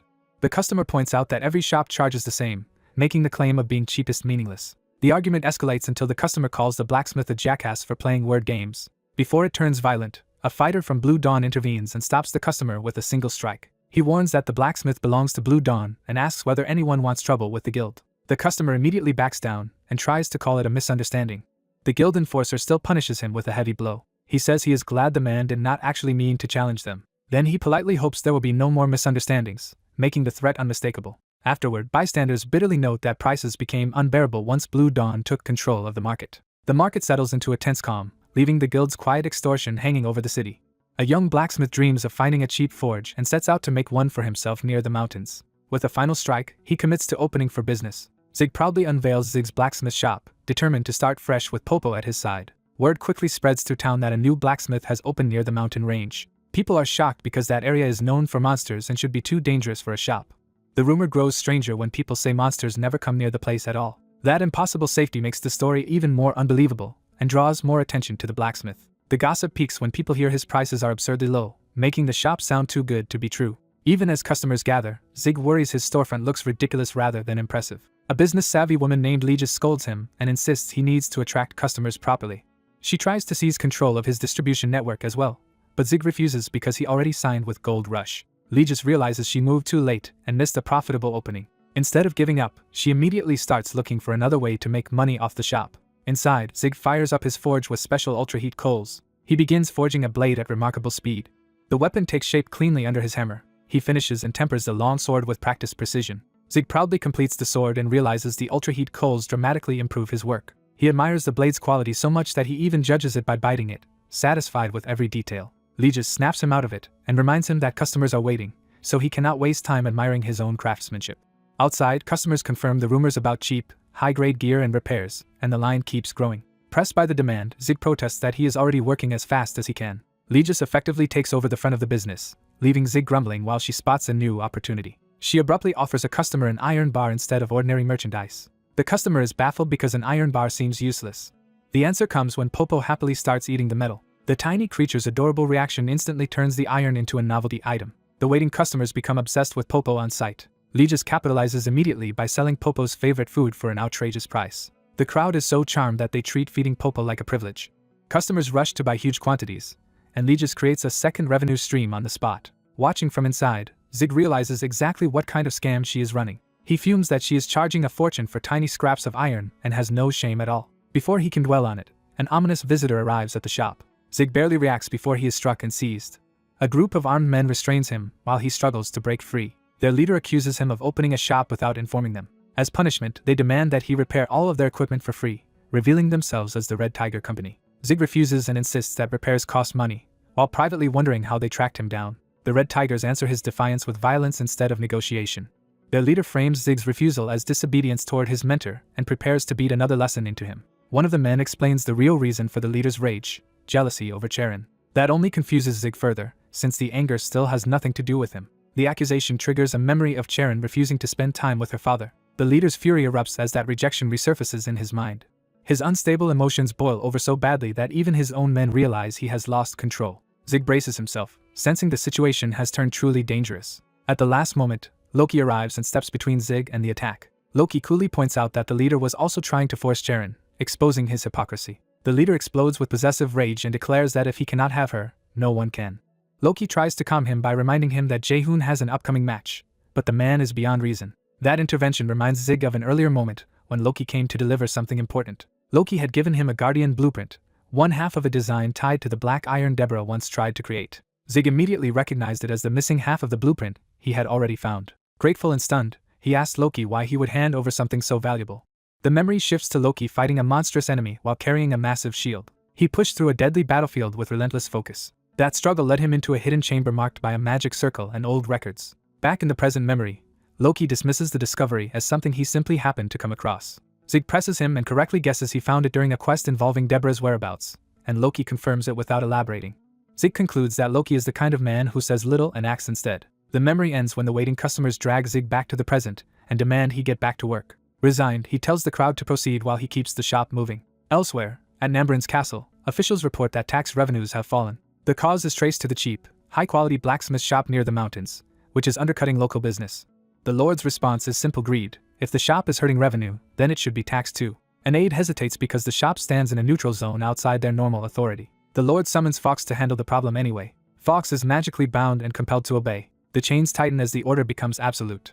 The Lord of Nambarin, Kage, a powerful magic swordsman, demands answers and control. Back at the shop, Zig hangs up a closed sign after exhausting himself with non-stop work. He finally believes the rush is over and is relieved to stop for a moment. The Red Tiger leader immediately rejects that idea and insists Zig still owes them repairs. When Zig protests that he is worn out, the man coldly says he can see that. He proves his lack of sympathy by stomping on Zig's leg. Then he drags Zig around and calls the abuse training rather than cruelty. Inside the shop, Loki and Legis notice Popo noisily devouring more metal. Popo lets out a ridiculous burp after overeating. Loki, usually expressionless, quietly admits the creature is cute. Legis catches him in that vulnerable moment and shrieks with delight. She lunges in and smothers Popo possessively, demanding to know what Loki thinks he is doing. Loki calmly warns her not to touch Popo without permission because Popo disliked being grabbed. Seeing blood on his hand, Loki realizes Popo's bite really can injure people. Instead of getting angry, he asks for all the remaining iron bars and offers payment. Outside, the Red Tiger leader keeps bullying Zig while his men laugh along. The others treat the abuse like entertainment. Their laughter stops when someone new approaches. A stranger greets them with unsettling confidence. The Red Tigers are thrown off by the interruption. The newcomer introduces himself as Fox, the official in charge of Nambarin's finances. At his arrival, the Red Tigers instinctively back away. One of them rushes to Loki, alarmed by the blood covering him and asking what happened. Loki remains calm despite the gore on his face. He simply says he is satisfied, as if something important has been confirmed. When someone calls Popo a lizard, Loki sharply corrects them and insists Popo is a child named Popo. He then launches into an intense explanation of Popo's species, habits, and irresistible charm, leaving everyone bewildered. The Red Tiger leader awkwardly explains that Loki has a weakness for cute things. Fox seizes the moment and loudly demands everyone's attention. He formally announces that he has come to collect taxes from the blacksmith who opened without permission in Nambarin territory. He orders the blacksmith to come out and submit to the Lord's command. Zig immediately dismisses the claim as nonsense. He argues that the shop stands in a neutral zone, not in Nambarin territory. He tells Fox to check the official rules before making up laws. Fox counters by invoking a special Nambarin law that supposedly makes the area an indirect territory under their control. He insists that any blacksmith doing business there must pay taxes, though Zig can barely believe the absurdity. Fox escalates the threat by declaring that refusal will have consequences. He raises the Blue Dawn Guild's banner and warns that non-payment will make Zig an enemy of the guild. That name catches Zig off guard. The surrounding men react with alarm because Blue Dawn is no ordinary group. It is explained that Blue Dawn is a satellite guild backed by the top-ranked Iron Cross Guild. With that prestige and capital behind them, they have been aggressively expanding their territory. Their wealth and manpower make them powerful enough to dominate through force and influence. Worse, their violent reputation makes them a guild most people avoid provoking. Zig realizes the local lord has effectively been replaced by Blue Dawn's authority. He understands that openly opposing such a guild could create serious trouble for his own side. Even so, he decides to hear the price before choosing his response. Fox names a ruinous list of fees, taxes, protection payments, and forced equipment supply demands that amount to extortion. Zig answers by smashing the ground in outrage and calling the demand insane. He judges the scheme so greedy that it goes beyond ordinary theft. His anger hardens into open contempt for the people trying to bleed him dry. Fox drops the pretense of civility and asks whether Zig truly intends to fight Blue Dawn's mad dog. Zig says yes without hesitation and would rather close his shop than hand over that money. Fox promises to make him regret that decision. Yet when the fight begins, Fox is quickly beaten down and stripped of his confidence. Humiliated, he accuses the others of ganging up on him even though no one had actually joined in. He panics because returning empty-handed will bring Kage's wrath down on him. Desperate, he searches for some way to salvage the mission. At that moment, the Red Tiger leader notices Zig has grown stronger, apparently thanks to the dojo's training. Legis gets clipped in the chaos and screams in protest. Fox suddenly grabs Popo and uses the creature as leverage, again calling it a lizard. He threatens that if the taxes are not paid peacefully, Popo will suffer for it. That threat shocks everyone into silence. Fox goes further and declares he will kill Popo if necessary. Loki moves before anyone else can react and crushes Fox with a single brutal strike. The system immediately records that Fox has died. A second notice brands Loki a murderer, and his fury spills out in a vicious stream of threats. Zig is almost impressed by how ferociously Loki can curse, until another notice reveals the political cost. Blue Dawn can now demand a guild battle against Red Tiger. The scene shifts back to the castle after the failed mission. Kage coldly asks for an explanation. Fox returns empty-handed and faces his lord's displeasure. He defends himself by claiming he had no choice against multiple opponents, and emphasizes that a Red Tiger member killed him. Kage focuses immediately on that detail. Fox confirms that Red Tiger appeared to be protecting the blacksmith shop and acting friendly with it. That connection intrigues Kage rather than calming him. He dismisses Fox, already thinking ahead. Once alone, he begins to reconsider the situation. Kage decides the blacksmith and Red Tiger's involvement have made the matter far more interesting. Elsewhere, a new fighter in blue is struck as another confrontation begins. The clash escalates immediately, signaling that the fallout from the blacksmith's defiance is only just beginning. Yuhan opens the spar by trapping his opponent's leg before the man can settle in. He twists the hold hard enough to force the older fighter off balance. Using that opening, Yuhan slams him down decisively. The man takes the hit, scratches his head, and admits Yuhan is better than expected. Instead of getting angry, he praises Yuhan's talent and immediately tries to recruit him into bootcamp training. Yuhan is baffled by the suggestion and rejects it outright. The instructor cheerfully pretends that refusal means Yuhan just needs more time, then changes the subject when Yuhan asks where everyone went. He explains that the others went to the capsule cafe out front to make IDs, which only confuses Yuhan more. When Yuhan hears it is for a guild battle gathering next week, he starts to realize something serious is happening. That revelation hits him hard, and he demands to know what exactly is going on. The story shifts to the political side of the conflict as the coming guild battle becomes the topic of a high-level meeting. Iron Cross executive Moon Yantek angrily reminds Blue Dawn that they still have not repaid the money borrowed for the last territory war, so asking for help again is outrageous. Blue Dawn insists there is a strategic reason this time. Their opponent is Red Tiger. Even their listeners are surprised Red Tiger agreed, until Blue Dawn explains one of Red Tiger's members piked their subordinate first, making a guild battle unavoidable under the rules. Blue Dawn adds that Red Tiger even accepted a destruction match, raising the stakes to total ruin. They appealed directly to Iron Cross Guild Master Behemoth, reminding him of their shared grudge. Blue Dawn recalls how every attempt to seize the Central Territory was blocked by the Central Guild Alliance. Because Red Tiger is one of that alliance's key forces, Blue Dawn argues that crushing them would make taking the Central Territory far easier. Behemoth considers the proposal in silence. He finally agrees to hear them out and take the gamble. Behemoth offers a deal. If Blue Dawn destroys Red Tiger, he will erase all of Blue Dawn's debts and fund the guild battle. The offer sounds generous at first, and Blue Dawn eagerly leans in. Behemoth immediately makes the real power dynamic clear by warning that failure will bring consequences. That threat wipes the confidence off Blue Dawn's face. Elsewhere, the scene moves to Tishal Plain. At the Wanderer's Tavern, another thread of the story begins to connect to the battle. A flamboyant merchant named Dylan arrives late to meet Zig and apologizes for keeping him waiting. He explains that business took longer than expected, sounding casual despite the delay. Zig brushes it off and pushes him to get to the information he asked for. Dylan starts rambling about trade routes and political changes in the Duchy of Kiev, testing Zig's patience. He hints that a major incident began in the far west, but Zig snaps and demands the specific information he came for. Dylan teases him for being impatient while still enjoying how desperate Zig is. At last, he hands over the document Zig wanted. When Dylan asks why he needs information on Blue Dawn, Zig answers that a guild battle is coming. Dylan is startled that Zig is tied to a guild battle at all. He immediately suspects Zig secretly joined the guild without telling them. That accusation makes Zig freeze for a moment. Dylan presses the contradiction, asking how someone outside a guild could be participating in a guild battle. Before Zig can answer, Dylan launches into one of his smug lectures, clearly enjoying the upper hand. He starts describing the two things he hates most, but Zig's attention drifts away from the words. Dylan notices Zig has gone silent and checks on him. Reading the document, Zig becomes furious as he recognizes the man behind Blue Dawn's side of the conflict. His anger triggers a flash of a brutal past beating. The memory sharpens into the image of a thug humiliating him at close range. Another memory reveals the face of the man he never expected to see involved again. The document confirms it is Kage, a magic swordsman ranked 78th and affiliated with Blue Dawn as the guild master of Nambaran. Back in the present, Yuhan is still reeling from the idea of a destruction match and demands to know who Blue Dawn is fighting and why. The instructor casually explains that Loki killed a man from the other side, which forced the guild battle under PK rules. Yuhan immediately asks why they agreed to a destruction match when they could choose a safer format, warning that Blue Dawn is backed by Iron Cross and should be impossible to beat. The instructor insists they researched everything and believes Blue Dawn will be weak because its debt means Iron Cross cannot support them much. Yuhan rejects that optimism, sensing the situation is far more dangerous than they think. The instructor then casually asks Yuhan to come along too, as if his participation is obvious. Yuhan reacts in shock at being dragged into this. The instructor reveals he already put Yuhan's name on Red Tiger's mercenary list because he assumed a dojo member would help. Yuhan explodes at the idea that his consent was never needed. Meanwhile, Zig finishes explaining to Dylan how he got tied to the coming battle. Dylan sums it up as Red Tiger vs Blue Dawn and immediately recognizes how ugly the matchup is. He explains that even if Blue Dawn owes Iron Cross money, a destruction match changes everything because Iron Cross would never miss a chance to wipe out Red Tiger completely. Hearing that, Zig grips the document in anger and tension. Dylan notices Zig's reaction and realizes he has found the pressure point.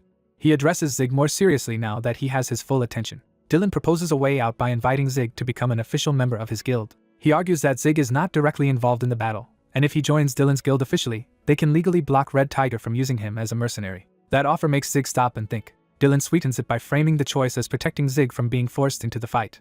Zig remains silent, weighing the trap hidden inside the kindness. Instead of answering the offer, he asks about Kage. Dylan confirms Kage will definitely be in the guild battle because he is Blue Dawn's guild master. That confirmation hardens Zig's expression. At the dojo, Yuhan's daughter arrives looking for her father. She only meant to return his forgotten lunch, but finds the place empty. Following the trail, she notices the capsule cafe nearby. Inside, Red Tiger's side is already fired up, celebrating that the day of the destruction match has finally come. Their leader tries to rally everyone by insisting there is no way they can lose if they just fight as usual and come back alive. The crowd answers his call with loud unity and pride in being Red Tiger. Their confidence spills out into the rented capsule cafe where the team has gathered. At the front desk, Moon Yangtaek arrives with another man and asks to rent a capsule for 2 hours. The clerk turns him away because Red Tiger has rented the entire cafe for the day. The battlefield itself is set in Belfast Square of the Aberran Kingdom. Spectators begin gathering, already treating the match as a public spectacle. The crowd keeps growing as word spreads that a destruction match is about to happen. The arena systems power up for the broadcast. A streamer named Nam Guanhyuk enthusiastically introduces himself as the official broadcaster for the guild battle. He hypes the event as a clash between two major guild divisions, Red Tiger and Blue Dawn. Red Tiger enters first in force, with over 100 members and mercenaries showing up under their banner.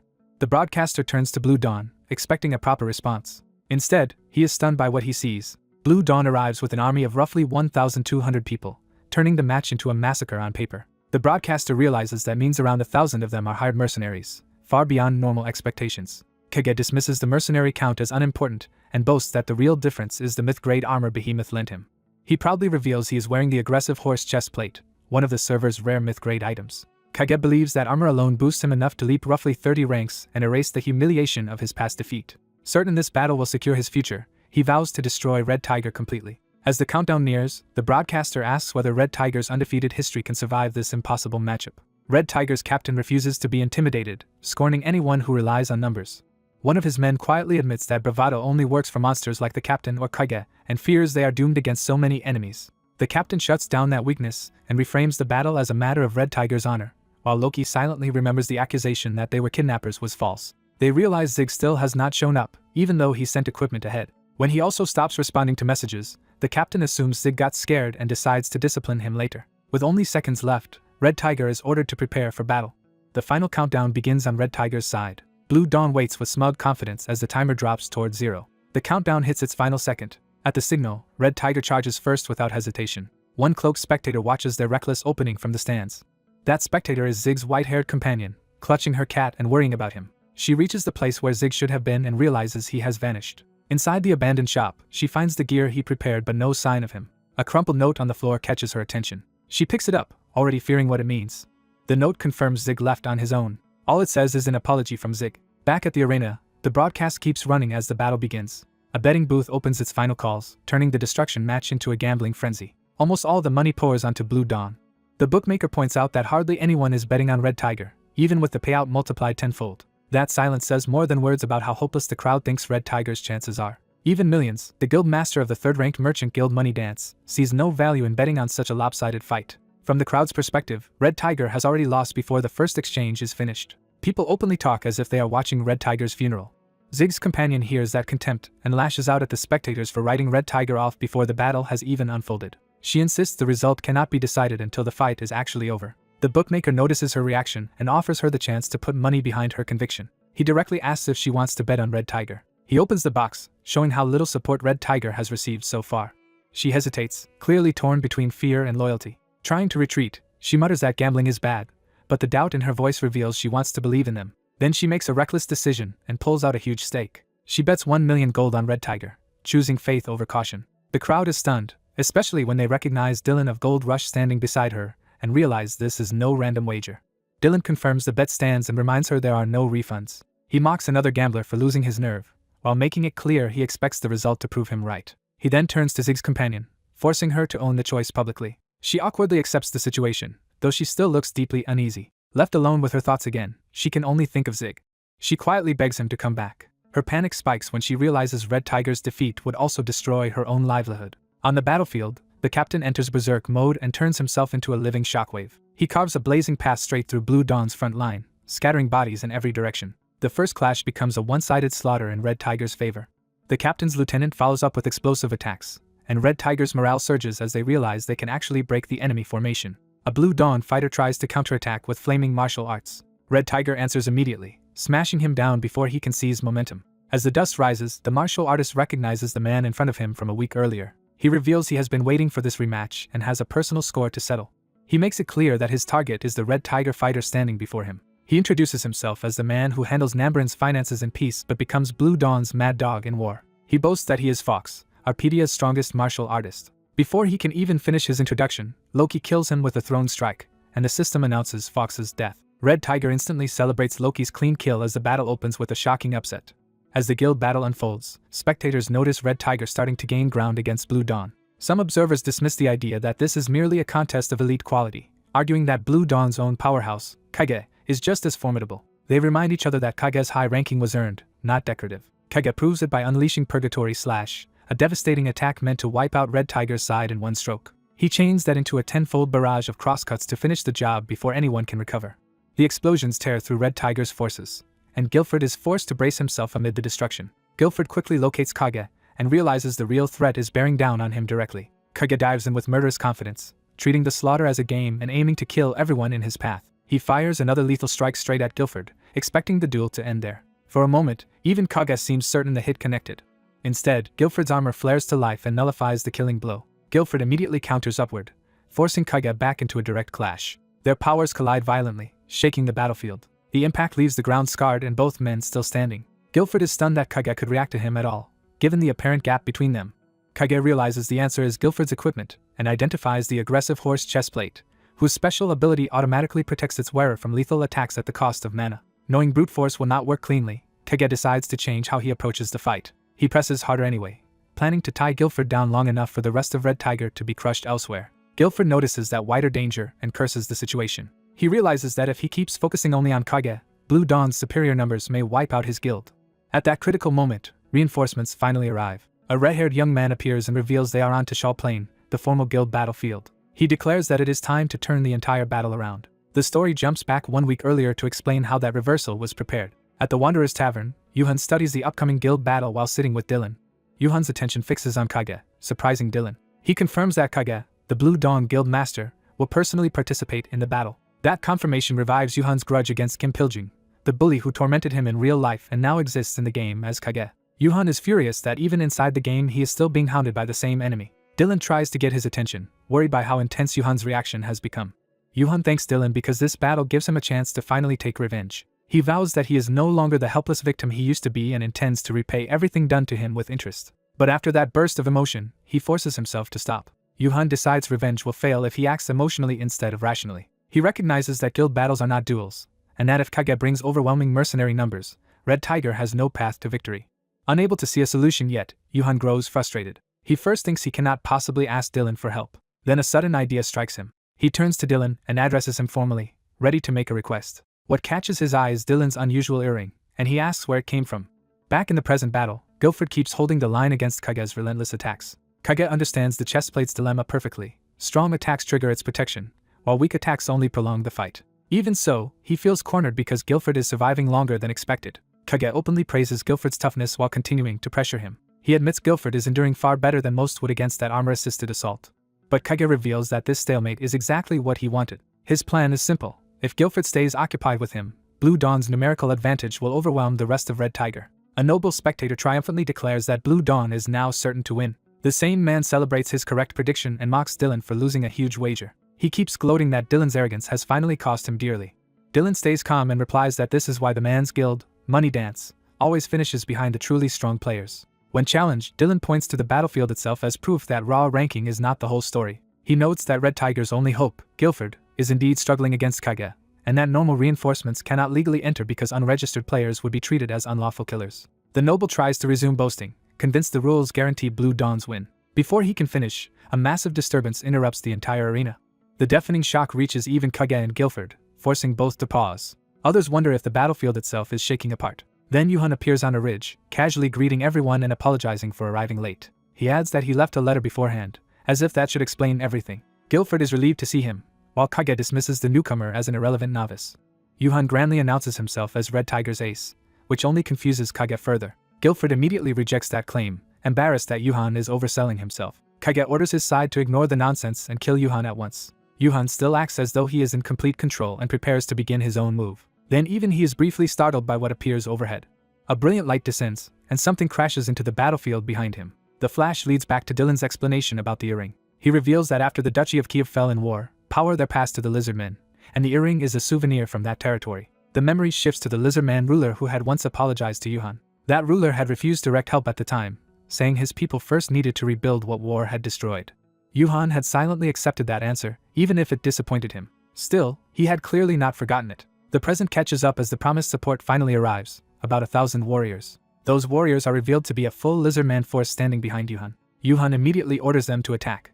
He directs that army straight at Blue Dawn and turns the battlefield into chaos. The commentators are stunned and identify the newcomers as Lizardmen. They quickly grasp the real question is not what they are, but why the rulers of the fallen duchy are fighting here at all. As Yuhan cuts into Blue Dawn's line, the broadcast wonders who this unknown commander is, noting that he looks more like a blacksmith than a war leader. The answer comes at once. The mysterious player is Zig. That revelation shocks the audience, because Zig is already famous as the Sia family blacksmith who discovered the aerial fortress. The commentators announce that Blacksmith Zig has entered the guild battle with an incredible Lizardman army, and that the entire momentum of the war has reversed. Spectators realize Blue Dawn's near-certain victory is slipping away. Even the live broadcast admits that the real battle is only beginning now. Kage's chestplate suddenly shatters under a heavy impact elsewhere, jolting the scene. In the real world, Yahello is shown in a VIP room after some violent incident, with others asking if he is alright. Blood and broken glass reveal that something serious has happened around him. Yahello brushes it off with a smile, pretending he merely drank too much. He excuses himself for a restroom break, clearly hiding his true intentions. Outside the room, he answers a phone call in secret. When Behemoth contacts him, Yahello immediately orders Plan B to begin at once. Back on the battlefield, the commentators marvel that the Lizardmen are openly fighting for Red Tiger. They also realize that because the Lizardmen count as monsters rather than players, they suffer no PK penalties for entering the guild battle. The crowd is amazed and starts speculating whether Zig is some kind of tamer or has used a hidden skill. Dylan quietly enjoys being proven right while his rival can only stew in frustration. Meanwhile, another spectator is less impressed and more enraged, demanding to know why the Lizardmen are here at all. She also fumes over Yuhan's badly written letter, realizing his warning about being late had been almost impossible to understand. On the field, Yuhan checks on Yuhan's ally and asks why he did not flee as expected. The ally demands an explanation for both Yuhan's return and the sudden monster army fighting beside them. Yuhan tells him explanations can wait until after they survive and win the war. The ally starts to agree, only to be blindsided by a new attack from Blue Dawn. A Lizardman intercepts the strike before it can land. That same Lizardman immediately counterattacks, driving the enemy back. The rescued ally watches in disbelief as the Lizardman's body begins to pixelate from damage. He awkwardly thanks the monster for saving him. The Lizardman answers with simple loyalty, saying a comrade's comrade is also his comrade. Then he rushes off again to continue fighting for Red Tiger. The ally is left speechless by how naturally the monster behaved like a teammate. A beat later, admiration replaces confusion. Guilford, for his part, does not care how Yuhan pulled this off and only celebrates that the battlefield has finally turned in Red Tiger's favor. Kage refuses to concede, insisting the reversal has only made the fight worth taking seriously. He and Guilford resume their duel at full speed. Elsewhere, Blue Dawn's troops are now being cut down by Lizardmen in the darkened chaos of the larger battle. Kage realizes too late that his own side is being mauled and demands to know why the Lizardmen are targeting Blue Dawn. He concludes that if this continues, he must finish Guilford quickly and rejoin his collapsing forces. At the same time, Yuhan decides he must defeat Kage fast enough to support the others. Kage suddenly senses Yuhan closing in on him from behind. Yuhan slams into him and forces himself directly into Kage's duel, making Kage recognize him as the same blacksmith from before. The hit lands hard enough to make Kage cough blood, yet the system immediately announces that the aggressive horse chestplate has been repaired and its durability has increased, restoring part of Kage's defense. Kage is confused by the sudden repair notice. Then he sees Yuhan repeatedly striking the armor with a hammer, each blow adding more durability instead of dealing normal damage. Yuhan keeps hammering with calm precision while the repair notifications stack. Kage explodes in anger, unable to understand why his enemy is fixing his equipment mid-fight. Guilford instantly senses that Yuhan is setting something up. He seizes the opening and launches a massive finishing strike at Kage. Kage finally realizes Yuhan may have been distracting him on purpose. Guilford brings down a catastrophic blow from above, aiming to end the duel in one decisive hit. Kage laughs at what he thinks is Guilford's stupidity, convinced the chest plate will simply counter any strong attack again. Yuhan reveals the trap. The armor will not counter while it is in the middle of being repaired. He explains that the aggressive horse chest plate is absurdly overpowered because it combines indestructibility with protection of the aggressive horse. Normally, an opponent would have to either chip away with weak attacks or wait for its mana to run dry. But Yuhan knows a hidden tactic that exploits the item's repair state, and Kage panics when the skill fails to activate. That tactic is simple: keep the armor under active repair so its protection bug never triggers. A system explanation confirms the bug, and Kage can only scream in disbelief as the trap closes. Guilford's finishing blow crashes down without being countered. Yuhan reveals he had already warned Guilford through a direct message to attack during the repair window. He also explains how he knew the exploit in the first place. Bartz once used the same item before fighting the Rage Dragon. Kage erupts in fury, declaring that the chest plate belongs to him and vowing to interrogate Yuhan after the battle about where he got such knowledge. Yuhan answers with a threat of his own, promising to make Kage reveal where he obtained that armor. Before either can continue, the system announces that Guilford has logged out. Both Yuhan and Kage are stunned by the sudden disappearance. Moments later, more system notices appear as Blue Dawn players begin logging out across the battlefield in large numbers. The two fighters can only watch the mass disappearance in confusion. Kage is left trying to understand why Guilford and the others are vanishing instead of finishing the fight. Then he receives a private message from Ladino stating that this is his final chance, granted by Behemoth, and that he must not make any mistakes. Kage immediately understands that outside interference has changed the game again, and he thanks Yahello for it. The narration reveals that what happened was no accident. While Red Tiger's members were gathered at Moon's capsule, the owner's absence created an opening for an unexpected incident. A message confirms that Plan B succeeded exactly as Behemoth intended, leaving the Red Tigers unable to log back in for a while. The mastermind behind that setup is revealed to be Moon Yangtaek, the son who replaced the previous owner, and now serves as an executive of the Iron Cross Guild. A chain of coincidences converges into a desperate backup plan. Zig is caught in a lethal grip and realizes he is moments from death. His attacker mocks him for daring to challenge someone far stronger. Observers conclude that Red Tiger is actually the side in danger despite its numbers. Blue Dawn's advantage lies in Kage, a ranker powerful enough to overwhelm ordinary forces. Without Guilford to counter Kage, Red Tiger has no real answer, and the match ends once one side is wiped out. Since every officially registered Red Tiger member is gone except the blacksmith Zig, the entire guild now rests on him. That means Zig's death would instantly end Red Tiger's chances. The spectators are stunned that Red Tiger's members all logged out at once and can barely believe it happened. Zig finally understands the full consequence of his situation. If he dies here, Red Tiger loses, so he forces himself to keep fighting no matter what. His enemy's killing skill shuts down from lack of mana, sparing him for the moment. Kage clicks his tongue and admits his battle with Guilford drained most of his mana. Still, Kage decides he does not need special skills to finish someone as weak as Zig. He closes in to execute Zig by hand. But something about Zig suddenly makes him hesitate. A voice from his memory stops him cold. Kage recognizes the same frail build and defeated expression from someone he once knew. He blurts out the name Kang Yuhan in shock. Elsewhere in the real world, the backup plan begins at a capsule gaming center. A scout reports that every capsule there is occupied, which should have ruined their attempt to log in quickly. Their captain worries that Zig cannot hold out much longer. He refuses to give up and orders everyone to get home and log in immediately. The group points out that weekend traffic will make that impossible. The captain instantly rejects that excuse. He spots a solution and orders everyone to grab bicycles instead. To motivate them, he threatens the last one to arrive with non-stop sparring for the rest of the weekend. The whole group launches into a frantic race back home. Back in the game, Zig remains cornered while the battlefield rages around him. Kage sneers that Yuhan is a loser in real life and even in the game, reduced to being a blacksmith. Zig fires back that fools never bother to think. Kage prepares to end him anyway. He commits fully to the kill. Zig suddenly counters with a brutal strike that shatters Kage's arm. Kage is left stunned that the helpless prey hit back so hard. Zig uses the opening to break away and flee. His first priority becomes survival, not revenge. He decides escaping matters more than landing one satisfying blow. He reminds himself again that dying now would betray Red Tiger. He also refuses to waste the sacrifices of the lizard men who fought for him. Kage erupts in fury and orders everyone to capture Zig immediately. Blue Dawn's attacks begin sweeping across the field to cut off his escape. The commentators excitedly announce that Zig has started running. What follows turns into a full-scale chase across the battlefield. Zig slips through close-range attacks by staying just ahead of the mob. He keeps evading with surprising agility, knocking pursuers aside when needed. Even Kage is forced to admit how frustratingly nimble Zig is. Realizing melee pursuit is failing, Kage orders long-range attacks instead. While running, Zig wonders whether retreat is really his only option if Red Tiger never returns. Then he realizes there may still be another way. A concrete idea finally forms, and he resolves to use it. His expression hardens as he commits to the plan. A storm of projectiles begins raining down toward him. The barrage closes in from above. Zig realizes he is about to be overwhelmed. At that instant, a powerful earth wall rises between him and the attack. The wall blocks the arrow's storm while holy protection reinforces the defense. Zig stares in disbelief at the sudden rescue. Kage is equally shocked to see magic intervene. A new force has entered the battle from outside the chase. The earth barrier continues expanding and cracking the ground apart. Someone lands behind the wall to shield Zig. A cheerful voice reveals that Sia's family has arrived. Sia, her father, and Loki present themselves as reinforcements at Zig's side. Zig can barely process that they made it here in time. Sia explains that the live stream drew so many viewers that they rushed over the moment they saw what was happening. She immediately checks on Zig in a panic. Then she angrily demands to know why no one told her there was a guild battle. The commentators announce that new players have suddenly entered the battlefield. They clarify that while this is unusual, it is not actually forbidden, because outside PK players can still interfere. Even so, the rules remain unchanged. Sia's family and the lizardmen are not official participants, but Zig's death would still end Red Tiger's match. Kage seizes on that fact and orders Blue Dawn to ignore the newcomers and finish Zig before Red Tiger can return. Blue Dawn's fighters surge towards Zig from every direction. At the same time, Guilford finally logs back in. Loki immediately unleashes a powerful blast to thin the attackers.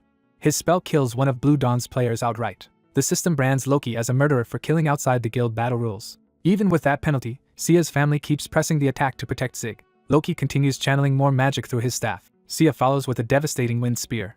Her strike kills another enemy player. She too is immediately marked as a murderer. Sia's family summons holy armor and holy weapons for the lizardmen, turning them into a glowing defensive line. Their only order is to protect Zig at all costs. Kage rages as his forces keep failing to reach the one target that matters. Blue Dawn's fighters answer and throw themselves into another coordinated rush. Sia personally intercepts them and refuses to let them pass. She carves open an escape route and tells Zig to run. Zig gratefully accepts the chance and keeps moving. As he runs, he reveals that he now has a plan of his own. He only worries whether he can survive long enough to use it, because one strong ally returning would turn everything around. Then another presence finally enters the field. The captain arrives dramatically and announces that there is no need to worry anymore. Guilford throws himself at Blue Dawn with reckless confidence, daring them to come at him. But he materializes in the wrong place, far from the battle. The system informs him that by leaving the designated guild battle area, he has automatically disqualified himself. Guilford is left screaming in disbelief at his own disastrous mistake. Zig can only grit his teeth and keep running despite the setback. He tells himself he just has to endure a little longer. Blue Dawn's pursuit closes in again as he pushes for a few more seconds. He braces himself for the moment to act. At last, he makes his move. Guilford, though disqualified, still crashes into the battlefield as an outside PK force and blasts Blue Dawn's pursuers away from Zig. The Lizard King also arrives to help Zig directly. Zig starts to greet him as the lizard warrior he knew. But he is corrected and learns this ally is the Lizard King himself. The king does not waste time on introductions and orders Zig to run. Zig obeys immediately and leaves the king to hold the line. Blue Dawn keeps chasing, refusing to let him escape. One attacker leaps ahead to cut him off from above. A sudden magical impact interrupts the attack midair. Legis arrives explosively, knocking enemies aside and startling everyone, including Zig. Zig cannot believe even Legis has come to help. Another ally warns him not to stop and stare. In the real world, the spectators roar as the rescue effort keeps growing. Master joins the frenzy as well, shouting himself hoarse. Meanwhile, Red Tiger's members pedal desperately through the city to get back online. Even Guilford is still charging ahead in the real world, determined to make up for his blunder. Zig keeps sprinting with everything he has left. The onlookers realize all he needs to do is survive until Red Tiger returns. But Kage senses something is changing and becomes wary. He laughs darkly as he prepares to stop Zig himself. Kage catches up and taunts him for thinking he could run forever. He corners Zig at the edge of a sheer cliff and declares the game over. Kage boasts that even a weakling like Zig managed to inconvenience him. He insists Blue Dawn will still win and steps forward to finish it. Zig answers with a cold, unreadable calm. He suddenly materializes the object his whole plan depended on. Kage is caught off guard by the unexpected weapon. Zig raises a massive hammer, revealing that the blacksmith has armed himself at last.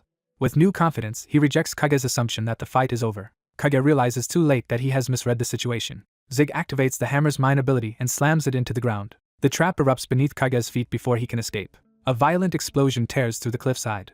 The blast continues ripping the rock apart. At the same time, Zig's allies keep Blue Dawn occupied so no one can interfere. Enemy players begin dropping across the field as the counterattack spreads. Sia briefly thinks the crisis may finally be ending. She wonders whether Zig managed to get away safely. Instead, Legis suddenly screams her name in alarm. Sia turns to find another threat rushing in. Legis grabs her and urgently points her towards Zig's danger. She immediately understands that Zig is still in trouble. The standoff at the cliff remains unresolved as Kage's earlier confidence hangs in the air.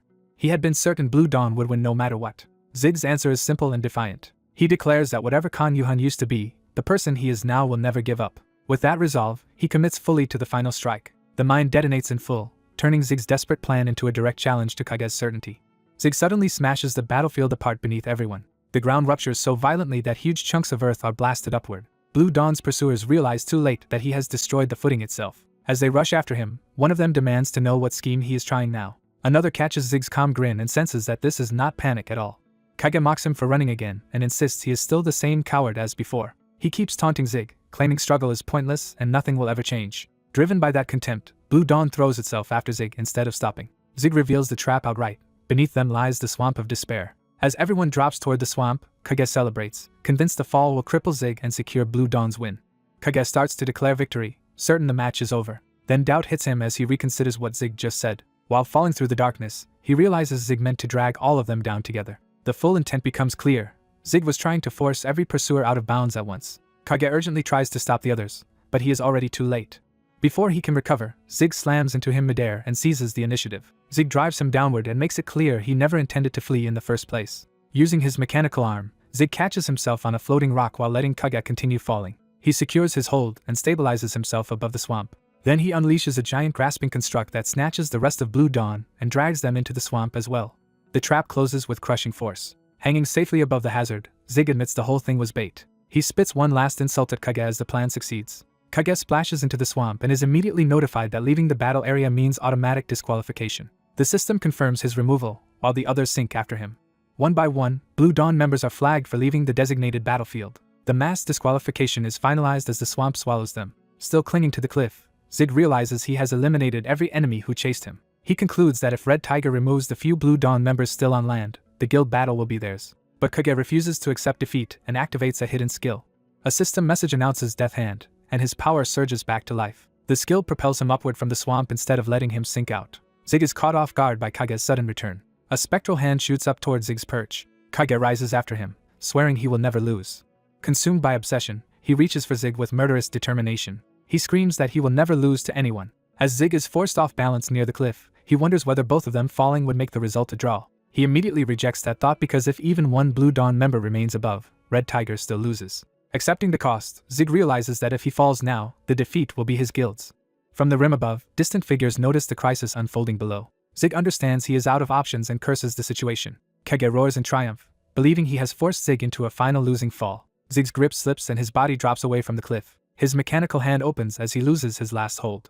Elsewhere, spectators watch the near-fatal turn on a large display. Sia sees what is happening and launches herself toward the cliff without hesitation. She dives headfirst after Zig, ignoring the danger. Zig continues falling, unable to stop himself. At the last moment, Sia catches his mechanical arm.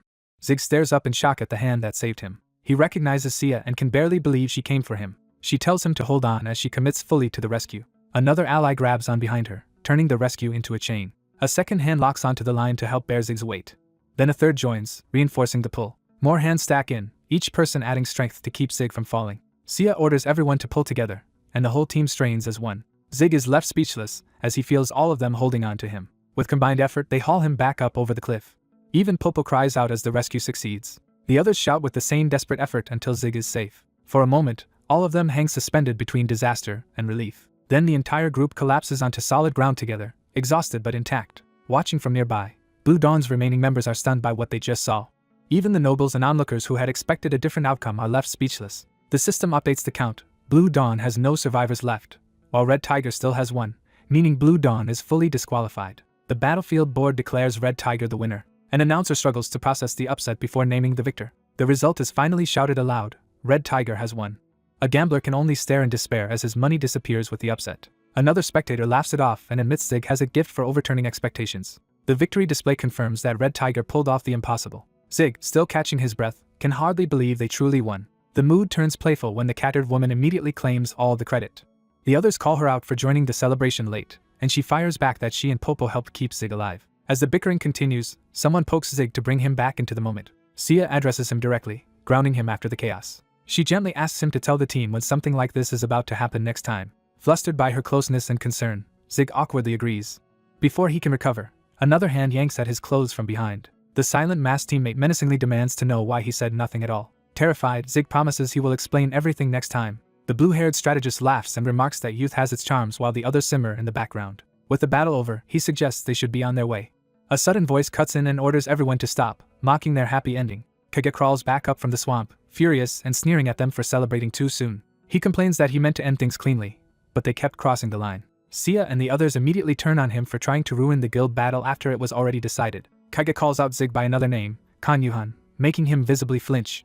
He taunts that Yuhan still has not learned his lesson. Kage orders him to come over so he can beat him again and remind him of the past. The others are confused by the name, the reference to old days, and Kage's familiarity with Zig. Someone asks Zig directly whether he knows who Kage really is. Kage answers for him, boasting that they used to be close and twisting their history into something ugly.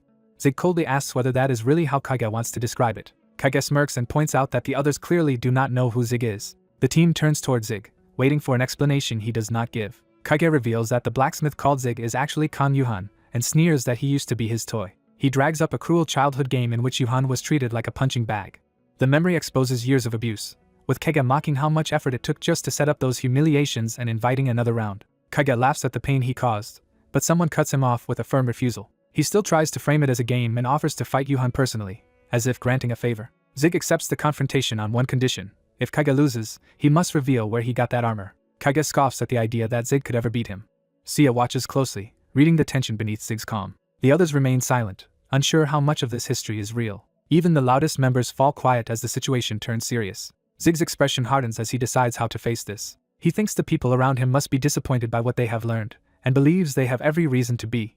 He remembers all the titles and glory he earned in the game, and how none of them changed his reality outside it. He tells himself that his real self does not matter and pretends he does not care. He admits inwardly that he never wanted friends in the game because attachments would only become burdens. What matters to him now is catching the hacker, beating that bastard, and finding clues. He steels himself around that goal and tries to shut out everything else. Then he steps forward to begin the fight. Zig swings first, but Kage counters with a charged strike. The clash explodes at close range. Before Kage can press the advantage, Sia cuts in and smashes him across the face. Her intervention sends him tumbling hard across the ground. Kage crashes down in pain, stunned by the hit. As he recovers, he realizes the Yuhan he knew was once kind and open, and that the person before him changed because of what was done to him. Sia bluntly accuses Kage of being the one who made Yuhan into this. Kage tries to protest and demand a proper duel, but he is no longer in control. The white-haired woman silences him with a slap and rejects his attempt to dictate the rules. She openly condemns him for bragging about bullying someone. The blue-haired strategist agrees and says Kage should be ashamed of himself. The whole group closes in, deciding he deserves punishment, while the lizard knight simply concludes that this human should die. They tell Zig to stay back because they will handle Kage themselves. Pinned and panicking, Kage complains that he was supposed to fight Yuhan alone and cannot understand why everyone is turning on him. At that moment, Red Tiger's reinforcements finally arrive after the battle has already ended. Sia immediately points out Kage to her father. She identifies him as the one who bullied Yuhan throughout his school years. Her father's mood turns dangerous as he realizes what kind of person Kage is. He steps forward and claims Yuhan as his disciple, making clear that Kage has targeted someone under his protection. Surrounded by armed opponents, Kage suddenly realizes how badly the situation has turned against him. In desperation, he calls for Blue Dawn to help him, forgetting they are already finished. Instead, a direct message arrives from Ladnell stating that Behemoth has ordered Blue Dawn to disband. Kage can only stare in disbelief as even his own side abandons him. The next blow lands before he can recover. Then the entire group piles on him in a chaotic beating. As they thrash him, they warn him never to bully Zig again and demand to know who he is and where he lives. The system finally announces Kage's death, ending his last resistance. Sia dismisses him as someone ordinary who only pretended to be special. With the threat gone, the others turn back toward Zig with relief and warmth. Still dazed by everything, Zig is gently asked whether he is alright. That concern stirs a memory of an older mentor asking why he insists on carrying everything alone. Zig is left quiet, unable to answer even now. He remembers Sia's smile, a simple kindness that reaches him more deeply than he expected, and the white-haired woman beams in the aftermath, as the scene settles into an uneasy but genuine sense of found companionship. A bound young man is dragged before armed figures and threatened with fire, establishing a brutal power imbalance. That grim scene gives way to the same red-haired man being tossed in celebration, revealing the danger is over and his side has won. He can only answer the sudden praise with an awkward, uncertain smile. Even those around him admit they cannot fully explain how he changed the battle. As the victorious group gathers around him, he quietly wonders the same thing himself. The cheering leaves him dazed as he lies back and tries to process what just happened. His allies keep celebrating him as the hero of the moment. A week after the guild battle, the excitement still has not faded. Instead of dying down, public discussion keeps growing because the clash between Red Tiger and Blue Dawn became a sensation. The reason is Zig, the blacksmith whose presence turned the war by leading lizard men and securing victory. Because players already knew his name, the battle pushes him from being known to being famous. He is suddenly treated like a celebrity and shoved in front of interviews. People pile grand titles onto him, turning him into a legend overnight. A host enthusiastically presents him to the public, while Zig can barely introduce himself. The interviewer skips pleasantries and demands to know how he controlled the lizard men. Zig casually explains that he did not control them at all and merely asked for their help, which shocks the audience even more. The public immediately mythologizes him as a genius blacksmith who can speak with monsters. Back in the real world, his friends tease Yuhan over the absurd fame surrounding his in-game identity. They keep laughing and filming while he chases after them in embarrassment. The group then heads to the capsule cafe tied to the earlier sabotage incident. They confirm this is the place where Blue Dawn cut the power, and learn the owner apologized and replaced his son with a new employee. They enter to see who is running the place now. A worker starts to greet them, but the moment stalls as everyone recognizes something unexpected. The whole group freezes in surprise. The new employee turns out to be the stylish woman they knew before, now looking completely different. Yuhan stares, trying to reconcile her new appearance with the person he remembers. She immediately snaps back, making clear that where she works is none of their business. When they comment on how different she looks, she proudly insists the makeover costs money and effort. She reminds Zig that time is money too and orders him back to making more armor instead of chatting. He obediently retreats, showing she now runs him hard at the forge. Meanwhile, Legis and Dylan strike a deal to split distribution of Zig's equipment evenly. With Zig's fame and Legis's business sense combined, demand for his gear explodes beyond what they can supply. For a moment, everything appears to have settled into a profitable peace. But that calm is suddenly interrupted. A damaged piece of armor begins speaking, denying responsibility and revealing that someone is communicating through it. The group realizes the armor itself is acting as a mouthpiece, and the unseen speaker mocks the culprit for making excuses instead of apologizing. The trapped voice admits to bullying someone but still tries to dodge true responsibility. The speaker contemptuously calls out that cowardice and self-preservation. Pressed for the mastermind's identity, the armor blurts out the name Behemoth. The group is stunned to hear that the 4th-ranked Iron Cross Guild Master is supposedly behind everything.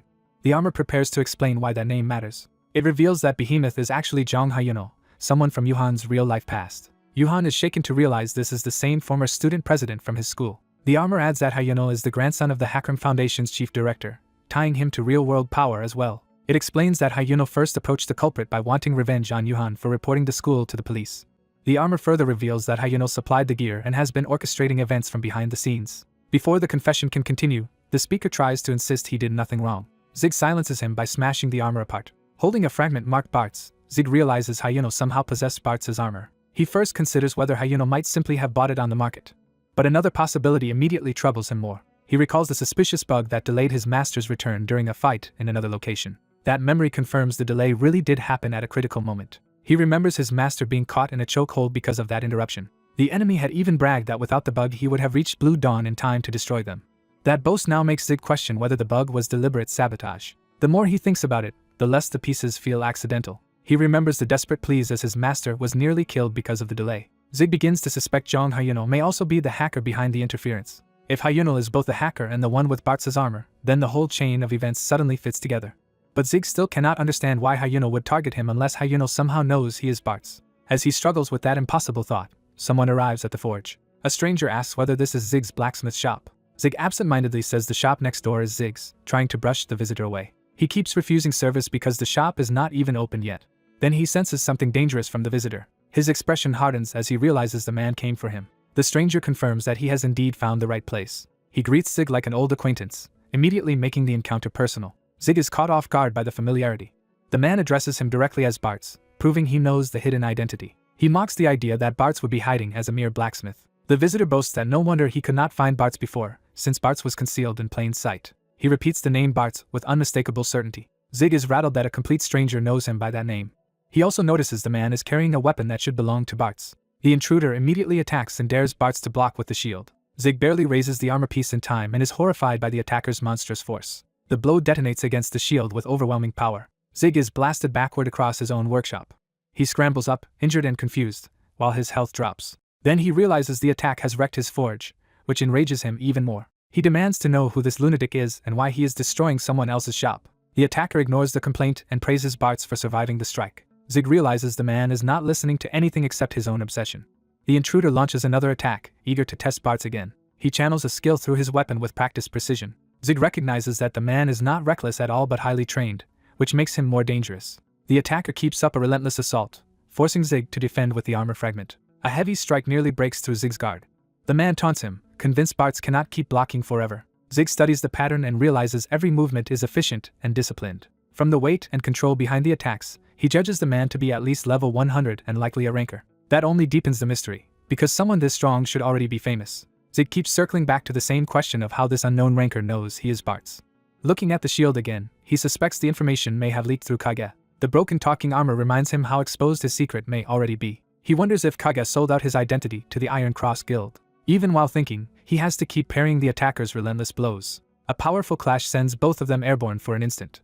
The attacker laughs and declares Bartz to be on a completely different level from everyone else. Zig is unnerved by how personally the man speaks and asks what connection he has to Bartz. The man treats the question like a joke, as if the answer should be obvious. He declares that he has never forgotten Bartz since the day they first met. He rushes in again, driven by that long-held fixation.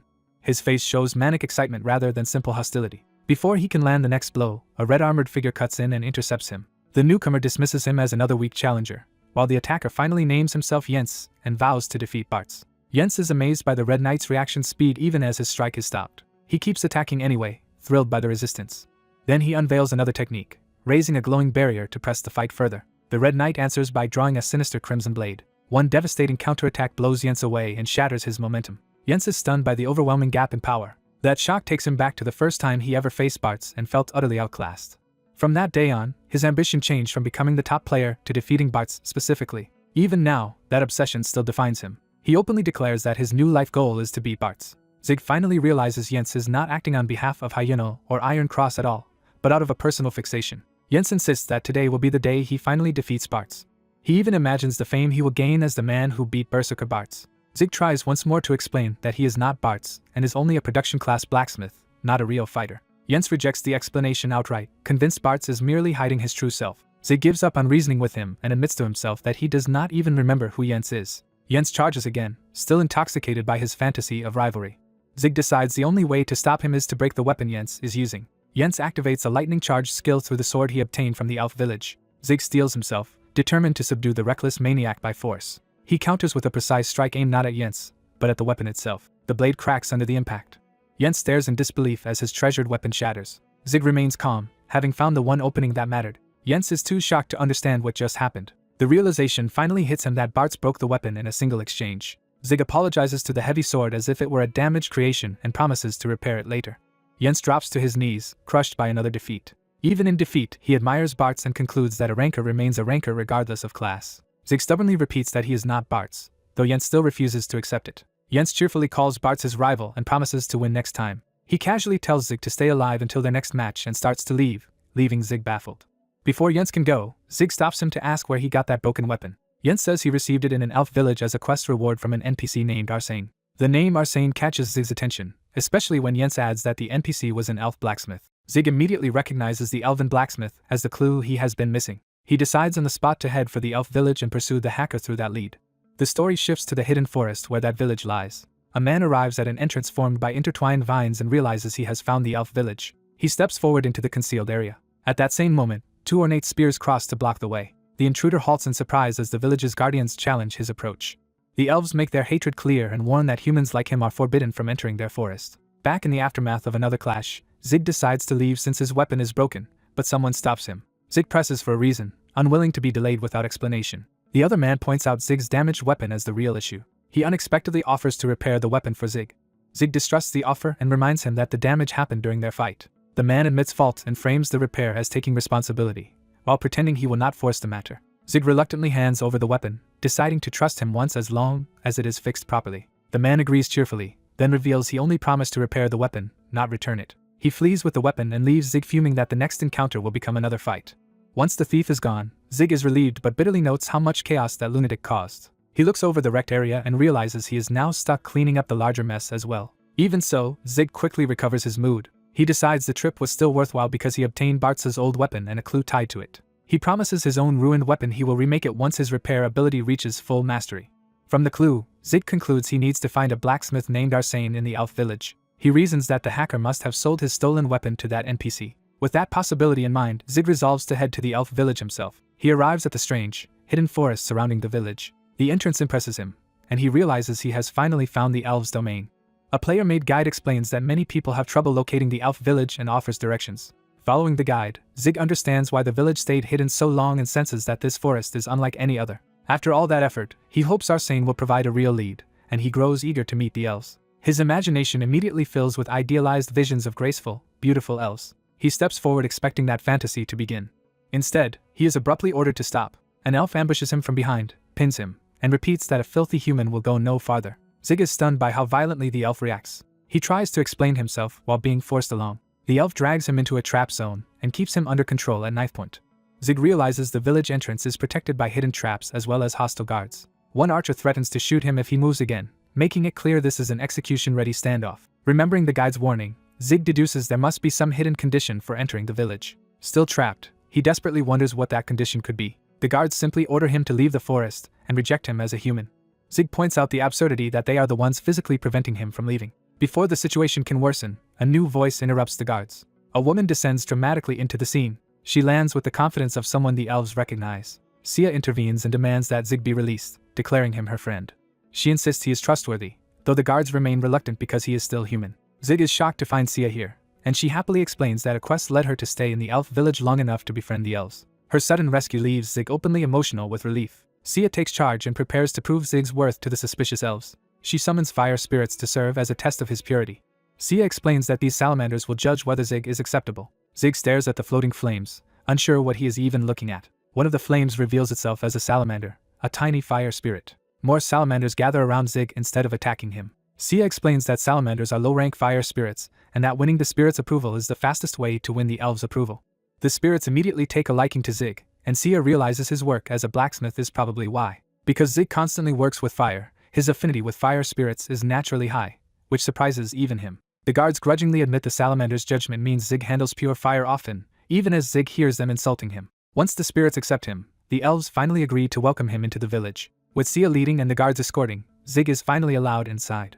After the tense entry, Zig wonders if he has finally reached the place he came for. He reflects that without Sia he would have been in serious trouble, and now he can finally ask about the hacker. He approaches Arsene, the elf blacksmith, and politely asks for his attention. Arsene turns to him with a cold, wary stare and asks what he wants. Zig is momentarily distracted by how striking Arsene looks, even while feeling intimidated. He presents the weapon and asks if Arsene is the one who made it. Arsene studies the weapon closely. Recognition hardens his expression. He confirms it is his work and demands to know who Zig is, prompting Zig to snap that he is the weapon's rightful owner. Even while talking back, Zig can feel Arsene's hostility and thinks the elves here are all unnervingly severe. He carefully explains that someone who possessed the weapon claimed to have gotten it here, so he wants to know how Arsene acquired it. Arsene first claims ignorance, which immediately alarms Zig. Then Arsene admits the weapon was left behind by a client who could not pay. Zig urgently demands every detail he can get about that client. Arsene begins to answer, but he suddenly falters mid-thought, as if something is interfering with him. His speech breaks apart unnaturally while Zig presses him to continue. Arsene's entire body glitches, and his words are replaced by corrupted nonsense. Zig recoils in shock as the blacksmith starts breaking apart like a bugged NPC. The corruption spreads through Arsene while fragmented system-like noise overwhelms the scene. The glitch intensifies until Arsene barely resembles a stable character anymore. The broken dialogue and visual distortion make it clear that something in the game is forcibly censoring this information. Zig realizes he may be witnessing an impossible bug in a game famous for having none. That realization hits him as a major threat to everything he thought he knew about the game. Arsene remains frozen in a corrupted state, while Zig stands helplessly before him.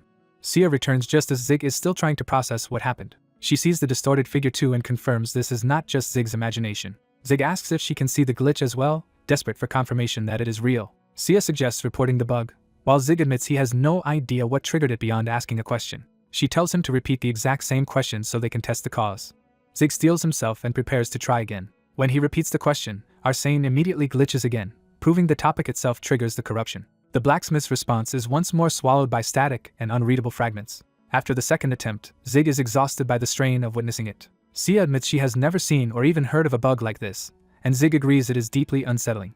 They decide to report the incident to customer service, and Zig accepts that he will have to return once Arsene is normal again. Leaving the blacksmith behind, they head deeper into the village. As they walk, Zig asks if Sia is taking the correct route, and she assures him this path is part of her quest. The forest opens toward a sacred inner area. A towering world tree comes into view, dominating the heart of the village.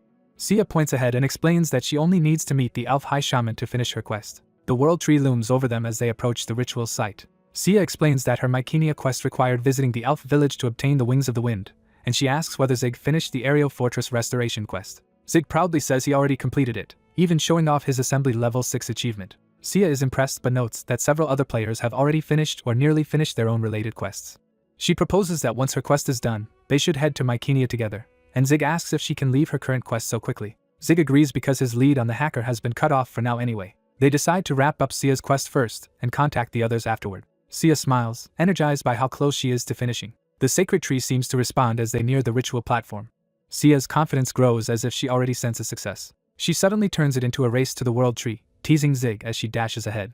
Zig protests, caught off guard by her sudden sprint. He chases after her while accusing her of cheating with a head start. They arrive at the radiant sanctuary beneath the world tree.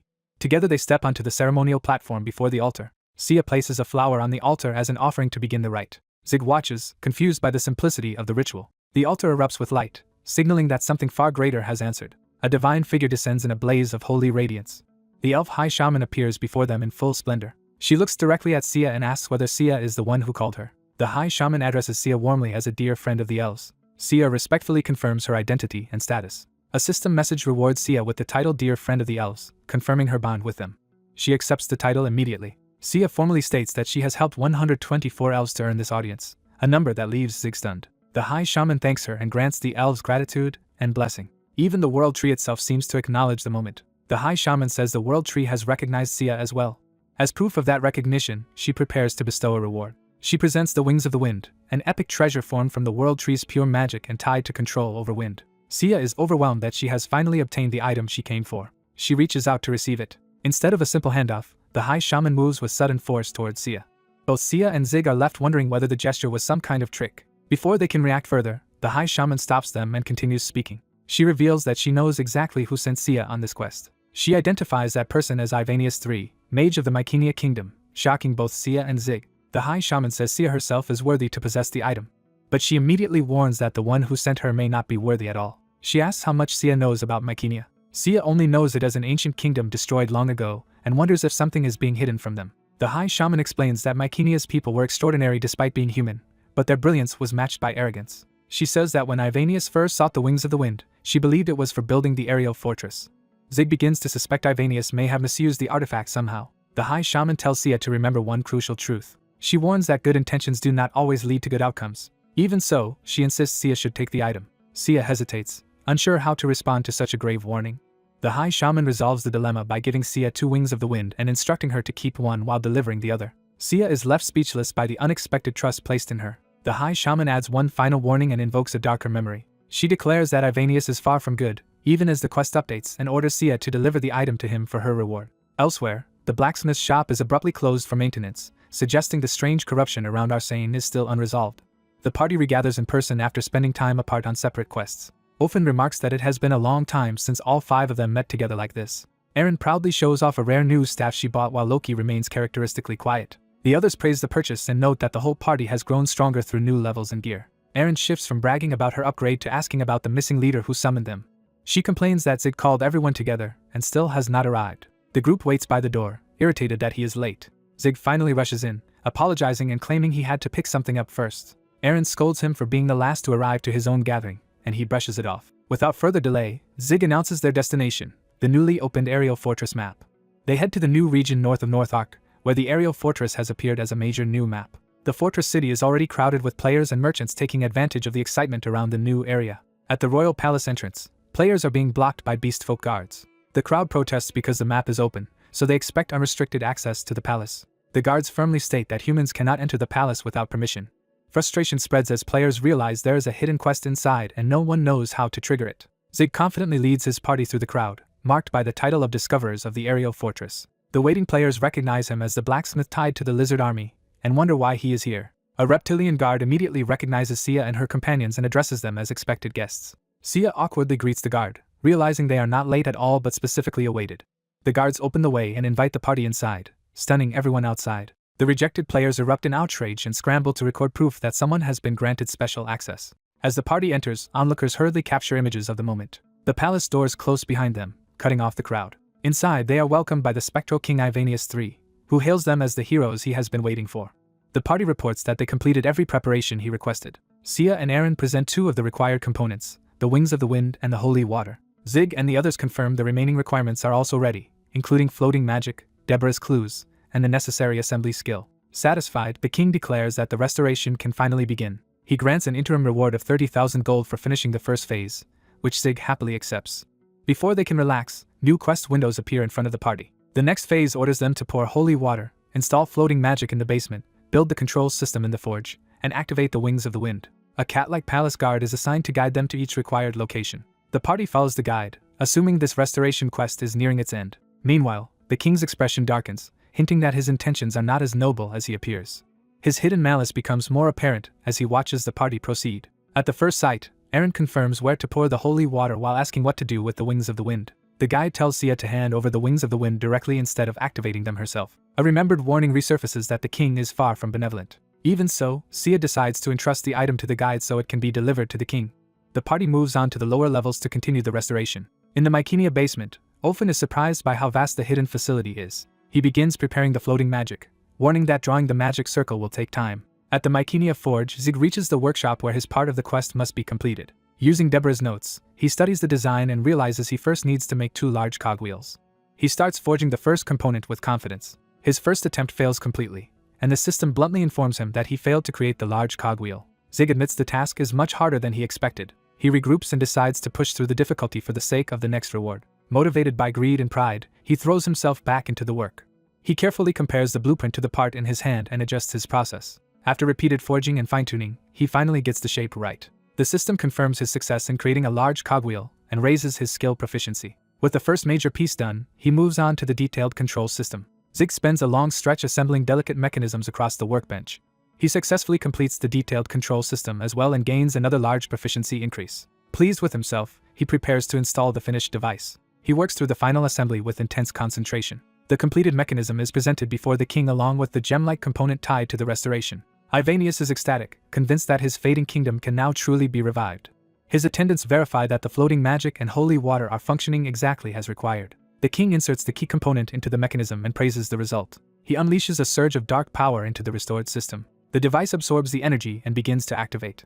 A brilliant reaction erupts as the mechanism fully powers up. The king channels even more sinister magic through the awakened apparatus. The restoration circle expands, linking the device to the entire fortress. Outside, the palace and city begin glowing with ominous purple light. The party notices the disturbance but cannot yet tell what has changed. Ivanius declares the restoration a success and promises them a generous final reward. The party celebrates, relieved that the long quest seems finished at last. Zig eagerly opens the reward window, expecting something extraordinary. Instead, the completed quest rewards them with only a Mycenia Kingdom official robe and a small amount of experience. The underwhelming prize leaves them baffled and disappointed. Ivanius coldly reframes the robe as an honor, because it marks entry into the Mycenia Kingdom. He reveals that his true reward is the chance to become wizards and rule the skies with him. His ambition is laid bare as he proclaims that all who live below will kneel to Mycenia's wizards. Sia and Eren recoil in shock, realizing they have been deceived into helping a tyrant. The beast folk attendant sees Sia and Eren before the party can react. More attendants force the others down and demand immediate loyalty to the king, which Zig angrily refuses.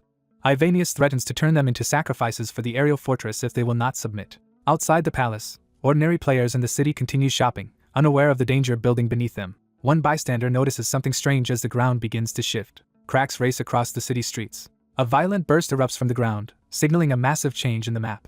Players across the area are suddenly hit by system effects and forced into emergency transitions. The entire city shakes as the aerial fortress begins to rise. Players are abruptly expelled from the map by administrator authority, with no warning or choice. The ejected crowd is left confused and furious, unable to understand why they were all kicked out. Someone spots the true cause and shouts for everyone to look up. A huge cluster of purple crystals emerges as the power source lifting the fortress. The aerial fortress tears free and ascends into the sky, wrapped in dark magic. The expelled players can only stare as the floating map and the corrupted ground beneath it defy all expectations. Back inside, a magic circle forms beneath Zig's party. A glowing cage of magical bars traps all 5 of them together. A new linked quest appears, revealing the truth: the revival of the cursed ancient nation Mycenia and Ivanius III's abnormal ambitions. The quest forces a choice between pledging allegiance to Ivanius or stopping Mycenia's revival by eliminating the threat. The trapped party protests that the quest is already complete and demands to be released, but Ivanius only laughs. He promises freedom only after they swear loyalty to him. The crystal power source continues feeding the fortress and the king's ritual. Olfen and Eren suddenly collapse as the cage begins draining their mana. The party realizes Ivanius has layered a mana-draining spell over the prison, rapidly weakening them. Ivanius revels in their suffering, convinced the ritual is proceeding exactly as he planned. His attendants report that the fortress is functioning and that the humans' mana is flowing into the kingdom. Ivanius declares that the age of wizards has finally returned, while his followers pledge absolute obedience. The palace seals itself further as the ritual intensifies. The party complains that the hidden quest is absurdly difficult and realizes Ivanius may be an even greater schemer than Deborah. They debate choosing the route to stop him, but first they need a way out of the cage, and logging out clearly will not save them. Sia blames herself for not following the earlier warning and for handing over the wings of the wind. Zig tells her not to regret finishing the quest, because at least they gained the experience and information from it. He quietly reassures her that he already has a plan. At that moment, the cage in the chamber begins shaking violently. Cracks spread through the ceiling as the fortress strains under the ascent. The party braces themselves and tries to stay upright despite the mana drain and the turbulence. Sia lunges toward Eren as the shaking throws them off balance. She loses her footing and is flung sideways by the motion. Zig catches her before she crashes, and she thanks him in shock. He decides they first need to understand what is happening outside the chamber. Zig asks Ophin whether he can break the prison magic. The bars begin to crack under strain, giving them a narrow chance. Ophin resolves to spend all his remaining mana on one desperate attempt to dissolve the cage. Eren urges him to hurry even as he struggles to keep casting under the drain. Ivanius, meanwhile, exults that the long-awaited day of revival has finally arrived. The fortress climbs higher, wrapped in runes and crystal energy. He proclaims that the world will once again lie beneath the feet of wizards. Outside, expelled players feel their bodies grow heavy as the fortress's influence starts affecting the wider area. Ivanius's followers congratulate him as the ritual spreads beyond the palace. Rather than kill the trapped humans immediately, Ivanius decides they should be persuaded into service. He is confident they cannot break Mycenia's magic and will eventually have no choice but to submit. Pleased with that logic, he decides to use them later against Deborah, whom he considers a traitor. Suddenly, something unexpected interrupts his confidence. The party realizes the entire aerial fortress is truly flying, and the absurdity of the situation briefly cuts through the panic. Ivanius learns that the fortress's rise disrupted the binding circle, which explains why the prisoners are no longer fully contained where he expected. Now free enough to confront him directly, the party openly denounces his deception and refuses loyalty. Ivanius orders his Chimera soldiers to capture the humans before they can escape. The party finds itself surrounded by even more beast-like enemies than before. At the same time, a portal opens behind Ivanius as reinforcements, or another force begins to arrive. Zig immediately recognizes the old man's scheme and taunts him. Ivanius is enraged by the insult and turns his fury on Zig. Zig asks the crucial question of whether the floating fortress is being controlled by the detailed control system he built. Ivanius proudly confirms it, boasting that Mycenia's true power comes from combining machinery with magic. He explains that the aerial fortress is the ultimate product of that fusion and the source of limitless wizard power. Zig pretends to follow the explanation, but he is really confirming that his own handiwork is the fortress's weak point. He reaches into his gear with sudden purpose. Zig pulls out a small remote device he prepared earlier. He presses the button without hesitation. A massive explosion erupts from within the fortress's mechanism. The floating island lurches violently as its balance and lift begin to fail. Ivanius realizes too late that Zig sabotaged the system and demands to know what he has done. The crystal engine fractures under the blast, threatening to bring the entire aerial fortress crashing down. Zig reveals he anticipated this crisis and secretly altered the fortress control system so he could sabotage it from within. He proudly unveils his latest custom explosive, convinced his special mini-bomb will finish the job. His allies are stunned by how far he prepared in advance, though they immediately mock his naming sense, and he snaps back defensively. Before they can dwell on it, panic spreads through Mycenia as word reaches the king that the aerial fortress is collapsing, and its backup mana has failed. The king realizes the fortress is dropping so fast that it will soon crash into the sea.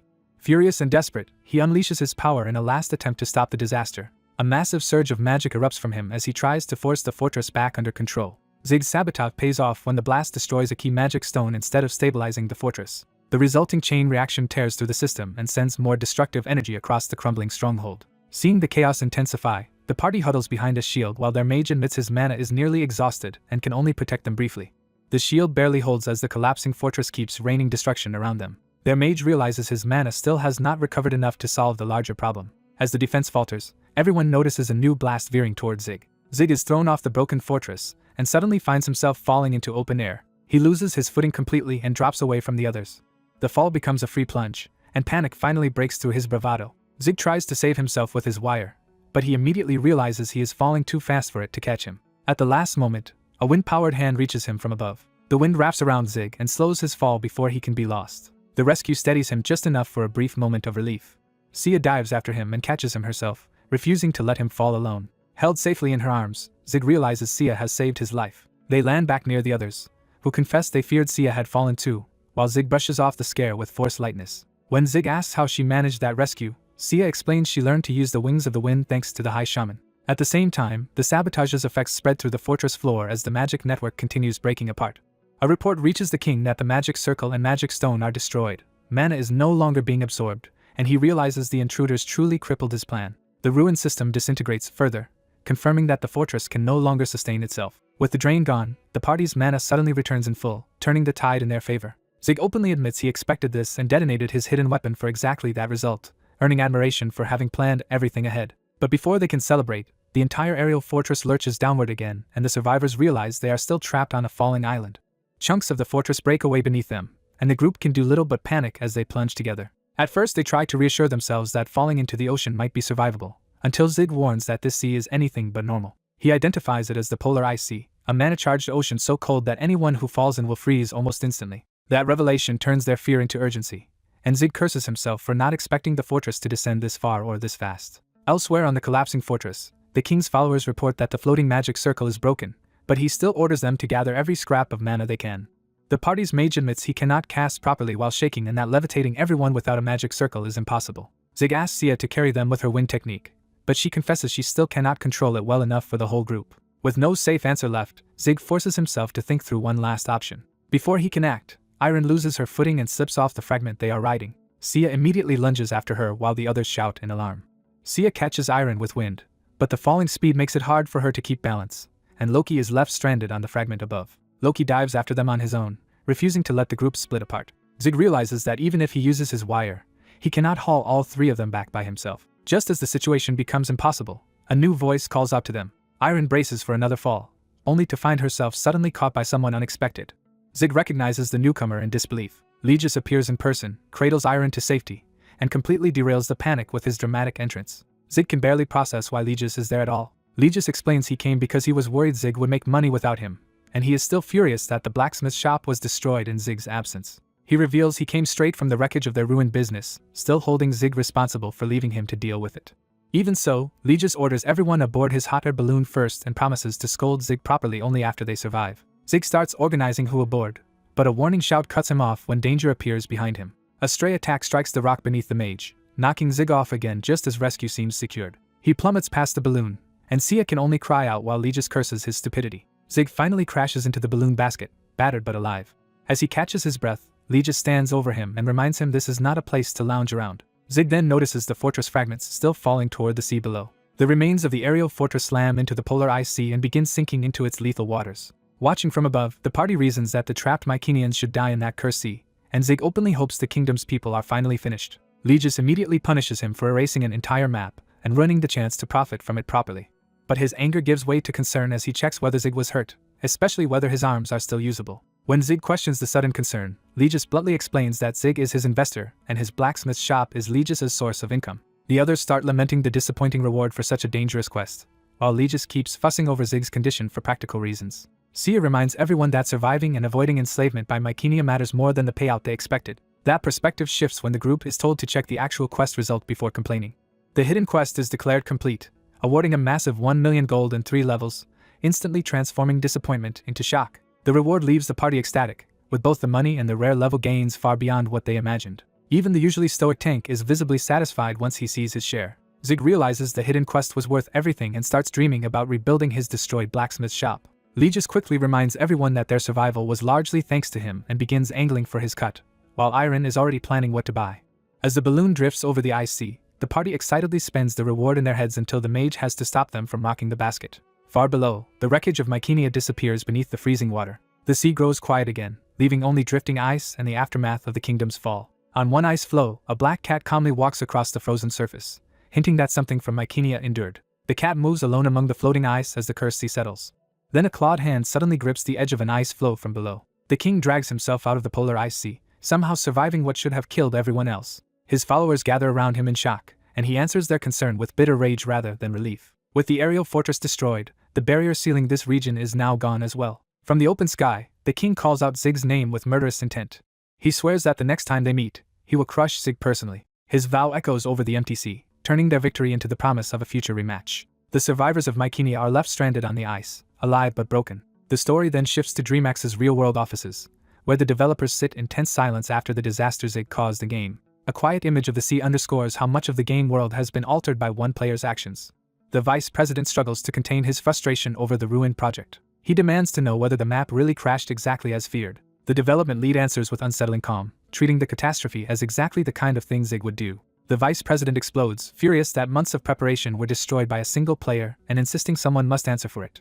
Instead of apologizing, the lead casually asks whether he should simply file an explanation and take a few more days off. That flippancy nearly pushes the executive over the edge as he imagines the entire game collapsing with the failed project. But the lead reveals he already anticipated that reaction and insists the Mycenia episode can still be salvaged. The vice president argues that without the map itself, there is no way to continue the content they plan to exploit. The lead counters that one crucial element still remains. He argues it may be better to focus players on that surviving hook instead of letting a new map distract them. The vice president seizes on the idea as a way to recover control of the situation. He convinces himself that with that remaining feature, they no longer have to be at the mercy of one disruptive player. DreamMax pivots immediately and announces a major new season update called Ancestral Call. The company's headquarters stands calm outside, hiding the scramble behind the scenes. Inside, the exhausted development floor looks drained after the emergency effort. The lead rallies the team by declaring that the grand update day has finally arrived. The staff barely react, too worn out to share his enthusiasm. He tries to motivate them by promising a bonus once the update is finished. That single word instantly revives the room's attention. The team surges back to work with desperate energy the moment money is mentioned. Their systems roar back to life as the final rollout begins. The lead watches the update progress with quiet satisfaction. Among the new content, he highlights a production class update that directly affects crafting professions. Thinking of Zig, he looks forward to seeing what chaos that player will cause with the new systems. A system notice announces that the game will automatically shut down at 10 o'clock for the update. The game world fades out as the maintenance begins. Meanwhile, Yuhan wakes in real life from his capsule and decides to kill time at the dojo while the servers are down. He heads to a martial arts gym to wait out the maintenance. The dojo is active around him, but he keeps mostly to himself. After training, he feels refreshed and checks his phone. A message from Charon catches his attention. She invites him to join the others at a cafe while they wait for the update to finish. He meets the group at the cafe, where they gather around the update news together. Everyone crowds in with intense interest, ready to dissect every detail of the new season. They launch the update page and prepare to dive back into Arpedia Online the moment they can. The promotional reveal teases a terrifying new ancient boss creature waiting in the new content. It also hints that support and production roles will gain major new importance. Another reveal confirms a production job line update that introduces class grades for crafters. The update further promises expanded naval combat and sea-based mechanics. The promotional material frames the new season as a chance for players to unlock new potential on the ocean. The Forgotten Sea, Ancestral Call is presented as DreamX's next major frontier. The group is blown away by how large and ambitious the update looks. They immediately start speculating about how much there will be to do, from new content grinds to possible martial arts events. Then one of them spots a detail that matters to Zig more than anything else. The patch notes reveal that ironworks and smelters can now be built, effectively expanding forge progression and opening huge opportunities for Zig's production path. That possibility makes Yuhan instantly imagine Zig becoming absurdly rich through crafting. The group decides to head to the capsule cafe as soon as the servers reopen so they can jump in together. But time drags on as they wait for the maintenance to end. The delay stretches longer and longer, wearing down their excitement. Eventually they give up on waiting there when DreamMax announces all 4 levels of maintenance at once, signaling a major delay. Later that night, Yuhan walks Charon home through the city after the failed wait. She tells him he did not need to escort her, but he insists it was natural since it was dark and they were already headed the same way. Charon hesitates, clearly working up the courage to say something more personal. Yuhan, meanwhile, is still distracted by how long he has been unable to play and jokes about getting withdrawal symptoms. His fixation on the game makes Charon falter for a moment as she realizes how hard it is to compete with his obsession. Still, she stops him and asks for his attention directly. Using their old race bet as an excuse, she reminds him that she won and is therefore owed something. Gathering her courage, she asks if he would buy her dinner that night. Yuhan is caught completely off guard by the invitation. Before he can answer, a party group chat message announces that the servers are finally back online. The moment she hears that, Charon's romantic nerve collapses and she bolts toward the game instead. She hurriedly postpones the dinner idea and runs off, leaving Yuhan bewildered. From a distance, she awkwardly tells him to at least eat before logging in. Yuhan immediately sprints home as well, abandoning everything else for the reopened server. Back in his room, he rushes to his capsule in a frenzy, ready to dive into the new update at once. A futuristic capsule activates as a new login sequence begins. The system verifies the user's identity and completes a full biometric scan. With authentication finished, the game starts establishing a connection. Zig is welcomed into the system and materializes inside a strange digital space. He is immediately confused, because he remembers logging out in front of the blacksmith shop, not here. A new update prompt appears and offers him rewards tied to his job class if he claims them now. Curious about what a blacksmith class reward might be, he eagerly decides to take it. He confirms the claim without hesitation. The reward interface erupts with light and begins transporting him somewhere else. Zig is caught off guard as the transfer suddenly engulfs him. Before he can understand what is happening, the digital world collapses around him. He is violently dropped into darkness with a painful crash. Bruised and disoriented, he struggles to figure out where he has been sent. A radiant message identifies the place as Heaven's Gate. The empty darkness starts assembling itself into a grand heavenly structure. As the temple-like hall finishes forming, Zig realizes this bizarre update has taken him somewhere sacred. A new presence arrives with theatrical confidence. Zig senses something powerful and unfamiliar approaching. A massive hammer-like object comes into view, hinting at a figure tied to smithing or judgment. The heavenly hall reveals strange mechanisms and ornaments, making the place feel both divine and artificial. A winged man lounges above him and begins addressing him with amused interest. The man grandly announces that the lamb has arrived, treating Zig like someone summoned for inspection. After confirming Zig's name, the stranger leaves Zig demanding to know who he is. The figure treats the question like an invitation to show off. He rises in full splendor and introduces himself as a messenger of Thor. Then he proudly declares that he is an angel. Zig immediately doubts both the title and the man's behavior. The angel reads that doubt on his face and calls him out for it. When Zig tries to deny it, the angel threatens punishment for lying to an angel and brandishes his hammer as proof he can enforce it. Dropping the threat just as quickly, the angel explains that he opened Heaven's Gate for Zig because Zig does in fact have a class. Zig can only stare back, still not understanding what any of this means. His confusion turns into wary annoyance as the angel keeps judging him. The angel finally decides Zig is not qualified yet and tells him to come back later, which infuriates Zig because he never asked to be brought here. The angel adds that once Zig becomes fully qualified and reopens Heaven's Gate, he will be able to challenge someone important. He reveals the prize behind that path. If the right person acknowledges Zig, he could become the world's one true Iron Master. The title shocks Zig and instantly grabs his attention. But the angel undercuts the promise by admitting nothing is guaranteed and that it all depends on Zig's own effort. That evasiveness only irritates Zig more. Having said his piece, the angel decides the audience is over. He orders Zig back to the world below and warns him not to return unqualified. Zig desperately tries to stop him and ask what qualifications he actually needs. The angel ignores the plea and sends him away before answering. Zig is hurled out of Heaven's Gate with no useful explanation. He reappears back in the game world near the damaged blacksmith shop. The heavenly portal spits him out hard enough to send him tumbling through the air. As the portal closes, Zig curses the absurd update and the self-absorbed angel who explained nothing. Before he can recover, someone arrives and calls him out for finally showing up. Legis scolds him for logging in so late when the server has already been open and money should already be flowing. Zig tries to explain that something bizarre happened the moment he logged in, including a meeting with a grotesque angel. Legis is baffled and dismisses the story, because she has no idea why an angel would appear in Arpedia Online. That makes Zig realize the event may have been unique to him, which only deepens the mystery. Legis cuts off the speculation and demands that he repair her ruined shop before she files a damage claim. Zig grumbles about her terrible temper but knows he has no choice. He opens a chat window to contact someone who can handle the repairs. He sends a message asking for a full estimate and promises cost will not be an issue, even while Legis continues raging behind him. He submits the request immediately. After sending it, he tries to calm Legis by saying help is already on the way. Legis notices him staring and demands to know what his problem is. Before he can answer, something large sweeps overhead and interrupts them. A blonde contractor arrives almost instantly riding a giant eagle, surprising Zig with how fast the response was. The contractor cheerfully explains that a pet update was added, then immediately tries to sell Zig one for an outrageous price. Zig refuses the distraction and brings the conversation back to rebuilding the shop. He lays out a bigger ambition than simple repairs. He wants to renovate the current shop and build a separate forge and personal workshop beside it. As the contractor starts calculating costs, Zig also asks about building an ironworks, thinking he might as well expand fully. While waiting for the estimate, Zig starts imagining how a larger operation could transform his business. He pictures more customers, more commissions, more money, and faster growth in both skill and reputation. The dream is so vivid that he can almost feel himself leveling up already. In his mind, even the angel eventually recognizes him as the Iron Master. That fantasy quickly turns practical when he remembers an ironworks would also make collecting Bartza's materials much easier. The contractor interrupts his daydream by asking whether he even meets the requirements to build an ironworks. Zig is blindsided because he never considered that there might be prerequisites. The contractor explains that only blacksmiths with enough reputation and specific qualifications can build one, and he is amazed Zig never checked the update details. He is not surprised at all that Zig overlooked something so basic. When Zig protests that the server only opened today, the contractor mocks him for being slower than the players who already studied everything. Then he warns that Zig still is not qualified and mentions that only one blacksmith is currently building an ironworks.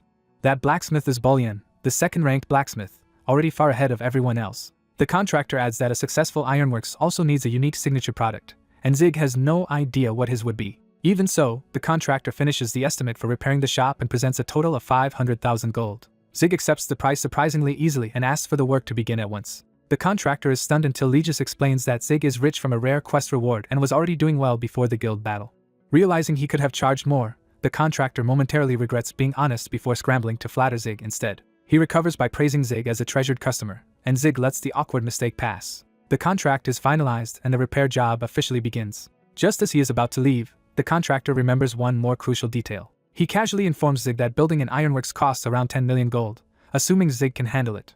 The number hits Zig like a physical blow. He instantly starts spiraling through all the extra expenses that would follow repairs, expansion, staffing, and operations. Meanwhile, the contractor departs, satisfied with the deal and already thinking about his next job. Left behind, Zig can only repeat the impossible price to himself in disbelief. Lee just mocks him for collapsing over numbers and bluntly says the answer is obvious. He just needs to make more money. Before the argument can continue, something rustles in the bushes nearby. Lee just turns toward the sound and spots a small familiar shape hiding there. It is Popo, and he suddenly spits out a strange lump of ore while crying dramatically. Lee just panics over what he coughed up, but Popo quickly insists it is nothing important. She examines the lump and realizes it is some kind of ore.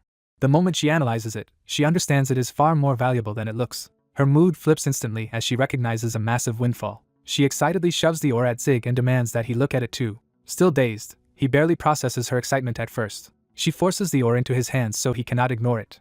Holding it himself, Zig starts to suspect it might be something extraordinary. He asks if it is really what he thinks it is, and Lee just eagerly confirms it. She boasts that her analyzed skill is high enough to trust her judgment completely. That confirmation leaves Zig speechless for a moment. Then joy overwhelms him as he realizes this could solve everything. The system identifies the find as A-rank chrome ore, which can be refined into the rare S-rank metal chrome. The story shifts from the ruined shop to the nearby mountains where the ore must have come from. Following Popo's lead, Zig and Lee just head deeper into the rocky area to find the source. Popo clings to Zig's head and urgently directs him onward. Zig chases after the little creature even while complaining that Popo is going to rip his hair out. At the rock face, Popo excitedly points out a spot, and Zig assumes the small amount of chrome there is all they are getting. Popo rejects that assumption immediately and signals that Zig still has not understood. He demands that they watch closely. Then Popo slams into the ground with shocking force and starts breaking open the earth. The rock splits apart under the impact. Popo bursts back up through the debris with ore crammed in his mouth. Zig is stunned that Popo has a digging ability at all and begins to realize what that means. Popo keeps going, repeatedly diving and resurfacing until chunks of chrome ore start piling up everywhere. A hidden deposit is exposed, and Zig realizes the entire vein is chrome. He is instantly intoxicated by the thought of endless profit from selling it. Lee just snaps him back to reality by warning that Popo has pushed himself too far and collapsed. Zig tells her to stay with Popo and let him rest while he handles the next step. As he walks off, Zig admits he completely underestimated Popo, who turned out to be far more useful than anyone expected. He considers breaking the ore himself with his hammer to speed things up. He swings with full force, trying to crack the deposit open manually. The strike barely changes anything, proving brute force is not enough. For a second he tries to stay optimistic and tell himself this is still enough to build the ironworks. But the reality sinks in immediately. Having ore means nothing if he cannot properly extract it. He realizes the real bottleneck is labor, because he has no miners to work the deposit. Expanding the forge would already require more staff, and now mining creates another impossible burden.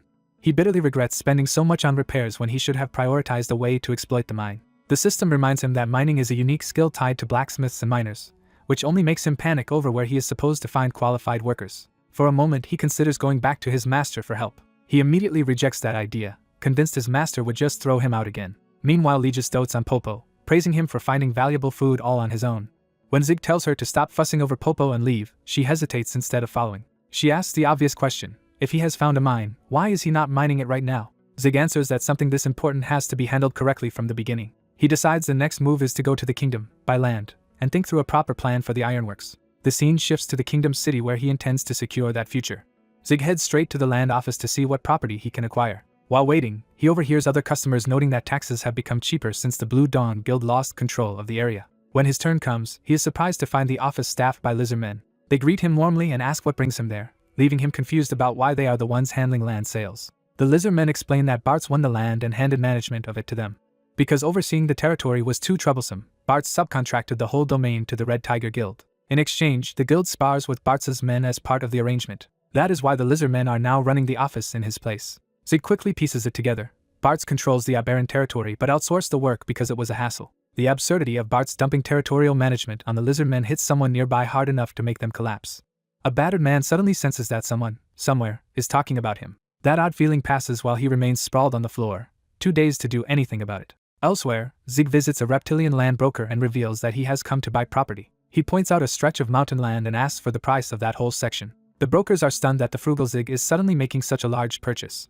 They quote him 1 million gold and add that he will also need citizenship in Aberrant to own it. Zig had expected the citizenship requirement, but the price is far beyond what he can afford. Still, he nervously tries to haggle for a discount. The brokers take offense at the idea that he would treat them like ordinary merchants to bargain down. Zig hurriedly tries to explain that he did not mean to insult them. Before he can finish, they call his name with sudden intensity. Instead of getting angry, they declare him their savior and offer him an enormous 90% discount. They insist that helping him is only natural, leaving Zig too shocked to respond properly. The praise sends him into a ridiculous burst of joy as he realizes the land is suddenly within reach. In his excitement, both sides practically celebrate the deal together over the map. The story then shifts to a mountain as a cane strikes the ground. An old man surveys the area and decides that this mountain is the one he wants. He confirms his choice with quiet confidence, as if he has found exactly what he came for. Back in town, Zig bursts out in triumph after securing his own mountain. He marvels that simple kindness has somehow turned into a life-changing windfall. Now owning land, he starts dreaming about getting rich from it. He immediately turns to the next problem and heads off to recruit workers. His first attempt goes badly, and he is literally thrown out before he can make his pitch. A furious smith drives him away, accusing him of trying to steal workers from an already understaffed forge. Another workshop rejects him just as harshly and tells him to leave unless he is placing an order.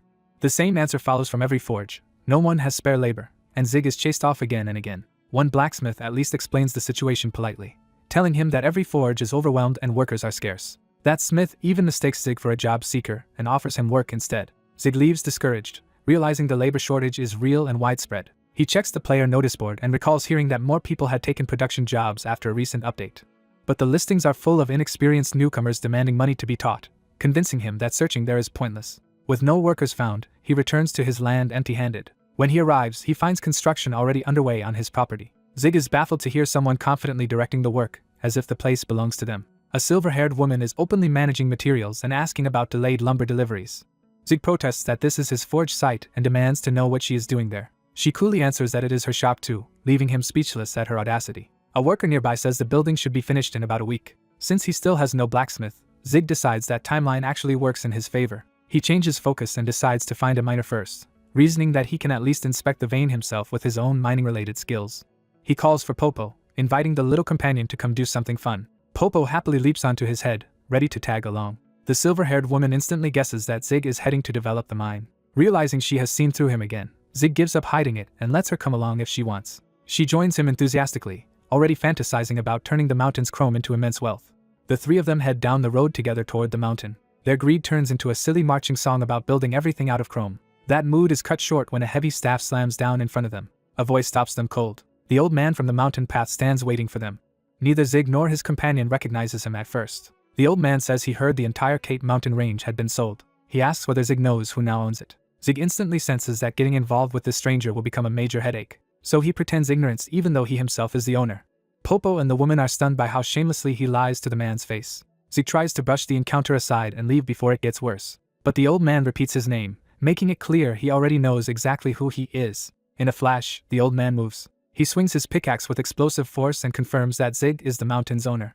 Zig barely evades the strike. The old man launches himself straight at him and openly identifies Zig as the owner he has been seeking. The attack crashes into the ground where Zig had been standing. Zig demands an explanation, shocked that the old man both attacked him and somehow dodged his own countermeasure. The old man answers with another devastating downward strike. He names the technique blasting as he drives the pickaxe into the earth. The impact erupts in a violent explosion. Zig survives only by pulling out a silver shield from his inventory and bracing behind it. When the dust clears, the old man is crouched in the center of a crater while Zig and the woman stare in disbelief. Zig realizes this is no ordinary miner. The old man scolds him for trying to slip away after being addressed. He accuses Zig of lying and says he checked every land record in that barren before coming here. Zig understands that this troublesome stranger has done his homework. The old man grumbles that young people have no respect and lie without hesitation. He also finds it suspicious that a blacksmith would suddenly buy mountain land, while Zig wonders who this man really is and why he was searching for him. The old man plants his staff and finally gets to the point. He offers 2 million gold to buy the mountain from Zig at once. The woman is stunned because that offer is far above the local market value. Zig is momentarily dazzled by the absurd profit, realizing he could flip the land for 20 times what he paid. But he reins himself in before greed makes the decision for him.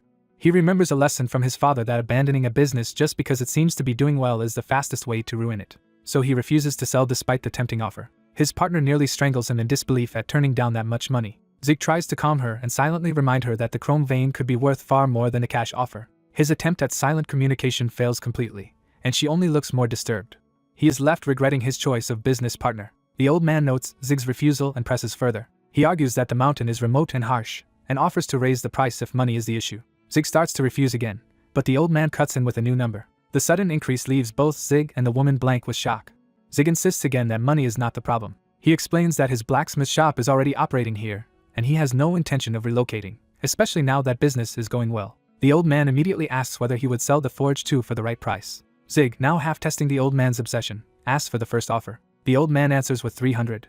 Zig pushes him higher to 500. The old man actually considers it instead of walking away. Zig blurts out that the man is absurdly money-crazed, while insisting he never truly meant to sell and was only probing him. The old man decides he has no choice left. He slams his staff down again, signaling that negotiation is over. For a moment Zig thinks the old man may finally be backing off. Instead, the old man declares that if Zig will not change his mind, he will use force. Zig protests that the mountain is legally his and the old man has no right to seize it. The old man introduces himself as Gaston and emphasizes that he is, above all else, a miner. The woman suddenly recognizes the name and asks if he is truly that Gaston. When Zig admits he has no idea who this is, she is horrified by his ignorance. She reveals that Gaston owns 5 mines in the Duchy of Kazan. He is none other than the famed mine king Gaston. Gaston confirms the title, though Zig cannot understand why a man with 5 mines wants this mountain so badly. Gaston answers with action, swearing he will not give up on this mountain. Zig acknowledges that Gaston must have his own reasons, but refuses to surrender the land anyway. Gaston responds by unleashing another blasting strike, this time with the confidence of long experience behind it. He drives the pickaxe down with even greater force. The resulting explosion tears across the ground and forces Zig to evade again. Zig realizes Gaston's mining skill is far more troublesome than it first appeared. Gaston remains unfazed and prepares to continue. Zig suddenly closes the distance with a hammer in hand, choosing to fight at close range. Gaston assumes the young blacksmith is making a foolish mistake by stepping into a miner's reach. Zig calmly rejects that assumption. He commits to the gamble and lands a dirty close-range kick instead of a straightforward clash. At the same time, he activates Grain. His pickaxe appears restored and flawless, revealing that he can repair or refine equipment rather than merely break it. Zig decides that if Gaston's weapon has no weakness, he will create one himself. He channels Grain through his hammer and targets the pickaxe's structure directly. Gaston roars that he will not let Zig do as he pleases with what he considers his mine. Their tools collide in a violent burst of blue and gold energy. A fracture finally appears at the joint of Gaston's pickaxe. Gaston notices the damage instantly. Zig follows through with a blue shockwave that blasts Gaston backward. He lands in a crouch, having seized the momentum of the fight. Gaston skids back as well, forced to defend instead of press forward. The two men reset at a distance, both still ready to continue. Gaston admits that it has been a long time since he met a production class player this skilled. For the moment, he decides to stop escalating. Zig taunts him lightly, saying the old man nearly convinced him to abandon the land. From the woman's point of view, the two fighters suddenly seem to be treating each other with mutual respect. She cannot understand why they are acting so composed after trying to kill each other. Gaston sighs that he had hoped this mountain would be his fresh start, because settling in a new region has been harder than expected. The woman asks why he needs this place at all when he already owns 5 mines elsewhere. That question makes Gaston pause. He recalls the mines he left behind, now sealed off like a crime scene. With bitterness, he reveals that all of those mines were taken away from him. The memory shifts to one of those lost mines, where workers are still present under new control. A gang claiming to represent the land manager barges in and demands extra taxes while ordering the workers to fetch their boss. Gaston, then still running the mine, steps forward to confront them himself. The thugs smugly tell him he now has to pay up because circumstances have changed. Gaston answers with blasting and violently drives them back. Looking back, he admits he treated those provocations as routine harassment and failed to see the larger danger. He remembers confronting another group and asking whether they were the ones who had been tormenting his workers. The flashback hangs on their mocking response, making it clear that the people who stole Gaston's mines were organized and far more dangerous than he first believed. A gang from the Iron Cross Guild flaunts its dominance as the threat over the mines is made explicit. An old miner named Gaston bitterly explains that he lost not only his 5 mines but even the surrounding land to those thugs. Zig realizes this kind of seizure is a familiar abuse of power, where authorities strip players of property without paying them. When Zig asks why Gaston's mines were targeted, Gaston reveals he investigated and heard traces of Deborah had been found on the eastern peninsula. That clue clicks for Zig when Gaston adds that a robot appeared in one of the mines, matching what Loki Hyungnim once said about Deborah's traces and a blueprint in that same region. Gaston erupts in anger, convinced the guild had been after that hidden discovery from the start. Even so, Gaston refuses to abandon the mountain because its mineral veins are the best in the area, prompting Zig to ask whether the old man can still locate or himself. Gaston proudly reminds him he was called the Mine King for a reason, though Zig still has no idea what that title really means. The old man lets the suspense hang for a beat before deciding to prove it. He tells them to follow and promises to show them something special.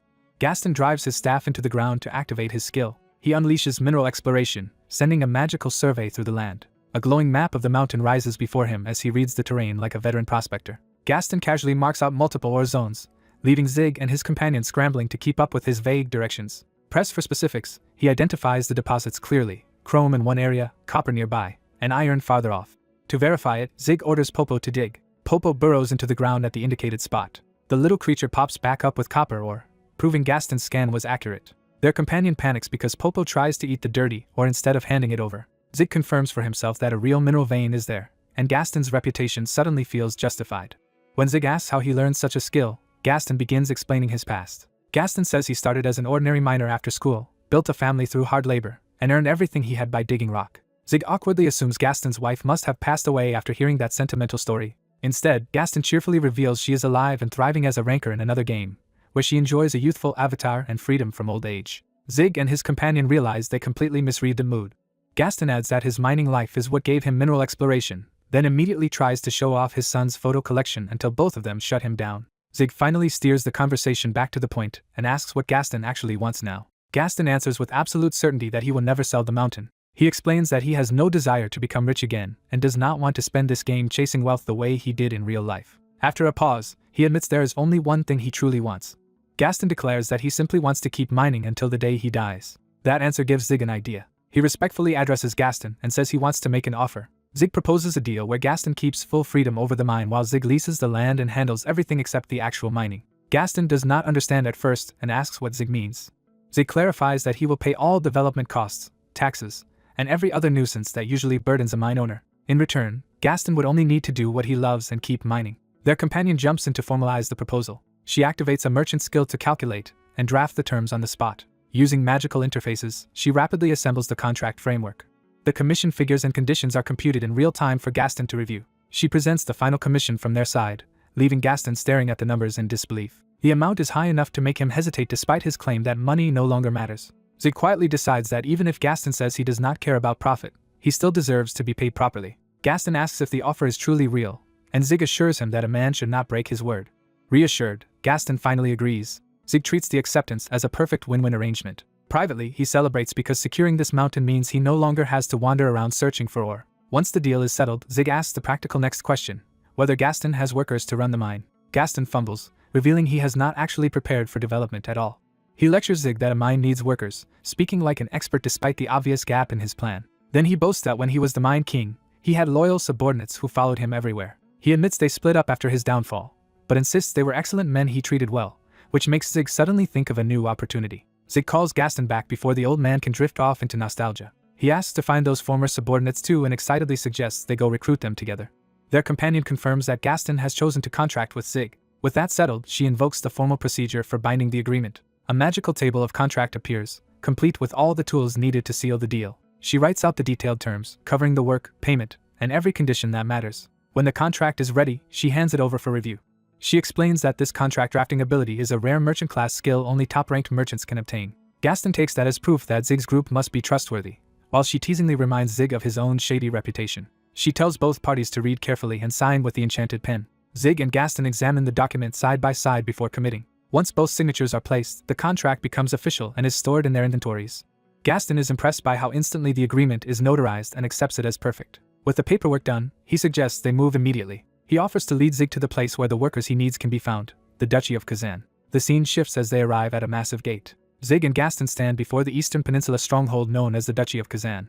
Zig braces himself as he takes in the scale of the place. He learns that Kazan is famed as the city of iron, a center of metalwork and industry. The reputation alone is enough to make him tense with expectation. Gaston tells him they should split up and meet again after handling their separate business. When Zig asks why, Gaston explains he is going to track down his old men himself and will contact Zig later. Left on his own, Zig heads into the city. He passes smiths already hard at work in the streets, confirming the city's craft-centered culture. Elsewhere, the city is in festival mode, with music and crowds filling the plazas. Zig moves through the celebration, taking in the atmosphere while searching for an opening. He notes that Kazan's craftsmanship seems even more advanced than North Ark's, while Popo remains focused on food. Zig recalls that after Dwarven-made weapons, the next most expensive arms on the market usually come from Kazan. That convinces him to start with the city's biggest forge and see what opportunities it offers. He heads toward a large industrial workshop. Before entering, he notices a public notice posted outside and stops to read it. The poster announces the grand opening of the Steelers Festival and a blacksmith craftsmanship contest. Zig remembers that craftsmanship contests are a recent update in Ancestral Call, hosted by rulers in their own territories. They are designed for production-class players to compete for major rewards and fame. Zig instantly recognizes that this is exactly the kind of event he needs. He reasons that winning would give him both money and public recognition, which he could use to recruit the workers who come looking for him. Then he spots the first prize notice. The reward includes an ancient dwarf hammer and a rare mineral, and the hammer's crafting bonus is so strong that Zig is stunned. He decides on the spot that he cannot let this chance pass and vows to claim that prize. He rushes into the registration hall where contestants are signing up. Inside, the staff are idly chatting about how old someone's son has become, until Zig interrupts the routine. He makes a dramatic entrance that silences the room. Without hesitation, he announces himself. Zig declares that he is here to register for the Steelers City Craftsmanship Contest. The clerks are caught off guard and ask who he is. Zig slams his hand down to command attention. He introduces himself as Zig, a blacksmith from the Aberran Kingdom. The staff immediately whisper that he is an outsider and wonder why someone from another land would enter Kazan's contest. An older woman steps in, takes charge of the desk, and orders them to hand over the registration papers. Zig quickly bows and shifts into a more respectful tone once he realizes an elder is present. He confirms that the deadline is still today and pushes his application forward. The elder accepts the form and approves his registration.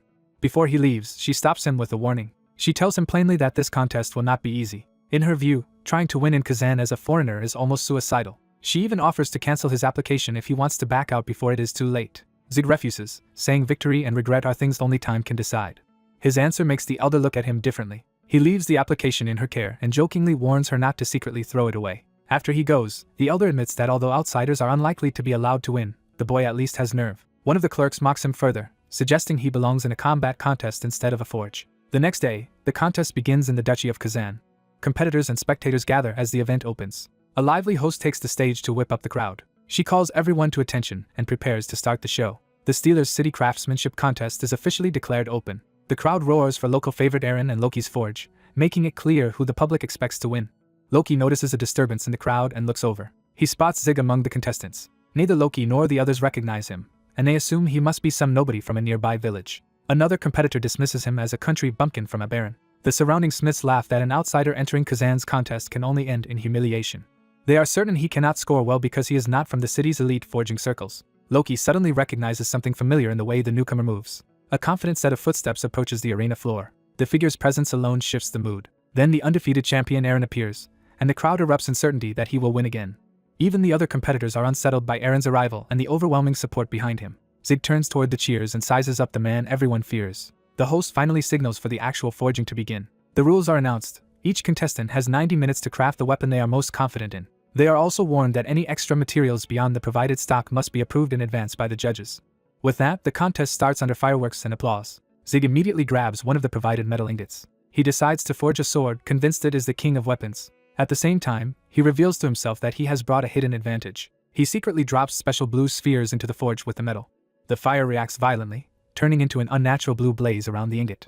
Zig boasts that he is about to demonstrate a master dwarf technique. He begins shaping the heated metal with practiced confidence. His hammering grows fierce as the blade starts to take form, but the strain on the process suddenly becomes visible. Zig keeps swinging, forcing the technique further despite the warning signs. The glowing blade warps under the pressure instead of stabilizing cleanly. A critical flaw flashes across the metal as the shape distorts. When he stops, the result is not the sword he expected but a malformed, shield-like lump of metal. Zig realizes at once that something has gone badly wrong with his plan. As the contest deadline closes in, Zig hurriedly pieces together a sword from damaged materials. He realizes he is about to run out of time and may not finish properly. The host abruptly ends the forging period and announces that time is up. All contestants are ordered to bring their completed weapons forward for judging, and Zig submits his sword with the rest. The participants gather tensely as the evaluation begins. The judging panel of Steelers City's craftsmanship contest arrives to inspect the entries. Their presence immediately puts everyone on edge as the decision nears. One judge examines a polished sword and notes that it is a straightforward strength-boosting weapon, impressive but ordinary. Another ornate polearm draws attention for its flashy craftsmanship and obvious quality. Zig watches nervously, unsure how his own rushed work will compare. Eren, confident and smug, assumes the outcome is already in his favor. The judges begin using analyze on the submitted weapons to inspect their properties. When the elder artisan analyzes Zig's sword, she is visibly startled by what she finds. She realizes the weapon should have been impossible, since Zig had been sabotaged with a broken hammer. The sword's quality shocks her so much that she questions whether a human smith could have made it at all. Shaken, she calls the other judges together for a private discussion. Eren notices the unusual reaction and starts to worry that something has gone wrong. Even so, he dismisses the delay and remains convinced he is the obvious winner. His confidence cracks when he demands an explanation for the judge's behavior. The panel splits, with some objecting to the elder artisan's conclusion, while others support her. The crowd senses that the judges are openly arguing over the result. The elder artisan insists the dispute should be settled by a clear standard rather than politics. She refuses to compromise beyond that point. Another judge reluctantly agrees to proceed with her method. The panel decides to finalize the results despite lingering doubts and pressure. Zig, hearing the crowd's confusion, realizes something serious happened during judging. At last, the host announces that scoring is complete. The elder artisan steps forward to declare the official result. She begins reading out the decision before the entire crowd. The audience braces as she names the champion of the contest. Instead of one winner, she declares a tie between Zig of Aberran Kingdom and Eren of Steelers City. The crowd is stunned that there are two winners and that one of them is a foreigner. Outrage spreads as people insist it makes no sense for a foreign blacksmith to share first place. The judges who oppose the elder artisan fear the backlash they knew this decision would cause. The host tries to calm the crowd and move on to the award ceremony. Eren cuts her off and loudly objects to the result. He treats being ranked alongside Zig as an insult, belittling Zig as weak and unworthy. Eren flatly rejects the verdict and demands a reevaluation. The elder artisan refuses, saying the result was finalized after full discussion and will not be reopened. To everyone's surprise, Zig also rejects the tie, arguing that first place should belong to the single best blacksmith. Eren realizes Zig is not accepting second-hand recognition and is aiming to settle the matter directly. Zig openly mocks Eren's flashy weapon as useless decoration that could never truly beat his own. Eren is caught off guard by Zig's sudden challenge. Zig proposes a simple test. If Eren doubts him, they should prove whose weapon is truly superior. Provoked, Eren grips his polearm in fury. He launches a full-force attack, convinced Zig's ugly sword will fail to block it. Zig activates Grain, the special technique that lets him restore and reinforce broken objects. The skill surges through Eren's weapon as Zig targets its structure. Zig immediately recognizes the weakness he expected to find. He recalls that Eren wasted too much metal on an oversized, showy blade, leaving the weapon structurally fragile. He also remembers dismissing the decorative additions as pointless excess. For Zig, a weapon's real value lies in performance, not appearance. That belief hardens into his resolve as the clash peaks. With Grain, he breaks the weapon at its weak point and shatters Eren's armament mid-attack. The impact sends fragments flying across the arena. Eren is left staring in disbelief as his prized polearm comes apart in his hands. Broken pieces scatter to the ground around him. He cannot understand why his supposedly superior weapon failed so completely. Zig calmly asks who the winner is now. The judges are stunned that Zig's sword destroyed Eren's polearm in a single strike. One judge tries to condemn Zig for causing a scene as a foreigner rather than accept what just happened. Another immediately demands that Zig's victory be cancelled for violating the sanctity of the contest. The elder artisan shuts them down before they can twist the outcome again. She rebukes them for refusing to acknowledge the obvious and disgracing Steeler's City with their bias. She states the principle plainly. A weapon exists for combat, not display. If a weapon cannot withstand even a blacksmith's attack, she declares, it never deserved to win. With that standard established, she moves to correct the result. She names Zig the sole winner of the Steeler's City craftsmanship contest. Before the crowd, she personally presents the trophy to him. Zig accepts the award with gratitude. He also receives a powerful reward item, an ancient dwarf hammer that greatly boosts crafting and repair. On top of that, he gains an ally, a rare magical metal far more valuable and useful than ordinary steel. Zig is thrilled to finally replace his basic equipment. The rewards trigger a hidden quest completion, revealing that he has exposed a conspiracy by corrupt officials who tried to stop a foreigner from winning. The system confirms that by winning fairly, Zig has become a hero of Steeler's City and raised his reputation in the Duchy of Kazan. Zig reflects that the city's corruption must run deeper than he realized if the system treats this as such a major achievement. The elder artisan then addresses him directly. She praises his sword and asks how he managed to forge something so extraordinary. Zig credits a dwarf master and a secret technique, but refuses to reveal the details. He downplays the sabotage and broken hammer as a minor inconvenience, leaving the elder artisan awkwardly pretending not to hear too much. Privately, Zig admits that without Grain he never would have finished in time. The elder artisan laughs and tells him that regardless of the method, he pushed through and won. Other blacksmiths begin openly admiring Zig after seeing him defeat Eren. Their attention shifts as Zig prepares to speak to the gathered craftsmen. He calls for the respected blacksmiths of Steeler's City to listen to him. Then he boldly advertises that his own blacksmith shop is hiring and boasts that it is run by the contest winner himself. He tempts them with the chance to learn the secrets behind his victory and the unique methods of his forge. By promising growth and powerful techniques, he makes the offer hard to ignore. He finishes by inviting anyone interested to come find him in Aberon. The local blacksmiths are left seriously considering whether to follow him there. Zig, meanwhile, wonders if traveling to Aberon might also let others learn the winner's technique from him. Night falls over the city after the contest ends. Elsewhere, Elder Gaston walks alone, weighed down by worry. He slams down a container in frustration, clearly under pressure. His workers tell him to leave because they can no longer stay with him. One after another, his subordinates abandon him. Zig notices the situation and senses that something serious is happening around Gaston. He approaches and asks whether Gaston managed to settle things with his men. Before Gaston can answer, armed thugs appear and corner Zig. They accuse him of stealing Eren's victory and declare themselves Eren's allies. At that moment, a follow-up quest appears, revealing that Steeler's City's corruption is still active and asking Zig to clean up what remains. Zig decides he might as well test his new weapon on them. He charges in immediately, treating the ambush as a convenient chance to complete the quest. The thugs are overwhelmed before they can even explain themselves. As panic spreads, they realize a blacksmith should not be hitting this hard and try to flee. Zig cuts them down with brutal efficiency as they run. He looms over the last survivor and demands any final words. Terrified, the thug blurts out that he knows where Rochelle's child is being held and begs for his life. Zig has no idea who Rochelle is, but the name hits Gaston hard. The revelation shocks Gaston into immediate alarm. Zig turns to him, confused by the sudden reaction. Gaston explains that Rochelle is his most trusted right-hand man, more dependable than any human despite being an NPC. Realizing Rachel's family is in danger, Gaston urgently asks Zig to help. They head out under the night sky to rescue the hostage. The thug leads them to a secluded cabin where the child is being kept. Under threat, he is ordered to open the door. Inside, several men are startled by the sudden intrusion. One of them, Manson, is in the middle of a card game and is annoyed at being interrupted. The door opens fully as he demands to know who is bothering him. When he sees the battered thug, Manson is confused about why Aaron is absent and what happened to his man. The thug tries to explain, but he is too terrified to get the words out. Before he can finish, Zig and Gaston burst in and attack. Manson freezes in shock as the rescue turns into a sudden assault. The kidnappers are thrown into chaos by the speed and force of the attack. One thug is smashed down instantly.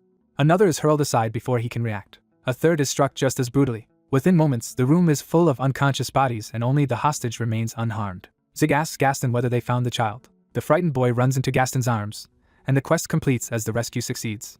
Relieved, Zig confirms the child is safe and thinks at least one problem has been solved. Then someone outside drives a shovel into the ground and arrives in a hurry. A large blacksmith named L appears with other men and is stunned to see Gaston there. He is even more confused to find the kidnappers already beaten. Gaston angrily calls them fools for letting things reach this point. He condemns them for sinking so low that they ended up dealing with loan sharks. L reveals that he found a bag of money and realizes this is what the thugs had been after. Ashamed, the men admit they lost their jobs so suddenly that they were cornered and desperate. L confesses that after his wife died, he was left alone trying to support his child. He explains that after being expelled from Gaston's mine, he came to Steeler's City seeking work but found nothing.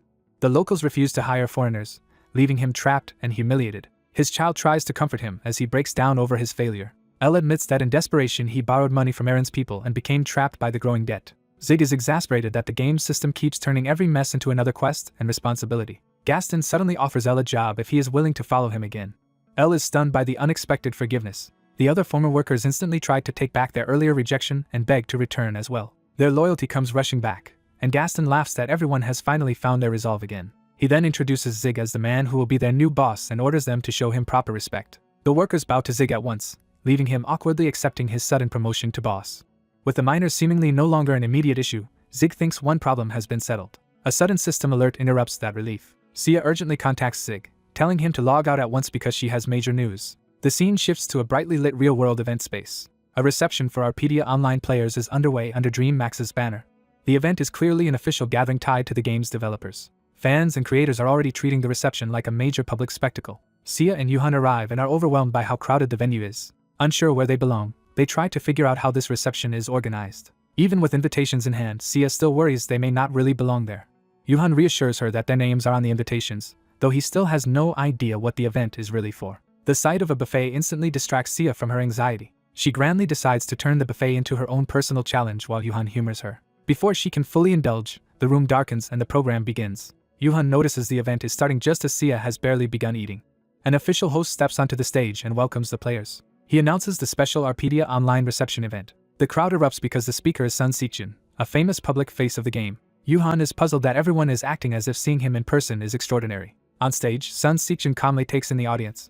Yuhan suddenly feels as if the man's attention has landed directly on him. That uneasy sense grows when it seems Sun Sichin is looking straight at him through the crowd. A faint smile from the stage makes the moment feel deliberate. Yuhan is rattled by the uncanny impression that he is being singled out. The event moves into a Q&A, with the company promising exciting future content.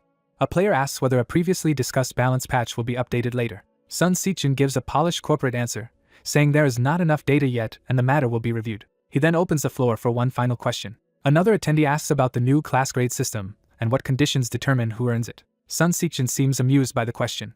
He explains that class grade is a rare achievement limited to a few players per job and tied to level, reputation, and hidden conditions. The audience immediately presses for hints about those hidden conditions. Sia laughs along with the crowd while Yuhan stays more reserved. Sun Sichin pretends to consider giving more away, but his expression sharpens for a moment, as if he is measuring someone in the room. Yuhan grows more uneasy as the host refuses to reveal anything further. Sun Sichin insists the hidden requirements are meant to be discovered through play, drawing playful complaints from the audience. He laughs off the protest without yielding. Yuhan keeps watching him closely, unable to shake his suspicion. When Sia checks on him, he brushes it off as fatigue, though internally he is fixated on the feeling that Sun Sichin keeps looking his way. As the Q&A winds down, Sun Sichin invites any last reports of issues with Arpedia Online. Yuhan abruptly raises his hand and claims he has a question. Sun Sichin accepts, though his reaction suggests he already knows what is coming. Yuhan commits himself to speaking up. He explains that he recently found what looked like a bug in Arpedia Online and submitted a report with video evidence.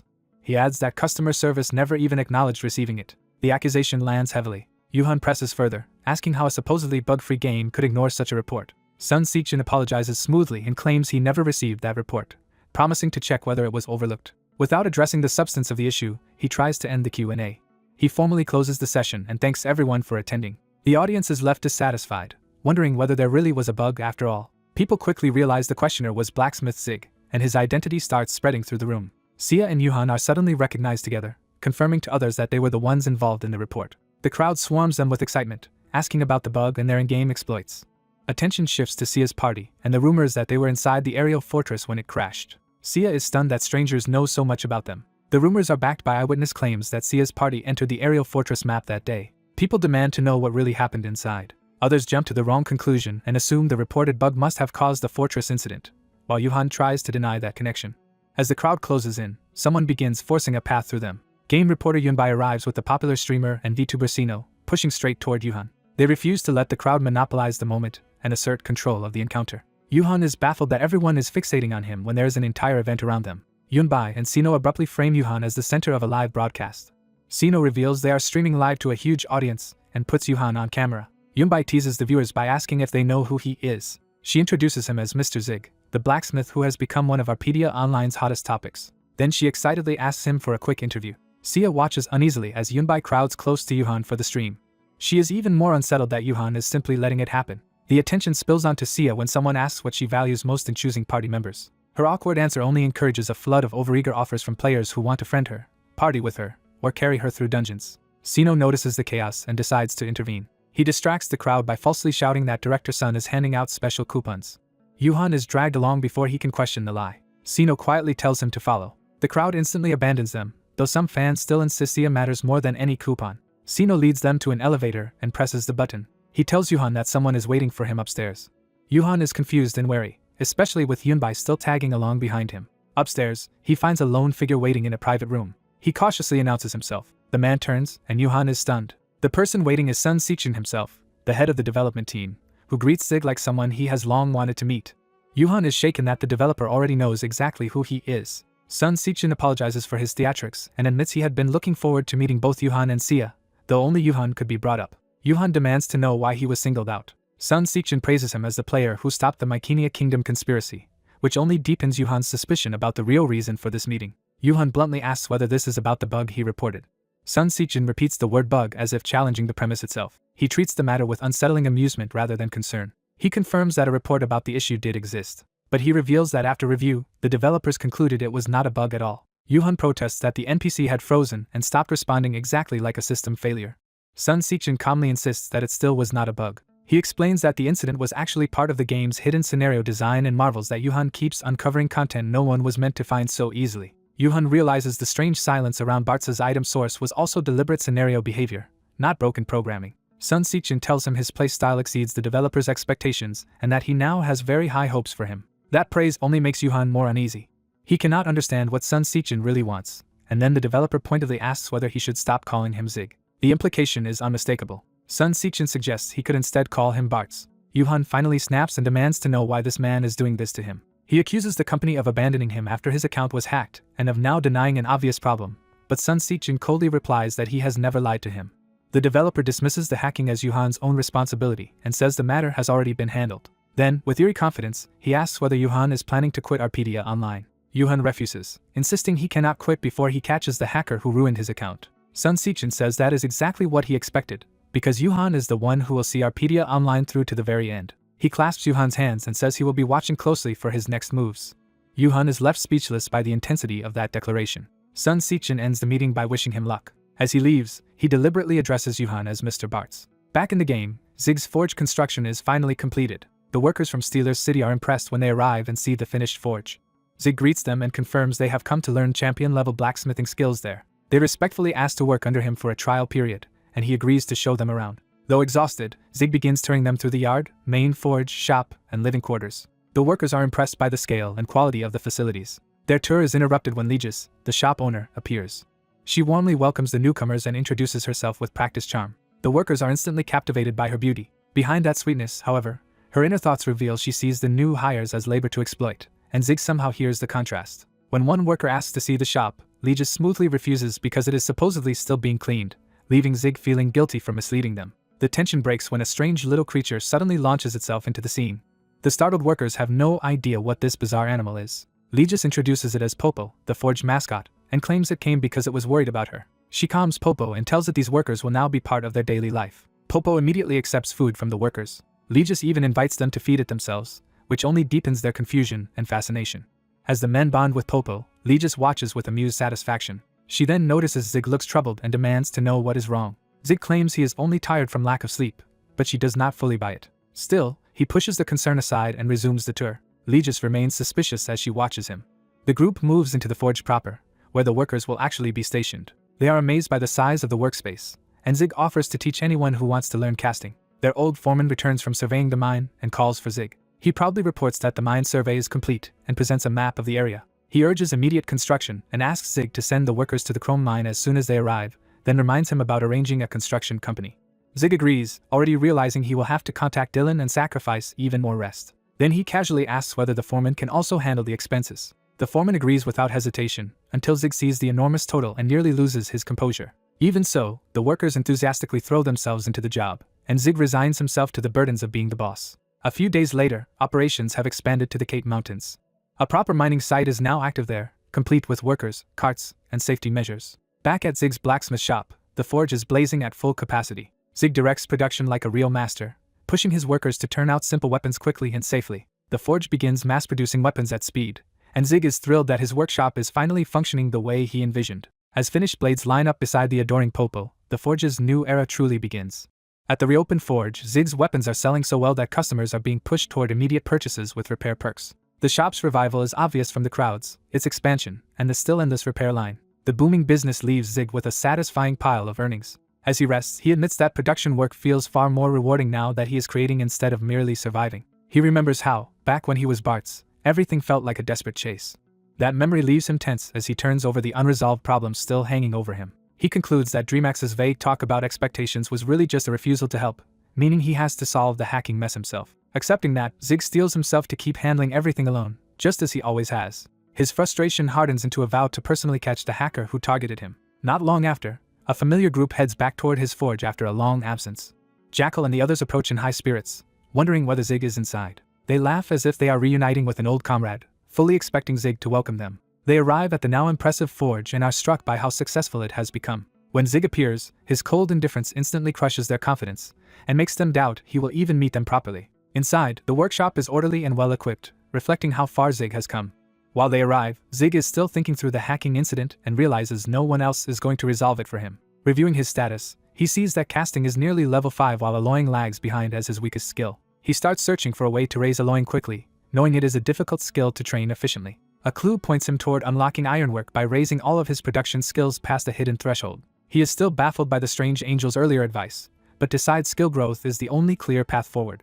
He reasons that higher proficiency should open more varied quests and opportunities. Then he remembers a rare material he has been neglecting, Erzan alloy. Realizing he still has a stockpile of it, Zig brightens because it could rapidly raise his alloying skill. He starts planning what to craft from such a premium material, expecting anything made from it to reach legendary quality. Before he can settle on an idea, Jackal's group barges in and interrupts him. The visitors gawk at the workshop, treating it like Zig's private domain and admiring how luxurious it looks. Zig catches his material and answers their intrusion with visible annoyance. He drops the pretense and directly asks Jackal why they came. Jackal tries to act casual, but Zig immediately senses he wants something. Jackal finally reveals the request. He wants Zig to join Battle, the King tournament. Zig's shock confirms that this visit was exactly the favor he suspected. Jackal presents the tournament as a major new event built around mounted combat and guild competition. The event is explained as a newly added battle tournament, a combat counterpart to the crafting contests, with formats that vary by job matchups. Some versions even require cooperation between different classes rather than pure same job competition. Jackal emphasizes that this particular tournament is a guild battle where a production class partner is essential. He presses the point further by saying a blacksmith is especially valuable in it. Zig is interested in the event, but his priority remains leveling his skills as fast as possible. So he refuses, saying he is too busy with forge work to join them. Jackal takes the rejection personally, but Zig stays firm and tells them to find another blacksmith. When Jackal accuses him of helping strangers like the lizardmen while refusing his own side, Zig is left awkwardly trying to explain himself. The argument is interrupted when Loki steps in and mentions the tournament. Loki changes everything by quietly revealing that the rank 1 blacksmith, Girion, will be competing. That single name immediately catches Zig's full attention. He realizes the tournament would let him observe the top-ranked blacksmiths work up close and learn from it directly. He even starts imagining how studying elite equipment and techniques could help him grow, despite trying to pretend it is only for professional reasons. Now speaking much more carefully, Zig addresses Jackal again. After reconsidering, he decides the tournament is worth joining after all. With the decision made, the group sets out for the kingdom hosting the event. They travel together by wagon, carrying gear and supplies toward the tournament grounds. On the way, Zig studies the rules and learns that the event has strict equipment regulations and its own special rules set. As the Colosseum comes into view, the others point out where the tournament will be held. The sheer scale of the arena surprises Zig, who had not expected the event to be this grand. Their slow wagon is suddenly overtaken by a far more luxurious carriage whose driver rudely forces past them. The contrast leaves their group speechless as the flashy carriage speeds ahead. Jackal tries to rally morale by reminding everyone of the enormous prize waiting at the end. The promise of 10 million gold instantly electrifies the whole wagon. The Red Tiger Guild erupts into loud chants, turning greed into battle spirit. Zig, meanwhile, feels drained by their exhausting energy rather than inspired by it. While the others fantasize about crushing rich rivals and refilling their treasury, Zig remains focused on practical concerns. He asks Loki whether the Aberran Kingdom is really in such bad financial shape.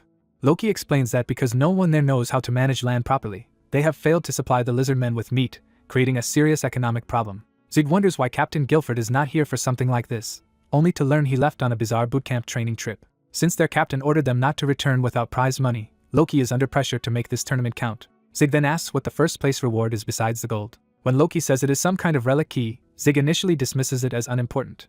He decides the real value of the trip is using the event to train Aloing rather than chasing the prize itself. At the city gates, Zig is stunned by the scale of the capital they have reached. The crowds and traffic make him realize just how many competitors and spectators have gathered for the tournament. Elsewhere, in the Manos Empire, the Iron Cross Guild's headquarters looms over a far darker conversation. At the Iron Cross Guild Hall, a disgraced subordinate kneels before the guild master. The man before him is Behemoth, the Iron Cross Guild master, a ranker whose authority is overwhelming. The kneeling player begs for help, saying the tournament's grand prize is the key of Vank needed for the Thunder Emperor's quest. Behemoth responds with open contempt and asks why he should trust someone who already failed him. He reminds the subordinate that he was humiliated by the Red Tigers and nearly expelled, making this new request sound absurd. Desperate, the subordinate insists that winning the Thunder Emperor's legacy could restore the guild's lost strength and begs for one more chance. Behemoth considers the plea in silence. At last, he agrees to give him something. What he provides shocks the kneeling man the moment it materializes. Behemoth refuses to explain where it came from and orders him to use that gear to win. He makes clear that this is the subordinate's final opportunity to recover the Thunder Emperor's legacy. If he fails even after receiving this aid, Behemoth promises permanent expulsion from the guild. The subordinate accepts the threat with forced confidence, determined to stake everything on this chance. Back at the Colosseum, the stands begin filling as the tournament atmosphere builds. The crowd's excitement rises as banners wave and anticipation spreads through the arena. Jackal's group arrives at their section, impressed by how elaborate the venue is. The others marvel at the clear view and huge seating capacity while Zig struggles to squeeze through the crowd. Jackal points out that their own first match is tomorrow, so today should be used to study the other teams. Zig reviews the hastily modified tournament gear he prepared and worries whether it will be enough. As he wonders how strong the competition really is, another team enters the arena. At first glance, their equipment looks ordinary enough to him.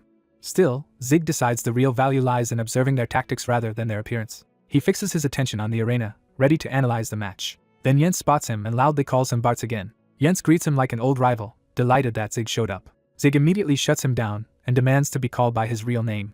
To enforce the point, he threatens to spread the story that Jens, the charging king, got beaten by a production class player. That threat works instantly, and Jens backs off while changing the subject. Jackal and the others are baffled by how casually Zig can intimidate someone like Jens. Jens fires back with a jab that Zig has fallen far if he is competing with such unimpressive teammates. Jackal explodes at the insult, furious that Jens mocked them outright. Jens brushes it off, saying this is a major new competition and they should have prepared more seriously. He tells Zig to look around and understand how important this event really is. Before the tension can go further, the flamboyant announcer from before appears to address the Empire's citizens. He launches into an absurdly long self-introduction, which Zig immediately loses patience with. The host finally gets to the point and declares himself the master of ceremonies for the event. He hypes the tournament as a gathering of extraordinary competitors and promises a thrilling spectacle. With theatrical flair, he officially opens the first match of battle, the king. A whistle signals the start. One team's king charges forward at once while ordering his allies to cover him. From the stands, Zig notes that both sides are rushing in immediately and using similar infantry-centered approaches. The clash begins with a violent impact at the center of the arena. Zig recognizes the attacking formation as a crane wing and realizes there is more structure here than he first thought. He quickly reads one side as defense-oriented, with reinforced armor and oversized shields. The opposing side, by contrast, seems to be relying on raw offensive force without shields. That offensive king leaps into a devastating strike. but the defensive side absorbs the blow cleanly behind their shield wall. The failed attack leaves the charging side exposed instead of breaking the line. Panic spreads through the attackers as they realize they need to scatter. Their king is abandoned in the middle of the field, furious that his own team fled instead of protecting him. A single counterattack flies toward him. The host gleefully announces that the king has fallen in one hit. The Hansando guild is declared the winner almost immediately. Zig is struck by how quickly the match ended and realizes he still needs far more data on the field. He asks Jens whether he used to belong to the winning guild. Jens says no, but admits he joined them because the tournament looked like a perfect chance to humble arrogant powerhouse guilds. That makes Zig ask which major guilds are actually participating. When Jens mentions that the Iron Cross guild is also competing, Zig's mood changes at once. The name alone is enough to put him on edge. He immediately wonders whether Zhang Haiyano or Kage might be here with them. He tries to reassure himself that the guild has more members than just those two and that someone else will probably appear. Jens notices Zig's reaction and confirms that the guild is indeed present. Jackal, unaware of Zig's deeper concern, boasts that they will just have to take this tournament more seriously than before. Loki points out that Jens must have watched their guild battle footage to know about the lizard army. Jens sheepishly claims the recommendation system pushed the video to him rather than him seeking it out. Trying to recover his dignity, he adds that the Iron Cross guild supposedly prepared a hidden card for this tournament. Jackal immediately twists that rumor into blind faith that Zig will carry them to victory anyway, leaving Zig bewildered. Jens reminds him that a blacksmith's abilities can be crucial in this event, hinting that Zig may matter more than he thinks. The crowd suddenly erupts as the next major team enters, chanting for Iron Cross. Zig tenses the moment he hears their name announced. The host introduces them as one of the Empire's strongest title contenders. A small group enters the arena in a disciplined formation around their king. Then the Iron Cross warriors are revealed in striking black and red armor. Their entrance alone dominates the arena's attention. Zig stares in disbelief as something about the armor feels painfully familiar. The details hit him all at once, and he realizes he knows that equipment.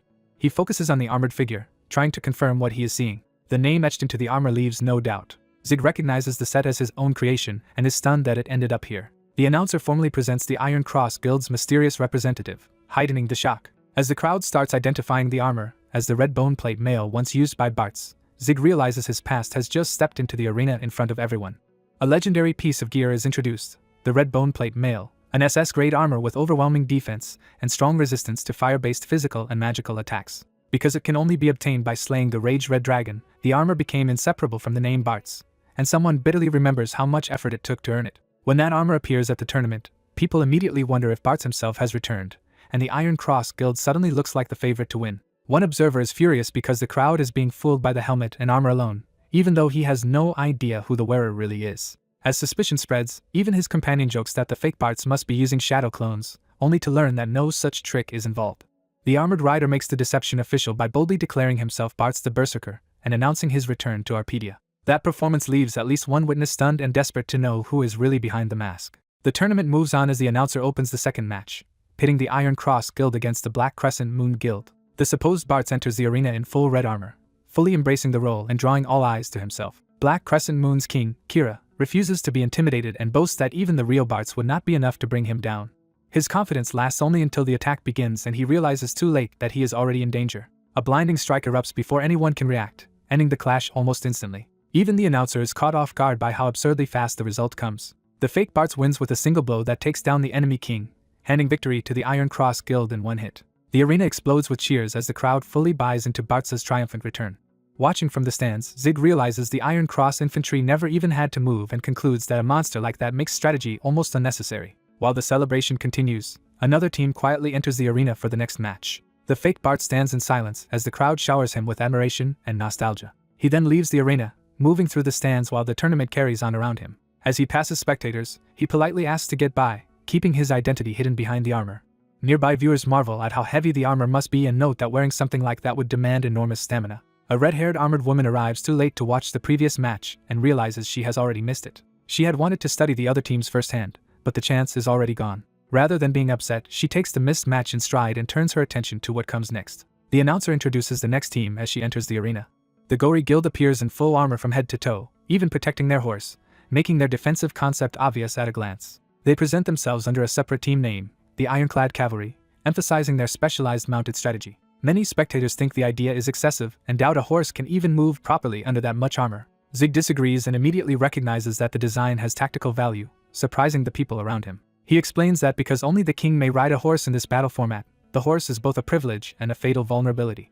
By armoring both rider and mount, the Ironclad Cavalry greatly improves the king's chances of surviving long enough to stay in the game. The red-haired woman points out the obvious flaw, If the enemy reaches them first, their heavy setup should make them too slow to evade. Zig answers that raw player skill still matters and urges her to watch what happens before judging. As expected, the enemy tries to exploit their apparent slowness and charges first, mocking the cavalry for barely being able to move. Zig reveals that the heaviness is only part of the story and that the real trick is still hidden.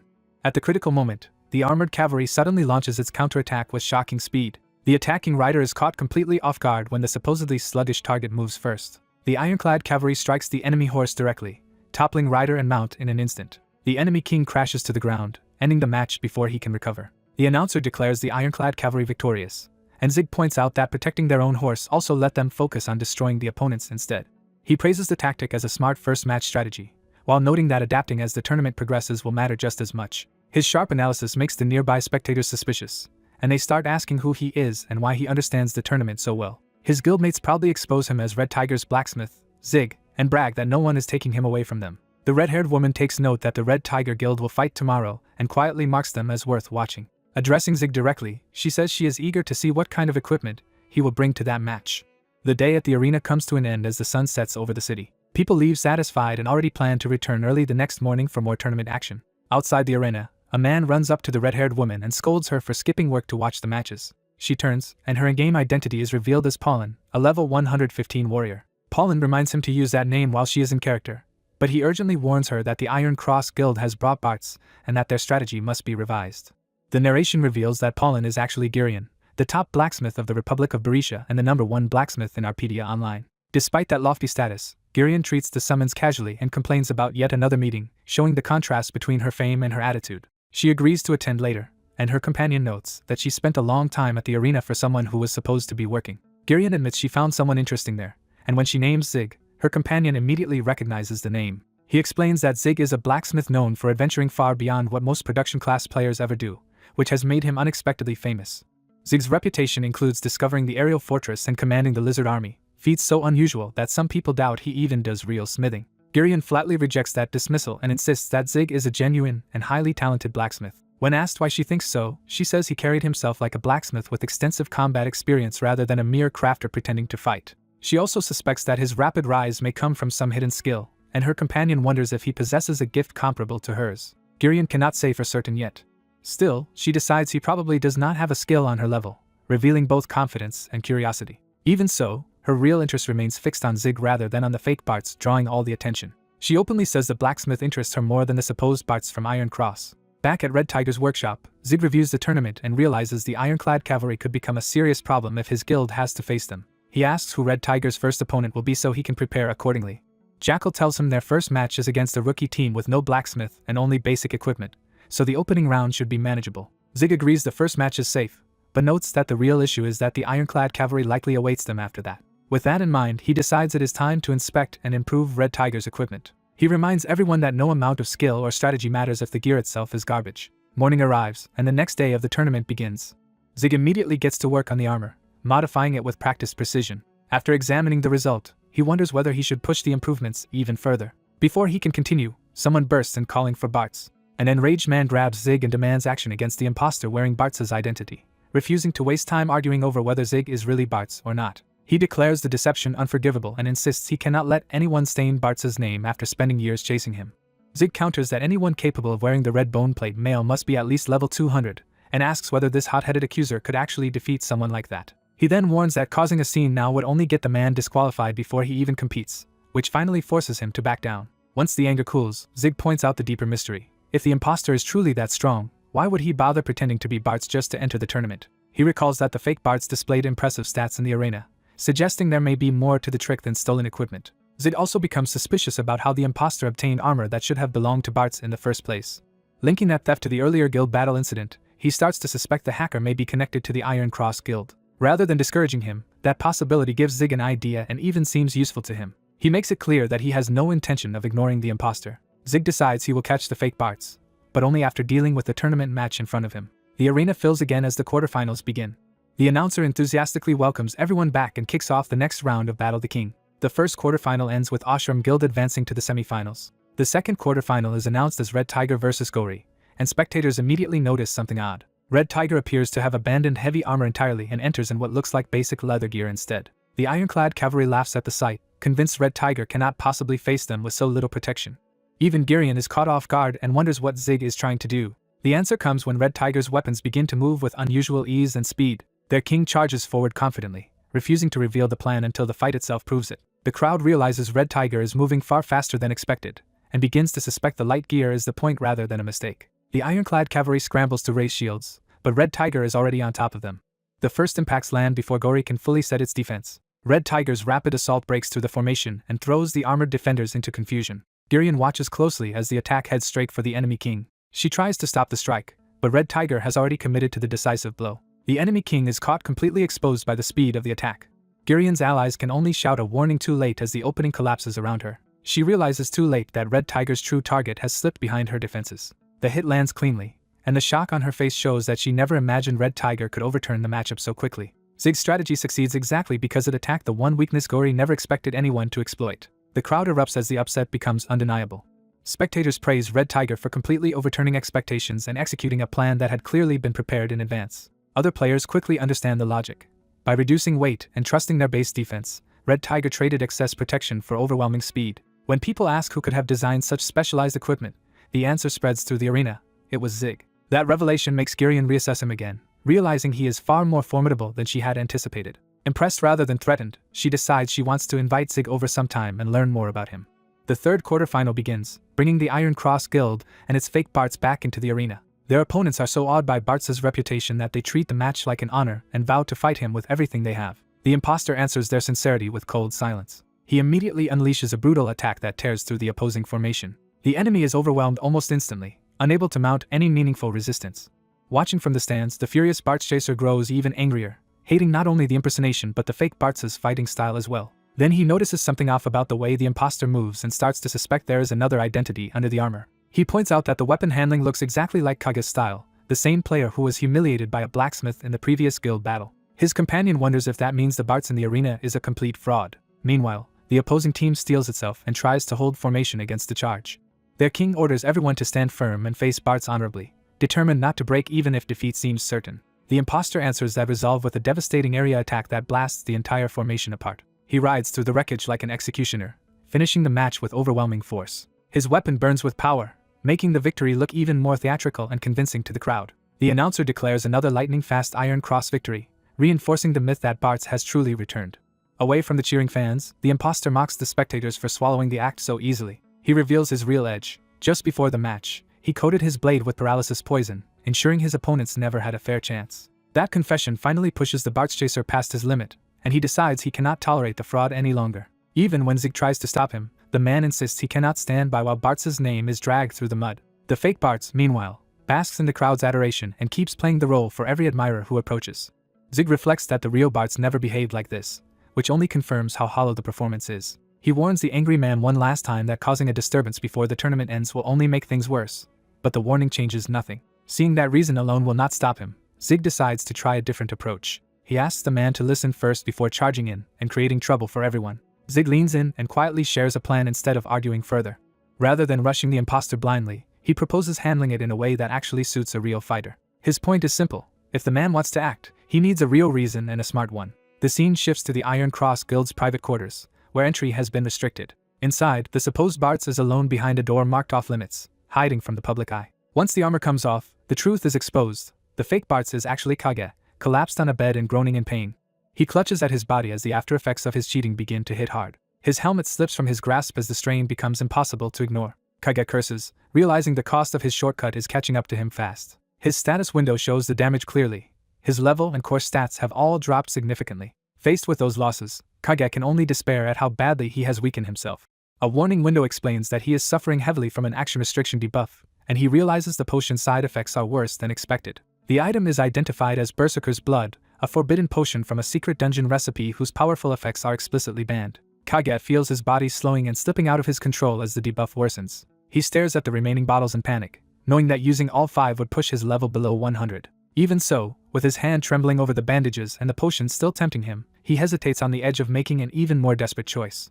Kage decides to rely on Barts' gear by drinking Berserker's Blood, accepting a dangerous boost to impersonate him convincingly. The potion's effect makes the disguise far more viable by doubling his level, stats, and even his skill success rate. Wrapped in Barts' power, he steels himself for what comes next. He convinces himself this is the fastest way to keep climbing the ranks while posing as Bartz. Even so, the choice carries the weight of a reckless gamble. A memory warns him that greed always demands payment, but he pushes past it. Desperate not to lose, Kage resolves to do whatever it takes. He knows failure would destroy everything he has risked. In his mind, losing means all his scheming and ambition amount to nothing. Worse, defeat would get him expelled from the guild for good.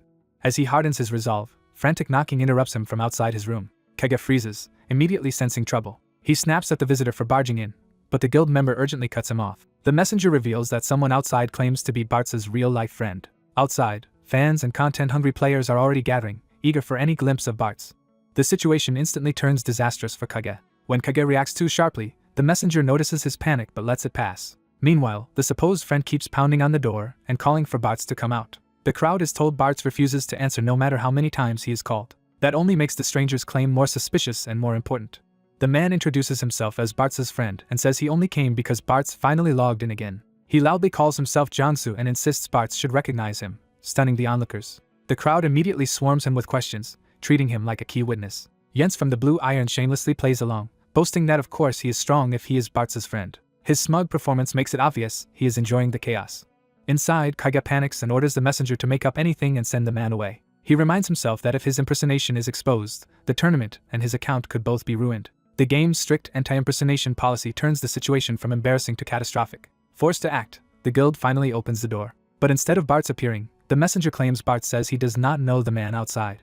Jens angrily counters with a fabricated history, insisting he taught Bartz in the game's early days. The messenger keeps repeating Bartz's denial, but Jens refuses to back down. The argument devolves into a public shouting match over whether Bartz knows him or not. Jens presses harder, demanding Bartz come out and deny him directly if the claim is false. When the guild says Bartz is busy preparing, Jens ridicules the excuse as increasingly unbelievable. He points out that the refusal to show Bartz at all is making the Iron Cross look suspicious. Then he says the quiet part aloud and asks whether the man fighting as Bartz is actually the real Bartz. That accusation shocks the crowd into reconsidering everything. People begin connecting the dots and wonder if the real Bartz is somewhere else entirely. Jens realizes the trap is working exactly as Zig intended. Inside, Kage hears the crowd asking who is really hiding in the room and knows the lie is collapsing. Outside, Jens escalates by accusing the guild of impersonating his friend and demands proof. He keeps hammering the same point: if Bartz is real, he can end this instantly by showing himself. The messenger tries to bluff back, but Jens refuses to let the pressure ease. The crowd starts openly wondering why the Iron Cross would hide Bartz unless something is wrong. Sensing a scandal, bystanders begin recording and spreading the confrontation across the community. Elsewhere, Zig reveals this was deliberate. Bartz only appears for matches, so he set a trap around that weakness. He concludes that if Bartz cannot appear to solve a simple identity dispute, there must be a condition behind the disguise. Inside the room, Kage can only watch the suspicion closing in. Outside, Jens keeps taunting the hidden Bartz for refusing to come out. The satisfaction on Zig's side makes clear this is no accident. Zig quietly judges that anyone who targeted Bartz was bound to pay for it. The community board explodes as posts about Zig's strategy, and the Bartz impersonation race to the top. Players also begin praising Zig's battle planning, giving his reputation even more momentum. Discussion spreads that his earlier light armor choice was intentional and strategically brilliant. Old clips and explanations of Zig's unusual blacksmith-based tactics start circulating again, drawing even more attention. At the same time, people upload footage of the confrontation outside Bartz's quarters. The community quickly splits between outrage, mockery, and calls to report the suspected imposter. Some try to defend the Iron Cross, but others immediately suspect a cover-up. Arguments intensify as defenders insist a top guild would never need impersonation, while critics demand actual proof. Soon someone publicly announces that a formal report has been filed against the imposter. More players follow suit, sending customer service videos and complaints so the issue cannot be ignored. The evidence spreading online includes footage from Bartz's recent match. At the game company, staff are jolted by the sudden flood of reports. They confirm that complaints about the Bartz imposter have already reached a massive number.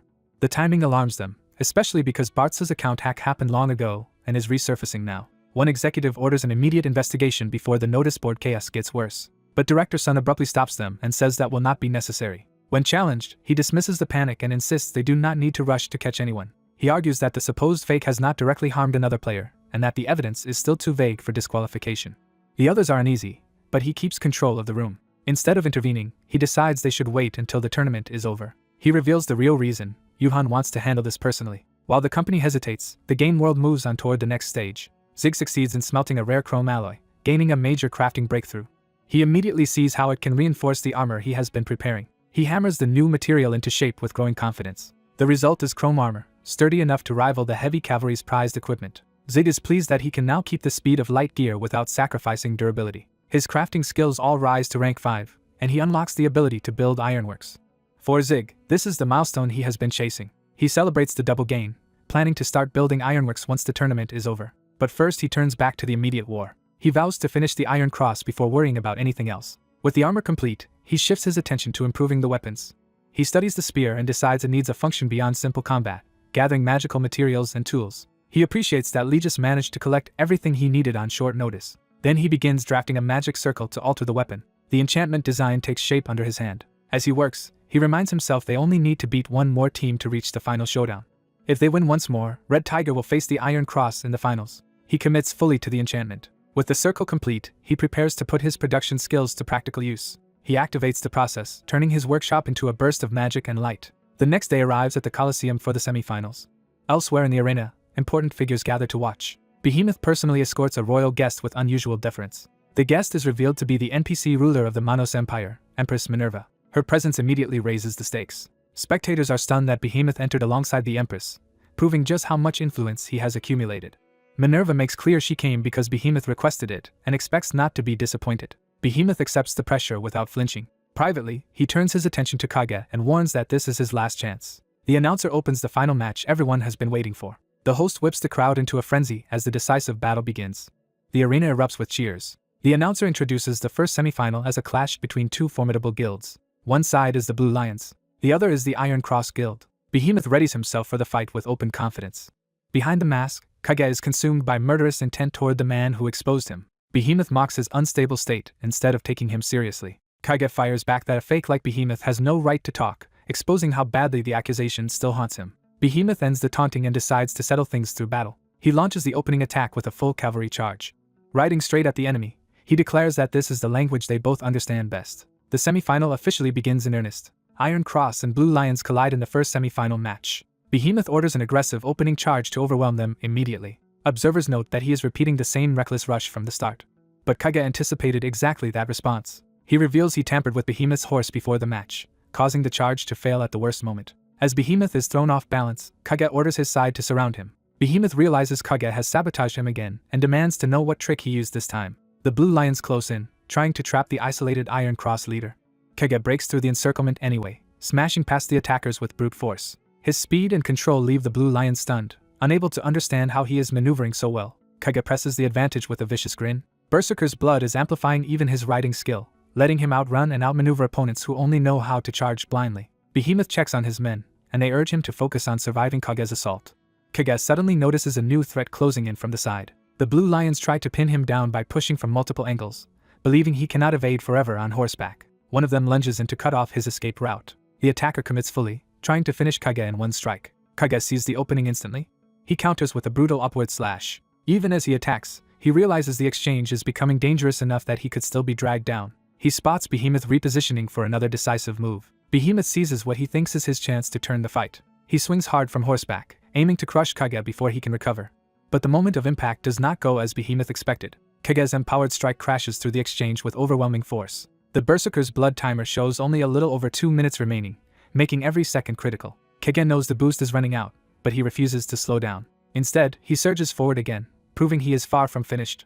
Behemoth is shaken that Kage keeps coming even after taking a hit. From Behemoth's perspective, Kage now looks less like a player and more like a charging monster. After the fierce exchange, the announcer declares that the battle has finally produced a winner. With the Blue Lions King defeated, the result is no longer in doubt. The first semifinal ends with the Iron Cross Guild advancing.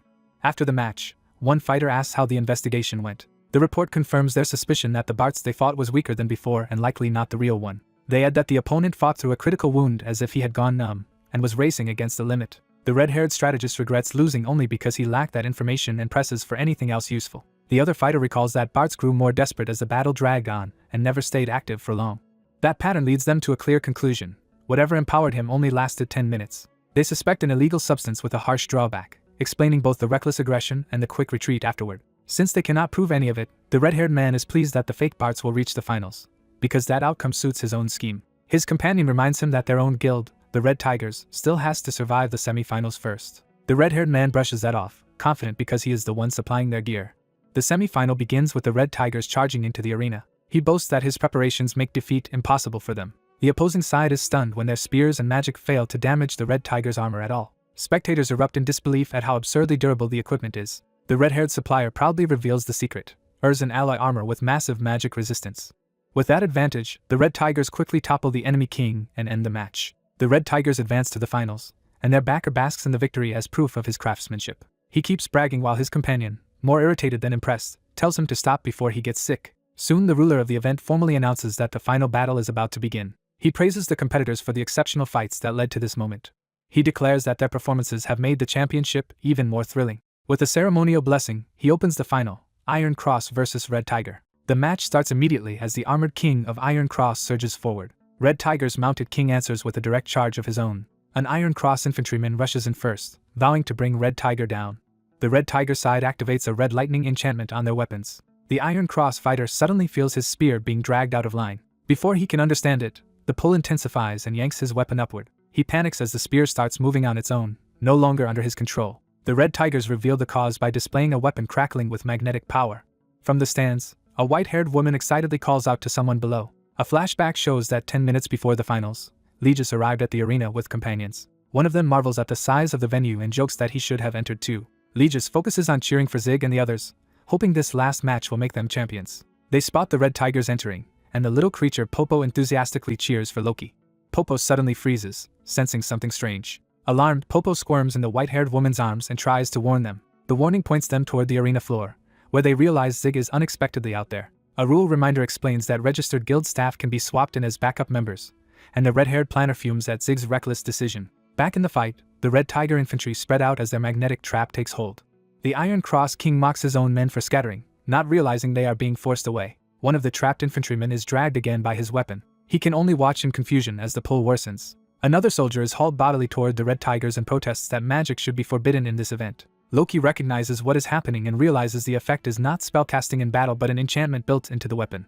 The red-haired supplier confirms that deduction with a smug grin. He openly admits it and unleashes the magnetic setup on the enemy formation. The Iron Cross infantry are dragged together into a helpless pile, and the ability is identified as magnetic, an enchantment that turns metal objects into magnets. The enemy is shocked that ordinary weapons could even survive enchantment, and they cannot understand how Red Tiger managed it. The red-haired man explains that only a true master blacksmith would dare attempt something so risky.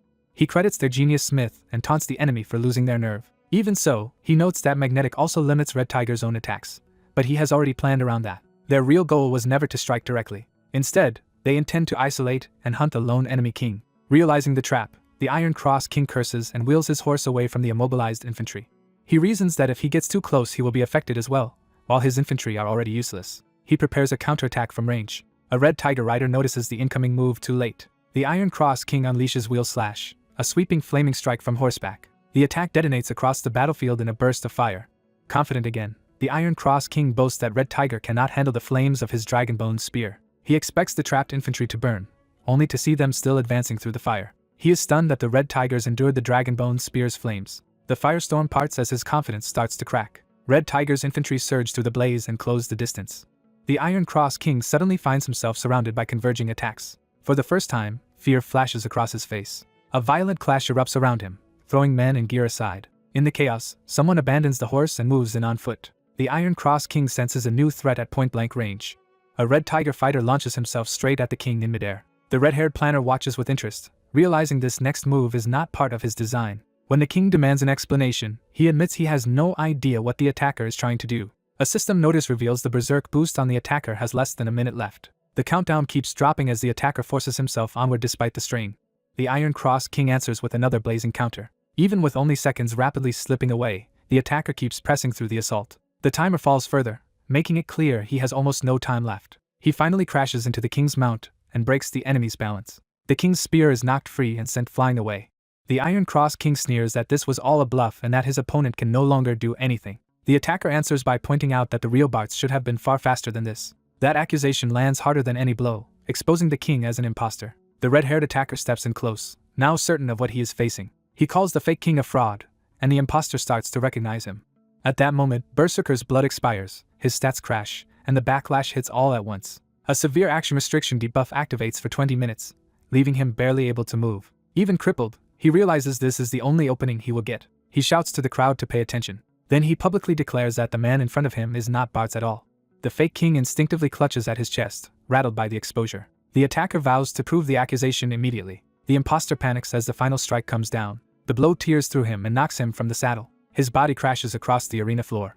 As the dust settles, his face is revealed. The spectators recognize him as Kage, the man who used to bully Zig. Zig finishes him without hesitation. Kage tries to beg for time, but he is too late. The last impact explodes across the arena.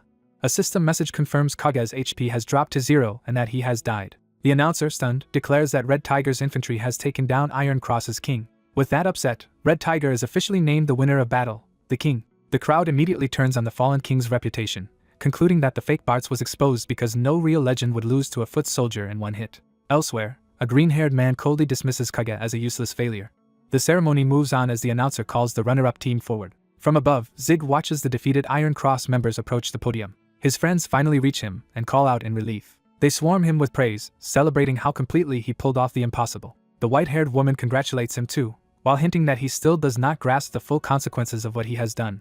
She calls him a star just as news spreads online revealing the location of the champion guild's blacksmith forge, turning his victory into instant publicity. When the announcer summons the champions, Zig realizes it is his team's turn to step forward. He assumes the older members must be thrilled as they gather for the award. Instead, they exchange strange looks and uneasy whispers around the trophy. Then they awkwardly laugh and nod through the ceremony, as if hiding some problem. Zig notices their odd behavior and starts wondering whether something went wrong. Before he can find out, the event closes with a formal celebration of Red Tiger's victory and the end of battle, the king.